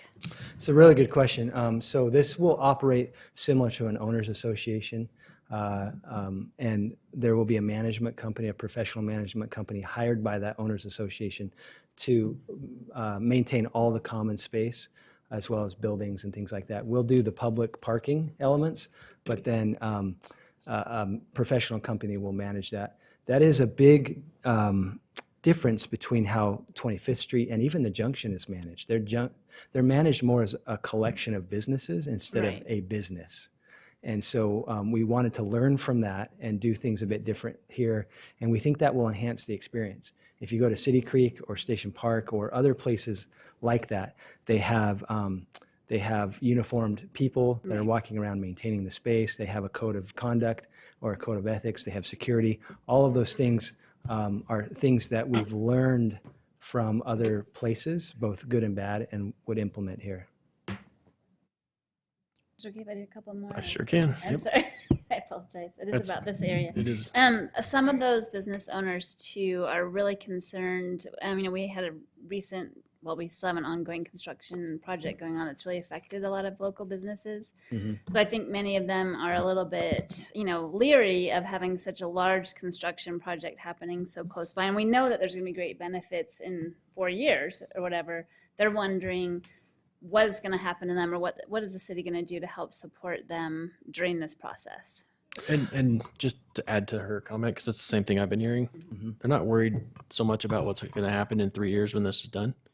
They're worried about today and tomorrow. Yeah. I mean, it's like fight or flight now. Right. So I would invite anyone from the JF team to help with this comment, but there's a couple of things that will be affecting the state courts, because we will be taking up some of the land that they're utilizing for parking. We would then shift their parking to Grant Avenue, and Grant Avenue would, from essentially where the edge of their building is down to 26th Street, that would be largely dedicated for court parking. So that'll have an impact on folks that might use that parking now today. We're trying to gauge our construction timeline around things like the marathon, which dead ends there on 25th Street. Because the project is largely contained in the site, there will be some off-street work that would need to be done, most likely in Lincoln and Grant, where we connect to utilities and things. Those would be traditional construction project nuisances where you have to navigate detours or go through construction signage. I think personally the amount of people working on this site over the course of the 3 or 4 years will be a boon to 25th Street and other businesses, because all of those workers have to have a place to eat. They may find a place that they've never been to before and bring their families back. They are coming to work and leaving home, so they're likely to stop and get gas somewhere in town, hopefully. So generally speaking, when you're looking at indirect benefits of projects like this, you calculate construction jobs and income from the construction period, and I think that'll be helpful. But there'll be general construction nuisances that people can expect. Do you guys have anything to add to that? They're like, we want out of here too. Right. Mm-hmm. At least now we've got some walls. Yeah. Okay. Any other questions for Brandon? I think the other ones are kind of focused on parking, so we can do that next week. Okay. I do want to get to the point, it doesn't have to be tonight, but I want to know where these numbers came from, how the cost estimates were developed, and how the splits were kind of assigned. So we can get to that next week. I would just recall to your memory the spreadsheet exercise we had with Mel. The answers are largely in that, and we can cover that again. But once you see the operating agreement and the schedules that are listed in that, and you revisit the spreadsheet, I think it'll make a lot of sense. Okay, so that's the thing we haven't seen. That's right. Those are the Okay. documents that we're transmitting soon. Okay. Questions from other questions from council members? So our intent was to give opportunities to the public to come and ask questions to Brandon and then get answers. We'd still like to honor that intent if anyone has questions that haven't been answered in his presentation. Just by show of hands, we got a couple. So a few. Okay. Let's just come up and quickly share your question, and then Brandon will give an answer. I'll go sit over there maybe. Yeah, if you want to, that'd be great. Thanks. How much time are we giving them for these? We're not going to time it. The aspect of construction access and impact, if anything, everything can be done, so to speak, built from the back wall side of 25th Street. I've watched the condo. I've been to Two Bit Street Cafe. I've kind of watched it be a ghost town at times and other things because of the impact of the current condo. Now, I've seen the impact along Jefferson Avenue with no restraints to UTA or the big belly dump trucks or anything else rebuilding 25th Street. Our infrastructure is completely destroyed on Jefferson. So that dynamic is everything should be built from the back wall. Ogden City Mall was torn down from the back wall right to the front. So right when it came down, oh, well, where'd the mall go? And so I think that's the dynamic to me is that. We talked about businesses locating in Ogden and staying in Ogden. We need to look and say, what critical businesses are we about to lose? Do you have a question or a comment? Yeah, I said, what about the impact? Can they be done? Can everything be done off of 25th Street? Don't put the construction on 25th Street like it is currently. Can that be done? The other aspect is why so much money from BDO revenues? Because when that was given to us, it was given to us to decrease tax burden on Ogden City. So to say it doesn't increase the tax burden, it does, because we're not decreasing our taxes. The BDO monies was guaranteed when we got the property was to decrease and so pay for other infrastructure, not just pet projects. I applaud the efforts and emphasis. The architecture fees that are going for the whole project that goes to a Denver company when there are capable Utah companies that could have been the architects, very capable and competent. Can that come, that percentage? We don't pay for that out of our revenues. So those are the types of things when we're sending so much money out of state for in-state project. Can the contractors be locally sourced? And then the other aspect is I appreciate my initial comment and not a guaranteed master lease. Fantastic. I'm glad there was pushback. The parking aspects, we've still yet to say how much we paid for the Ogden City Mall parking terrace and how we had to decrease and pay that debt in order for us to tear down the mall and reinvest.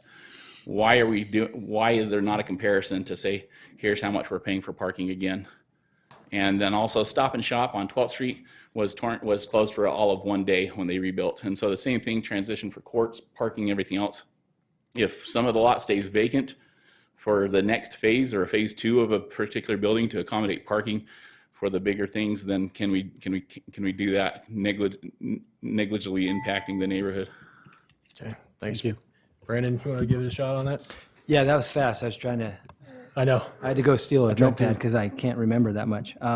So in terms of construction, this is a massive site. The west parking structure would be the first building built, which is the standalone parking structure. It's a concrete structure. It's post-tension slab, so it's cast in place. There's going to be a lot of cranes. It's multiple stories. So it'll occupy a large footprint, both from the building and the construction. I'm not sure what it means to build from 25th Street. We will maintain a singular access point because we want to control stormwater pollution and dust. And so they'll maintain a singular access point, and I believe it's off of Lincoln, right? And so that Lincoln access will be where all the trucks and traffic come through. Construction parking will be maintained on site inside the fence. And so people will park there. Obviously, this is a wall-to-wall development. There's really no wiggle room. So the more the buildings get built, the tighter it's going to get, and construction will have to adjust. Sure. Will you come up to this microphone?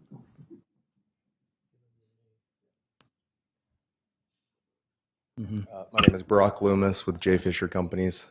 Just to address a couple of the comments, I think Brandon hit on it, but just real quick, we understand the work that's been done on 26th Street. We don't plan to come in and interrupt that.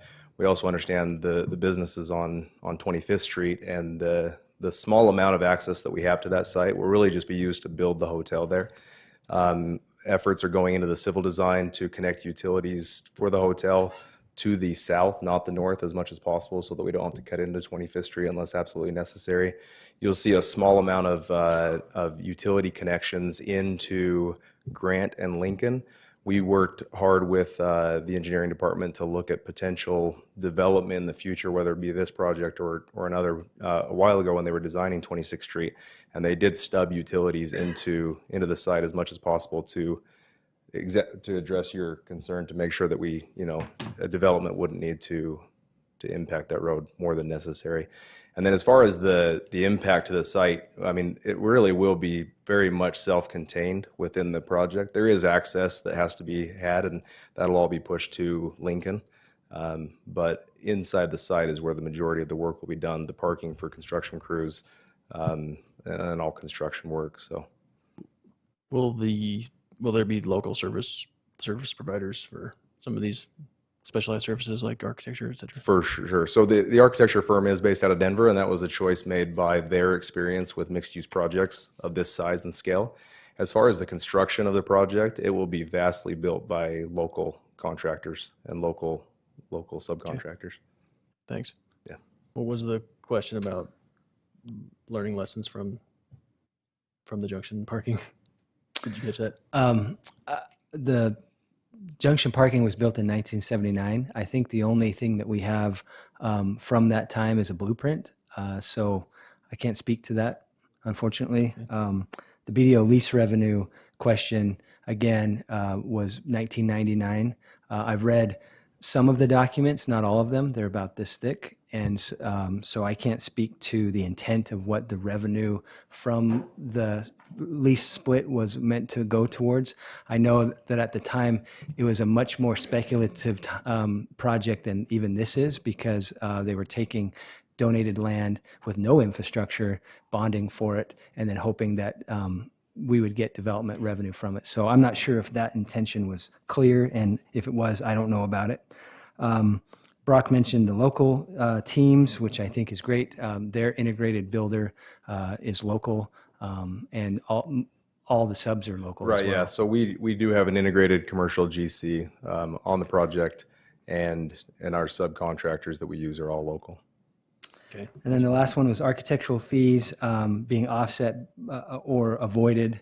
It's a $122 million project. Our contribution is 64, and so however you want to do the ledger, we could probably accommodate that. Okay. Thanks, Brock. Thank you. Okay, so come on up. Let's make it clear, concise, and quick. I'm going to be trying concise. Thank you. I've got three questions. One, what's the plan on snow removal in the wintertime?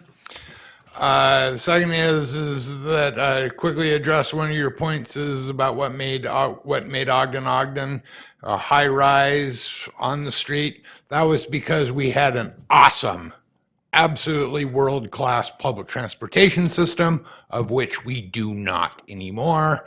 And what's your plan to address the extreme need for public transportation to get them down?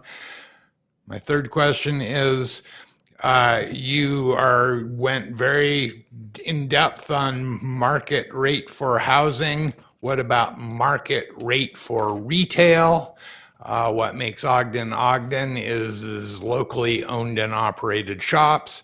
They are not going to be able, especially getting off the ground, being able to afford market rates. So I fear that we're going to get nothing but McDonald's, Popeyes, Golden Corral, or whatever, that's not Ogden, that's Roy, that's every other place. And what are we going to do to help subsidize and get locally owned and operated businesses, retail, and give them a chance to survive, which is what made Ogden Ogden? Thanks, Al. You spread joy without even trying, my man. Go ahead. So I'll call on Brock again for the snow removal, but let me answer the other question. So public transportation, obviously we have the new OGX line that would be supported by this. We have microtransit. The concept of building structured parking and creating environments where people park once and move around is at the heart of being efficient and sustainable. And so we feel like by connecting this to 25th Street and providing adequate parking for all the people who would come to the site, both for WonderBlock and 25th Street, we're encouraging people to actually make different and better decisions. And just a plug for the paid parking system, as we looked at how to manage our existing parking more efficiently, one of the benefits of moving to a paid management system is actually, in some cases, it disincentivizes people taking cars and allows them to make alternate choices for mass transit. So all of those things together really feed into this notion of creating a walkable, sustainable community. Market rate for retail. So a lot of the stuff we heard at Make Ogden, in the Make Ogden process, was just that 25th Street is a unique collection of historic buildings that has a unique collection of local businesses. And that combination really makes for a special place. Unfortunately, the entire city of Ogden can't be local businesses in quaint little historic buildings. We have to build on that. And so we sought to honor what 25th Street already offers, but then create a different kind of a space for other retailers so that as we come down to the downtown, we can experience both. Again, those things are not mutually exclusive. People in Ogden shop at these places that are not in Ogden, so it is reasonable to believe that if the places that people are already shopping at were in Ogden, that the Ogden citizens would shop there and not do it at the expense of the local businesses. So I think those two things are totally compatible. Snow removal. Glenn Gersberger from J. Fisher Companies. I'll address that point just a little further too, and I apologize. I had jaw surgery a couple weeks ago, so I'm still bound up. Snow removal. Part of my job at J. Fisher Companies is to manage these facilities, and what we've done and designed into this project is a snow melt system so that it doesn't have to be pushed to different locations. It will be evaporated through the snow melt system. The bulk of the project has that, and that's how that will be addressed. And also, as part of the retail, we're really approaching this from a curative point of view. We've hired consultants from Southern California that work on lifestyle centers and are really keyed into finding the perfect match for this particular area and this particular use.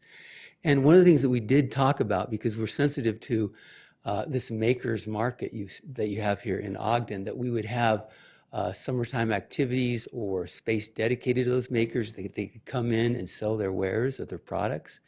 Again, trying to activate that public realm to bring people to that area. That's key to the entire project. So we're sensitive to that. and would certainly not be charging market rents for that specialized use for special events. So that's helpful. So a little more on the evaporation of water. Snow melt?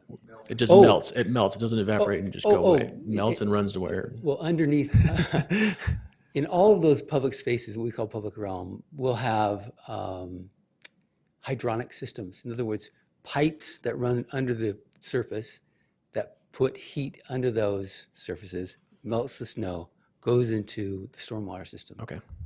So there's two places that I know of in the downtown that have this already. One is around the Megaplex, and the other is around the Ensign South building. Cool. Okay. Saves us a lot of time. Good deal. Was there any? Thank you. I think that's it. That was it. Okay. Any questions, council members? Okay. Next. During the presentation, I heard about opportunities for rentals in terms of housing. Will there be any opportunities for ownership? And if not, what does the market research say on the reasoning behind that? Oh, my name's Hank Costner. Thanks, man. Good question. Out of the 354 units that are being proposed, they're all rental units. There's a unique market as it relates to condo ownership. There was a big project at the junction that was endeavored to do that, and it converted to apartments. I know that the JF team has some specific information about what lenders think about condos and the size of condo projects and how financeable they are. So I would leave the specifics to someone from JF.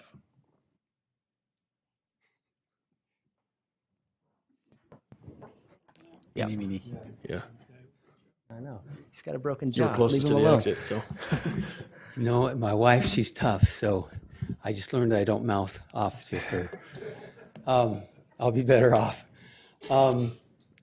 Mixed-use project. So finding a lender that will embrace a mixed-use project like this is substantial, especially one at this dollar amount. So office, retail, grocer, multifamily, hotel, that's a lot. Throw in a potential condo, it becomes unfeasible because it carries too much risk for the lender, it carries too much risk for the developer, and it creates a great environment for lawsuits is what it's come down to try and condo and sell units in a project like this. So we will have an association that manages the entire project, but what we didn't want to do was have a homeowners association competing with that use. So, do these projects exist in other places, even though it's hard? But do they exist where there's condos that are very, very infrequently? If you look at the downtown Salt Lake area, there's very few condos in that area. They're either buildings dedicated for sale, or they're part of a. It's hard to have that in a mixed-use community. So I'm sorry to push back. I understand that it's hard, but I'm more curious to hear if it's impossible. If it's impossible, then it's impossible. But if it's hard and it's not impossible, then I can't say it's impossible. But what I can say is it becomes very difficult to find a lender who would agree to this type of project with for sale product. Yeah. Okay. Right now, we're dealing with a very good lender who understands this type of project, but throw in that additional element, we may have great difficulty trying to finance the project.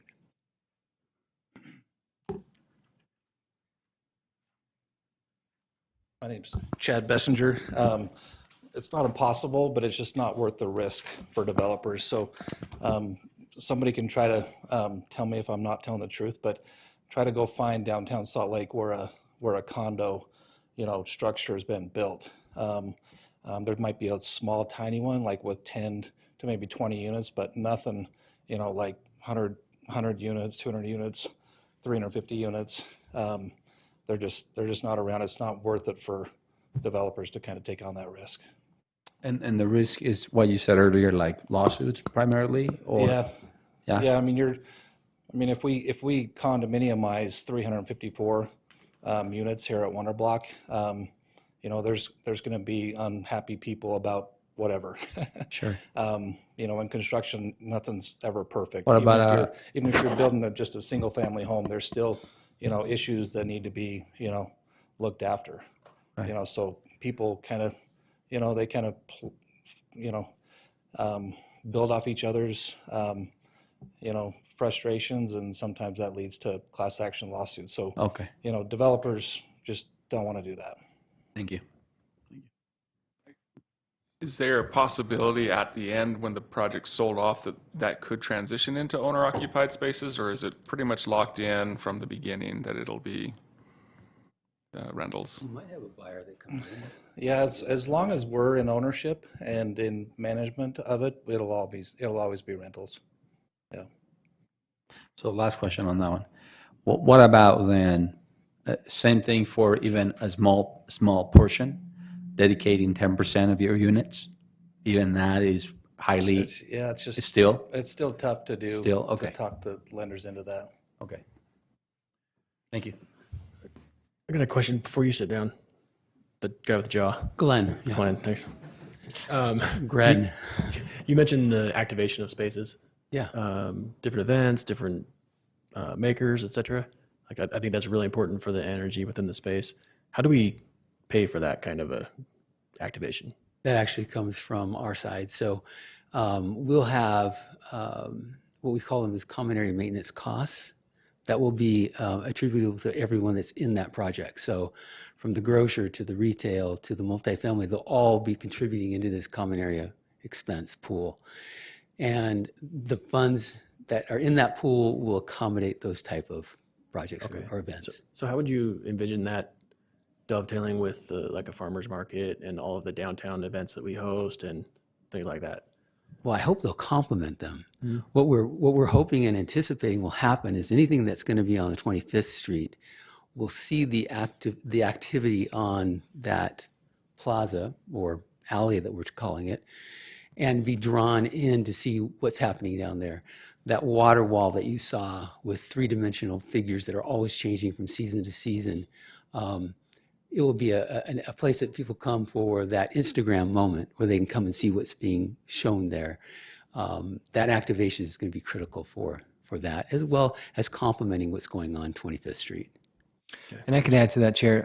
We have included folks like Christy McBride and our ACE team, as well as Kim Bauscher and the Ogden Downtown Alliance in the development of some of these concepts. So we're already starting to think about how to meld what's currently happening and what could be happening in addition to that with this new space. As I mentioned, it becomes a black box, and although it's privately owned, there'll be a public easement, and through special event permits or other things like that, we can facilitate having cool things happen. That's what we want as a city. That's what the developer would allow for. So I think it's like you said, a complement to 25th Street. Okay. So would your fees, and I'll just be totally transparent with where I'm headed about it. I'm not trying to cross-examine you. I'm just worried about using so much of our TIF that we won't be able to provide additional services in the future for all this additional demand and, mass of people, et cetera. So I'm just curious about what other, activating the space is one thing, but cleaning up after that activation and providing essential services like medical and fire or and police, et cetera. You know what I mean? Yeah, that all falls back on the development project. Okay. So we would bear those costs. So you're going to pay for our cops? Well, That's if, good. if Okay, we need, let's if we do need. Just kidding. I'm just kidding. It's interesting. We actually, cops are a huge benefit to our projects, and where we can find them to bring them in and have that presence always there, we'll always give them breaks on rent to be in that presence who's always around the property. So, one other thing, because I feel like this is important to you. As part of the study that we conducted of the analogs of places that exist like this, one of the most significant study was that of the Dairy Block in downtown Denver, of which a lot of these folks, including Rob Berg there with the cool hair, was instrumental in creating. And that was the very thing that they sought to to answer is how do you create these really cool spaces that are usually at the dead end of a building or in an alley, and how do you activate it, and who's going to pay for it, and who's going to manage it, and who's going to sponsor it. And so that team informed our study on all of those questions, and we're really excited about the opportunity with a company that has the capacity to manage it, along with sponsors of events, the city, and ODA. I think that it will be a really cool place that we can fold into what we're already doing. Okay, I think I'll just make this point and then we'll move on. But I'm thinking about calls for service, fire marshal having to do an inspection for whatever, code services calls, etc. I mean, there's in my mind, there's just conceptually demands of staff and resource that I'm worried we're not accounting for. It's one thing when we do TIF on smaller scales around the city. This one's got me just more sensitive to that because of its scale and mass, right? Which are all great things. I'm just wondering, from a policy standpoint and maybe a philosophical standpoint, how do we pay for those things moving forward? So with new infrastructure, there's likely to be very little, at least in the short term, very little demand for service to utilities and things like that, because it's all brand new essentially from the back of curb in. With this amount of people all in one place, you'll more likely get a higher demand for medical services and potentially for police services. Those things are funded by our general fund indirectly, so not any given project pays into those things.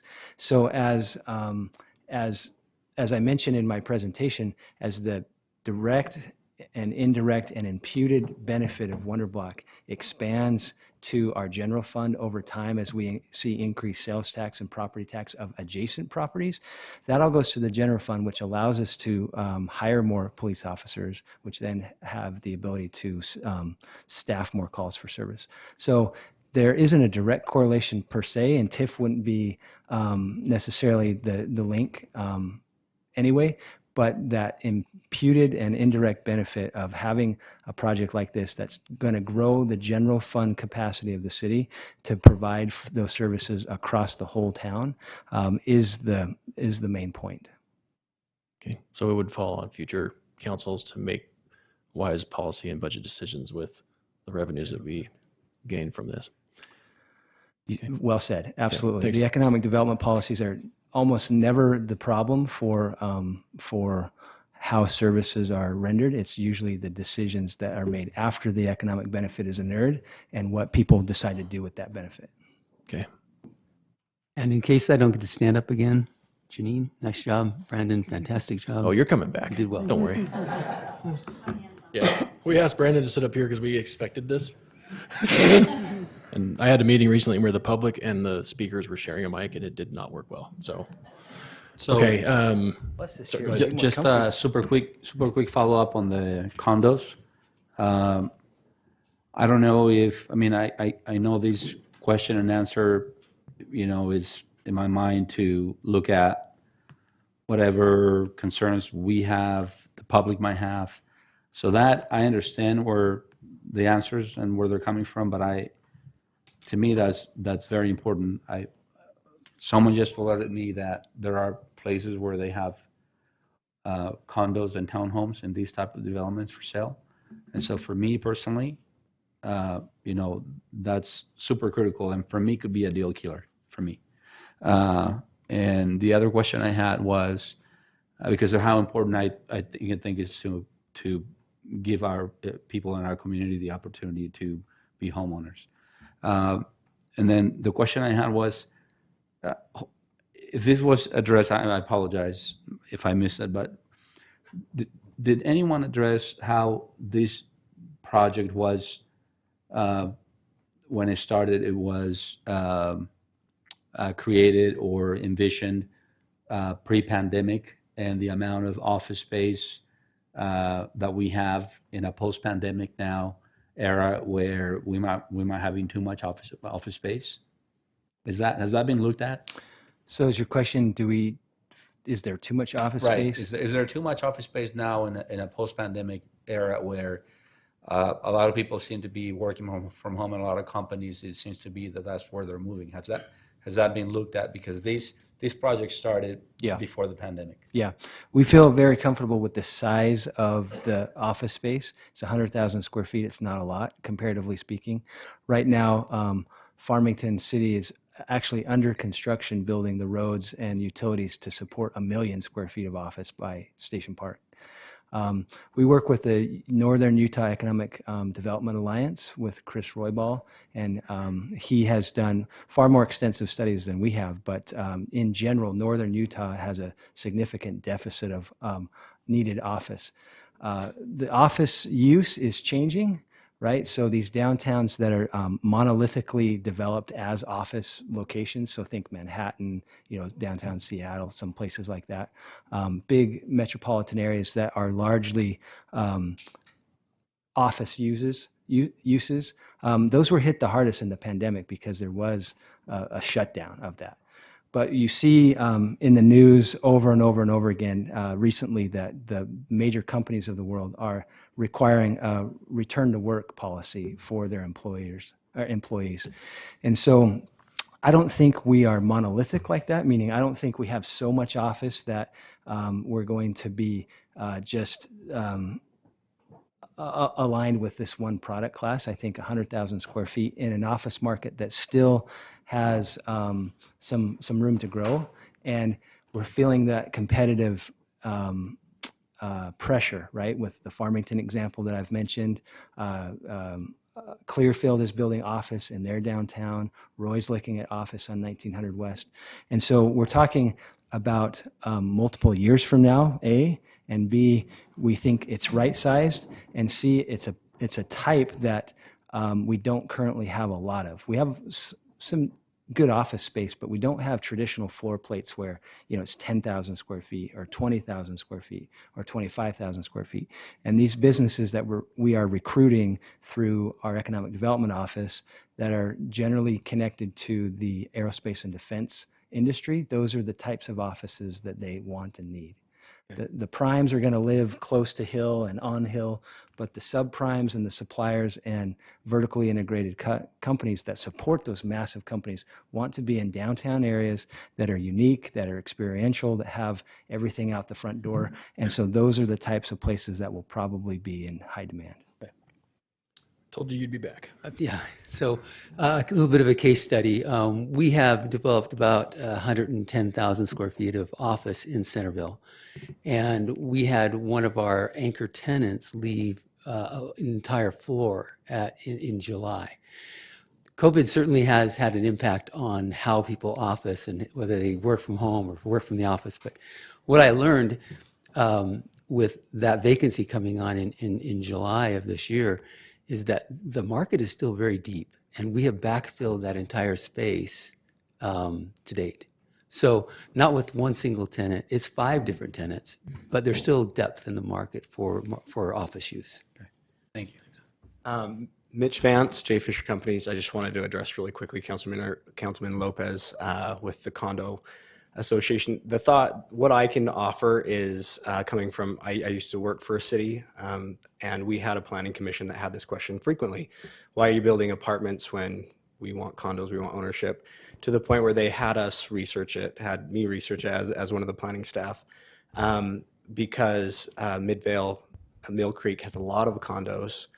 Sandy had some condos as well, so we looked into that and found for the most part condos in Utah have worked after establishment of apartments. The apartments are established, and a couple decades later they are able to be condominiumized.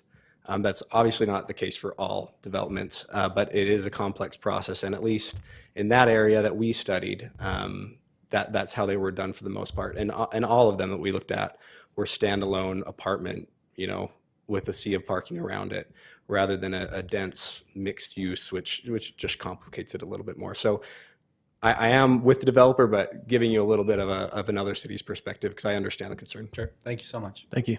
Okay, I think we're going to go to George next. Thanks for your patience.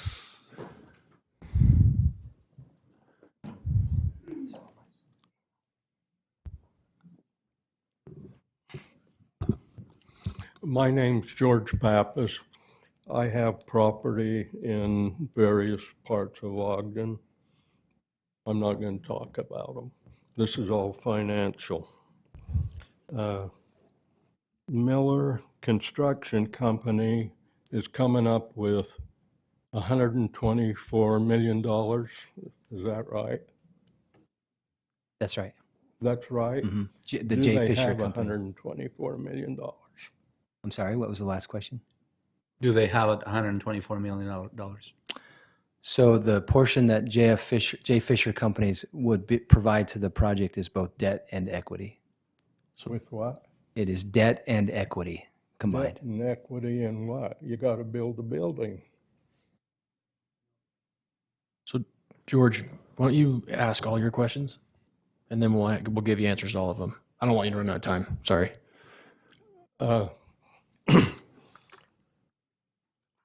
Let me look here a minute. Did you ever get a Dun & Bradshaw on Miller Construction? Dun & Bradshaw on Miller Construction. Do you have any more questions? Yeah. Keep going.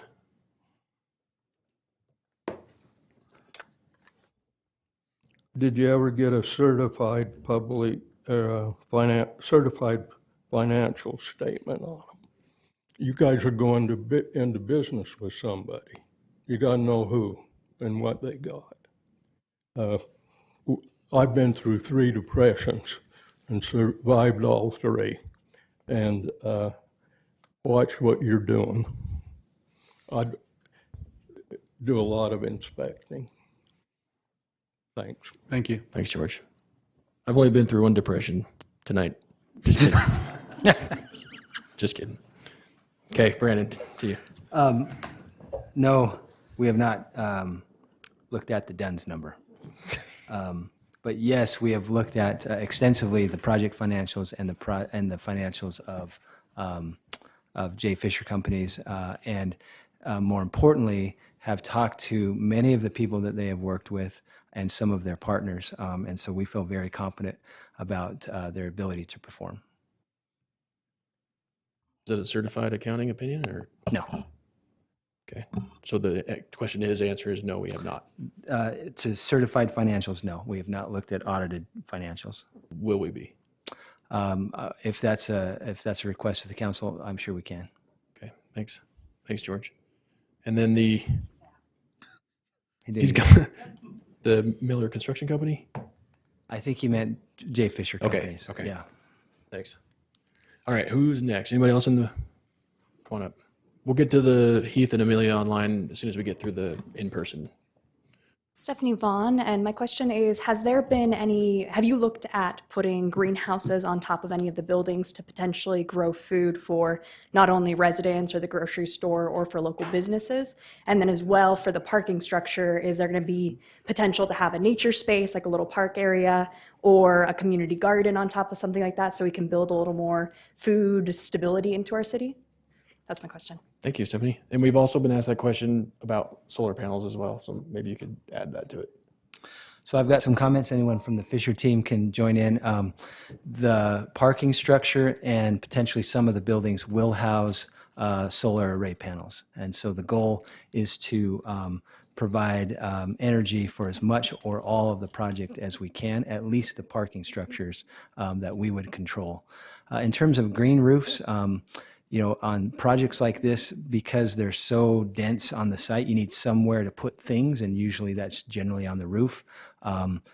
Green roofs and the like add expense, and so that's something that at this point isn't part of the project, given the need for that real estate to house cooling towers and other things that live on tops of roofs. And in terms of the green space, there will be, in the open space public realm, it'll be a combination of hardscape and softscape. The softscape will be complementary, so there is no, at this point, there's nothing planned that's open turf or something like that. We're relying on the municipal park to provide a lot of that because it's already there, and we're utilizing the public realm to be a very nice quality space with if you see the renderings, there's a lot of greenery, but it's typically in the form of plantings. Thanks, Brandon. Okay, anyone else in the chambers? Okay. Okay. Okay. Oh, I know I should have eaten dinner. Angel Castillo, Ogden resident. I just want to be clear and reiterate again that I am not against this project. What I'm concerned about is the fiscal sustainability of our infrastructure and what we're doing with TIF. Mr. Cooper has repeatedly said, oh, we have research studies, and there's a team member who said, I've worked in a town and we've done this in my world and Weber's world. Whenever you do economics, if you don't have recent data, any of this data is at less than 120 days old, because we're headed into a recession and unemployment is going to be 5% in the next 9 months. The feds are going to raise the rate. We just are coming out of a pandemic. It's a weird time. And I keep going back to strong towns because these people are the experts. And you know, there's some things that you need to ask, and is the public losing anything? Before a local government can approve a project for TIF, they need to ensure that the project passes the but-for test. But for the TIF subsidy, the develop wouldn't happen.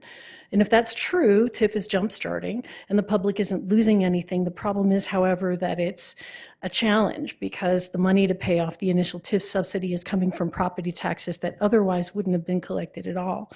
And it's essential that we ensure that the TIF is going to truly necessary. And as Chair Nadolski had pointed out, we have strain that's going to happen.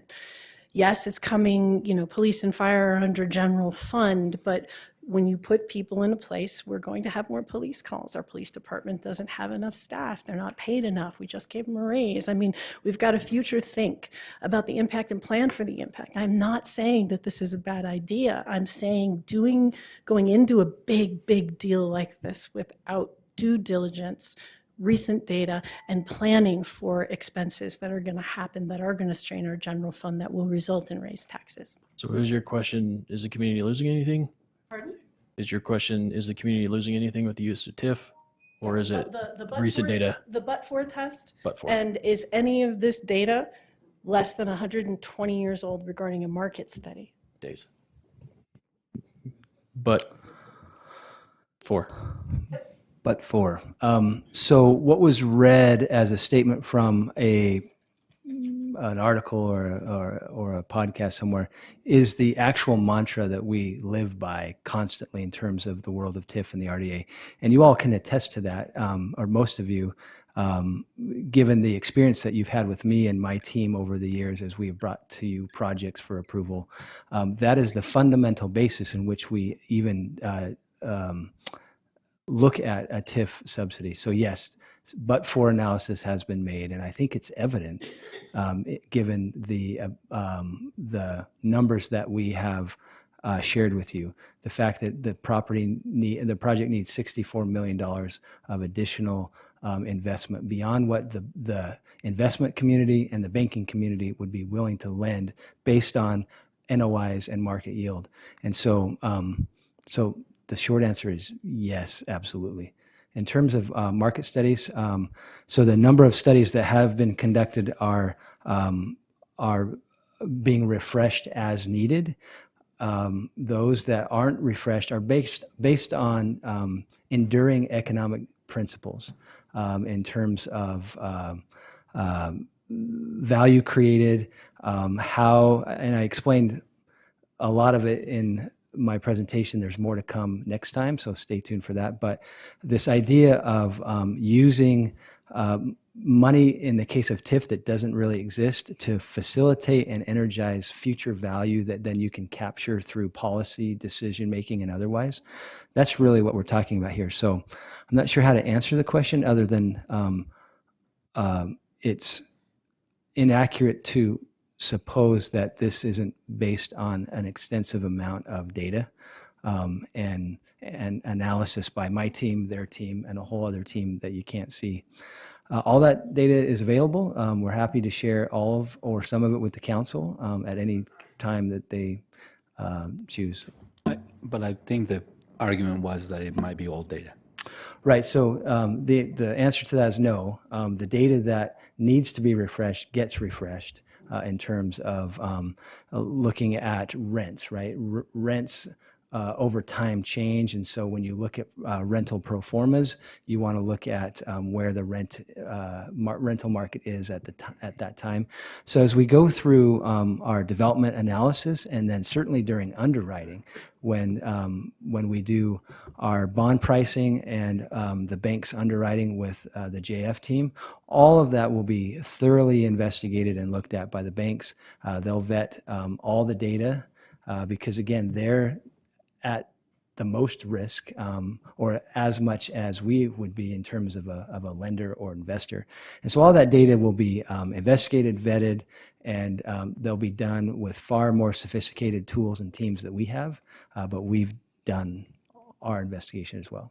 And that's an ongoing process between now and when the construction loan is funded and construction starts. Thanks, Brandon. Travis, can you come up and quickly state the part that we didn't answer? Quickly. Yes. Thanks. It's the dynamic of who are we in danger of losing, and how can this project benefit? If we're investing so much of our taxpayer money / BDO funding, everything else, every time I drive by the Big Sky conference, we showed the Key Bank building. They were right there for how many years? Big Sky, Ogden, Utah, now Farmington, Utah.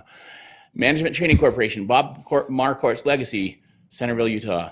I mean, these aspects, who are we in danger of losing? So I'm saying right now, it's not obviously a question can answer tonight. We need to just get out there, knock the doors and say, what can we do? And then as far as market rates or anything else, the business thing, let's subsidize the business front, so to speak, through BIC or whatever else to keep those people here. Okay. When I cry almost every time I go by Big Sky Conference in Farmington, Utah. I can relate. I mean, it's just so that my wife works there. Yeah, it's a longer drive. Okay, who are we at risk of losing? I don't know.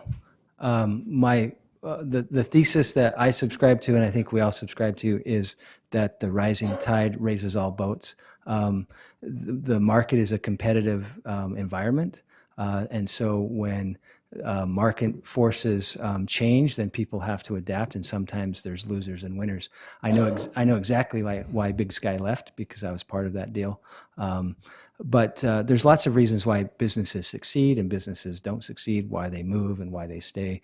All we know is that we're trying to propose to you the concept that there's economic development principles at play here, and that they're tried and true, can rely on them because we're the benefactors of them over the last 25 years, and it's evident through the growth of the downtown and the growth of the city, and the valuation. If you just look at pure valuation of the city, the macro environment is not purely the reason why we've grown as well as we have. The micro environment has certainly been impactful, and that's all because of the economic development policies and decisions that we've made for 2 decades. So we're continuing to employ those principles, utilizing good faith and good partners, and trying to do the best that we can for everyone. Again, none of this is mutually exclusive. Just because WonderBlock happens doesn't mean that we're not lending to small businesses. Doesn't mean that we're not trying to propose a complete renovation to 25th Street, the streetscape. It doesn't mean we're not also going to propose simultaneously a complete renovation to the Junction streetscape. All of those things are at play. They live in kind of their own little worlds, and they're not mutually exclusive. They can happen simultaneous to create a really vibrant environment. Okay, thanks. All right, I think we're good in-house here. Okay, let's go online to Heath Sato. Heath, can you concisely ask your questions? No, sir, probably not. Okay, you got 2 minutes. Okay, I'll do my best. It's almost 1 a.m. where I'm right now, so I'll do my best to be quick. I agree the financials are good for the developer. We're giving them over 1/3 of the money to do this. And please note that you've given more time to each individual from the development company than you've ever given any citizen in a single public meeting. I agree with the developer that when they noted that they don't want to take on any real risk beyond having rental units, that's not their job. And with all due respect, I don't know what to make of Mr. Cooper sitting in the seat where honestly a more courageous mayor should be sitting tonight. I gotta say I'm not mad at the developer at all, despite their own lack of direct experience with mixed-use projects. They're doing what developers do. They find projects that are optimally profitable, and how we ended up with them tells me a lot that they are really happy with this agreement. To the point, you were presented up front with Maslow's hierarchy of needs. The first thing you listed was real estate.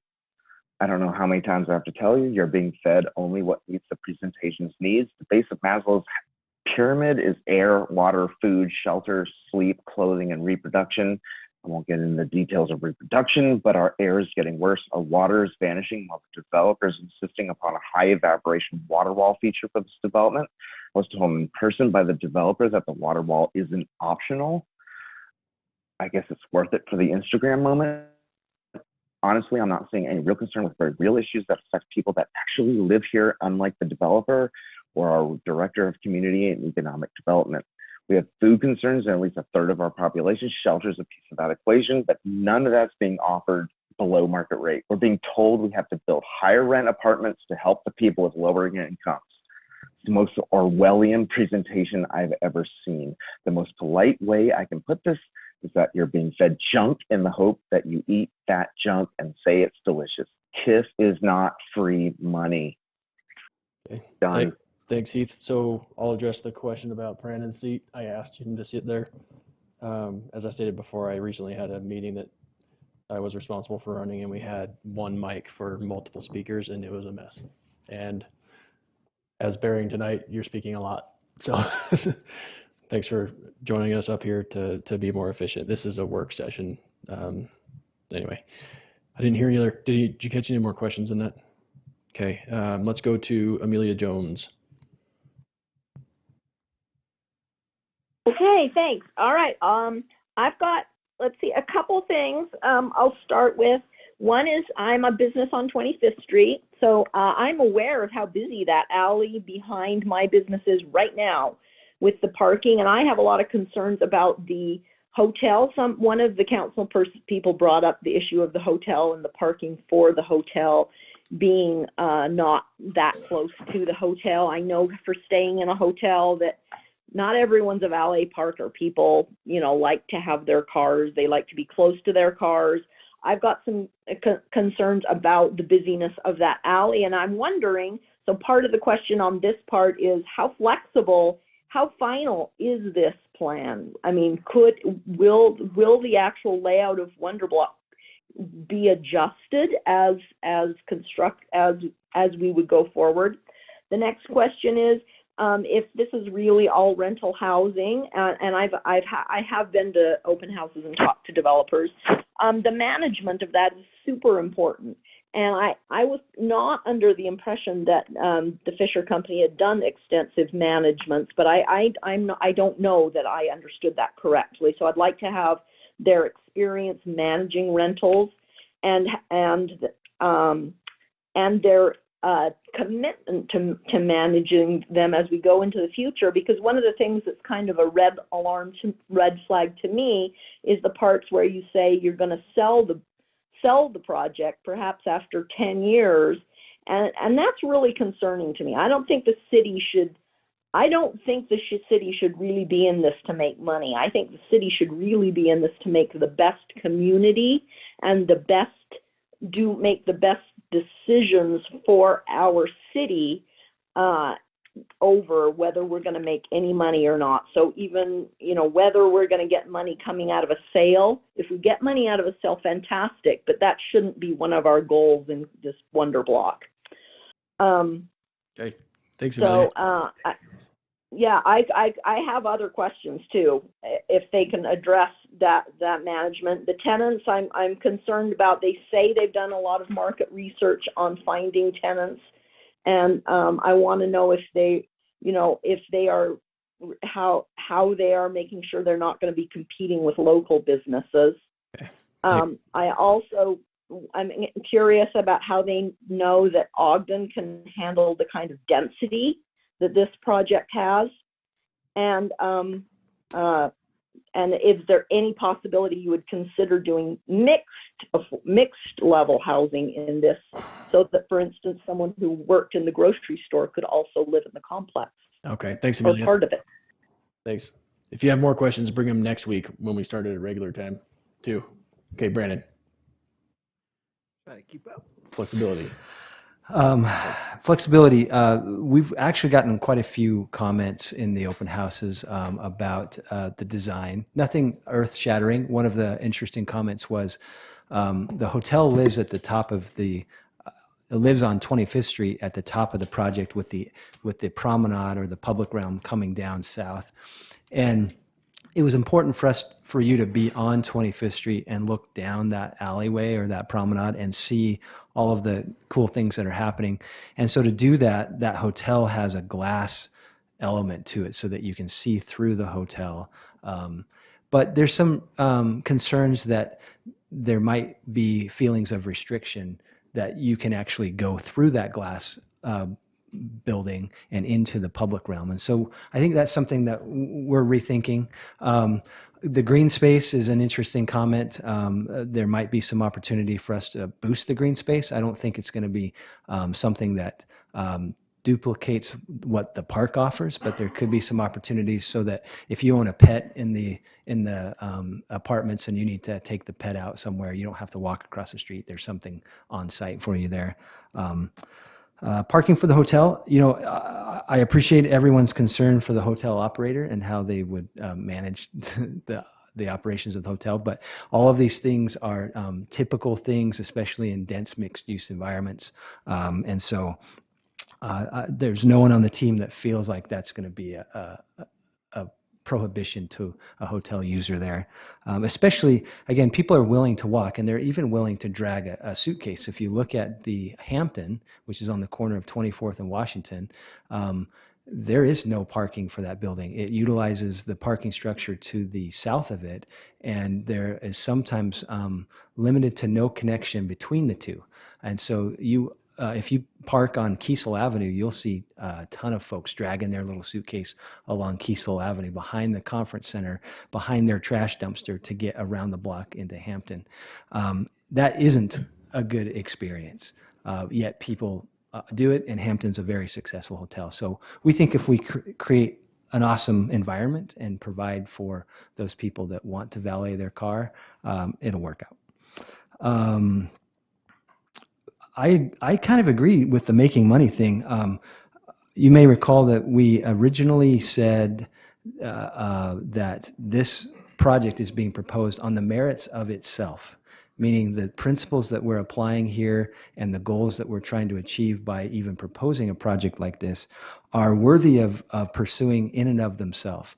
The concept of this waterfall and the ability for us to potentially recoup the investment amount that we're proposing was an added bonus that, frankly, the developers are willing to go along with.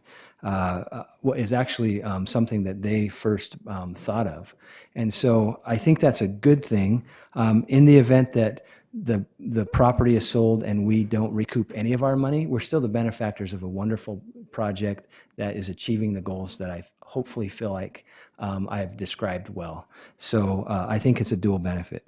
Competition, as Glenn said, we've tried really hard to curate the relatively small amount of retail square footage at WonderBlock in a way that's complementary to 25th Street and other places.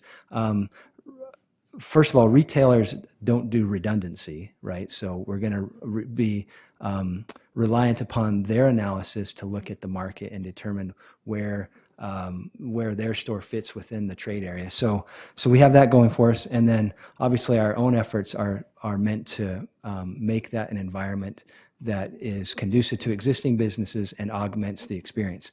Will there be competition? Absolutely. It's a capitalistic environment. And so there will be winners and losers like there always is. But from our perspective, we're being very sensitive to our existing businesses so that we create an environment that adds to and doesn't detract.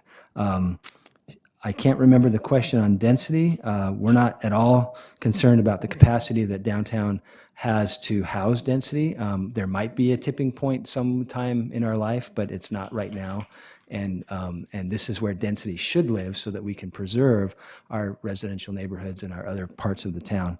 And then the mixed use nature is, again, the best way to enhance sustainability and utilize existing assets. Way better for water use, way better for air pollution. All of the things that we're proposing checks all of the boxes that you've heard people talk about tonight. Let's get someone from JF, someone from this good hair zone to address the management experience piece. And then I think we're going to call it a night. Yeah, the gray hair that I have, I've been in this industry for over 30 years, focused primarily on asset management and property management. So we built over 4,500 apartment units that we self-manage. We've got a team of, right now, close to 75 people on our property management team. And we specialize and have experience in office, industrial, retail, and multifamily, all 4 product types. So I think our resume runs fairly deep in this area, and we look forward to managing this project too. So I didn't say gray hair, I said good hair. Oh, okay, thanks. Okay. Okay, you guys, we're terribly sorry for such a late night. This is a hugely important topic. We're not going to shortchange it by doing this late again. Next week, we'll be starting at a much more reasonable hour and finishing at a more reasonable hour. And so bring your questions. We'll focus on parking next week. But if you have questions remaining from tonight's, bring them, and we'll have the good hair in the building. Okay. Motion to adjourn. Don't need one. Don't need one. We're in a work session. Okay, good night, everybody.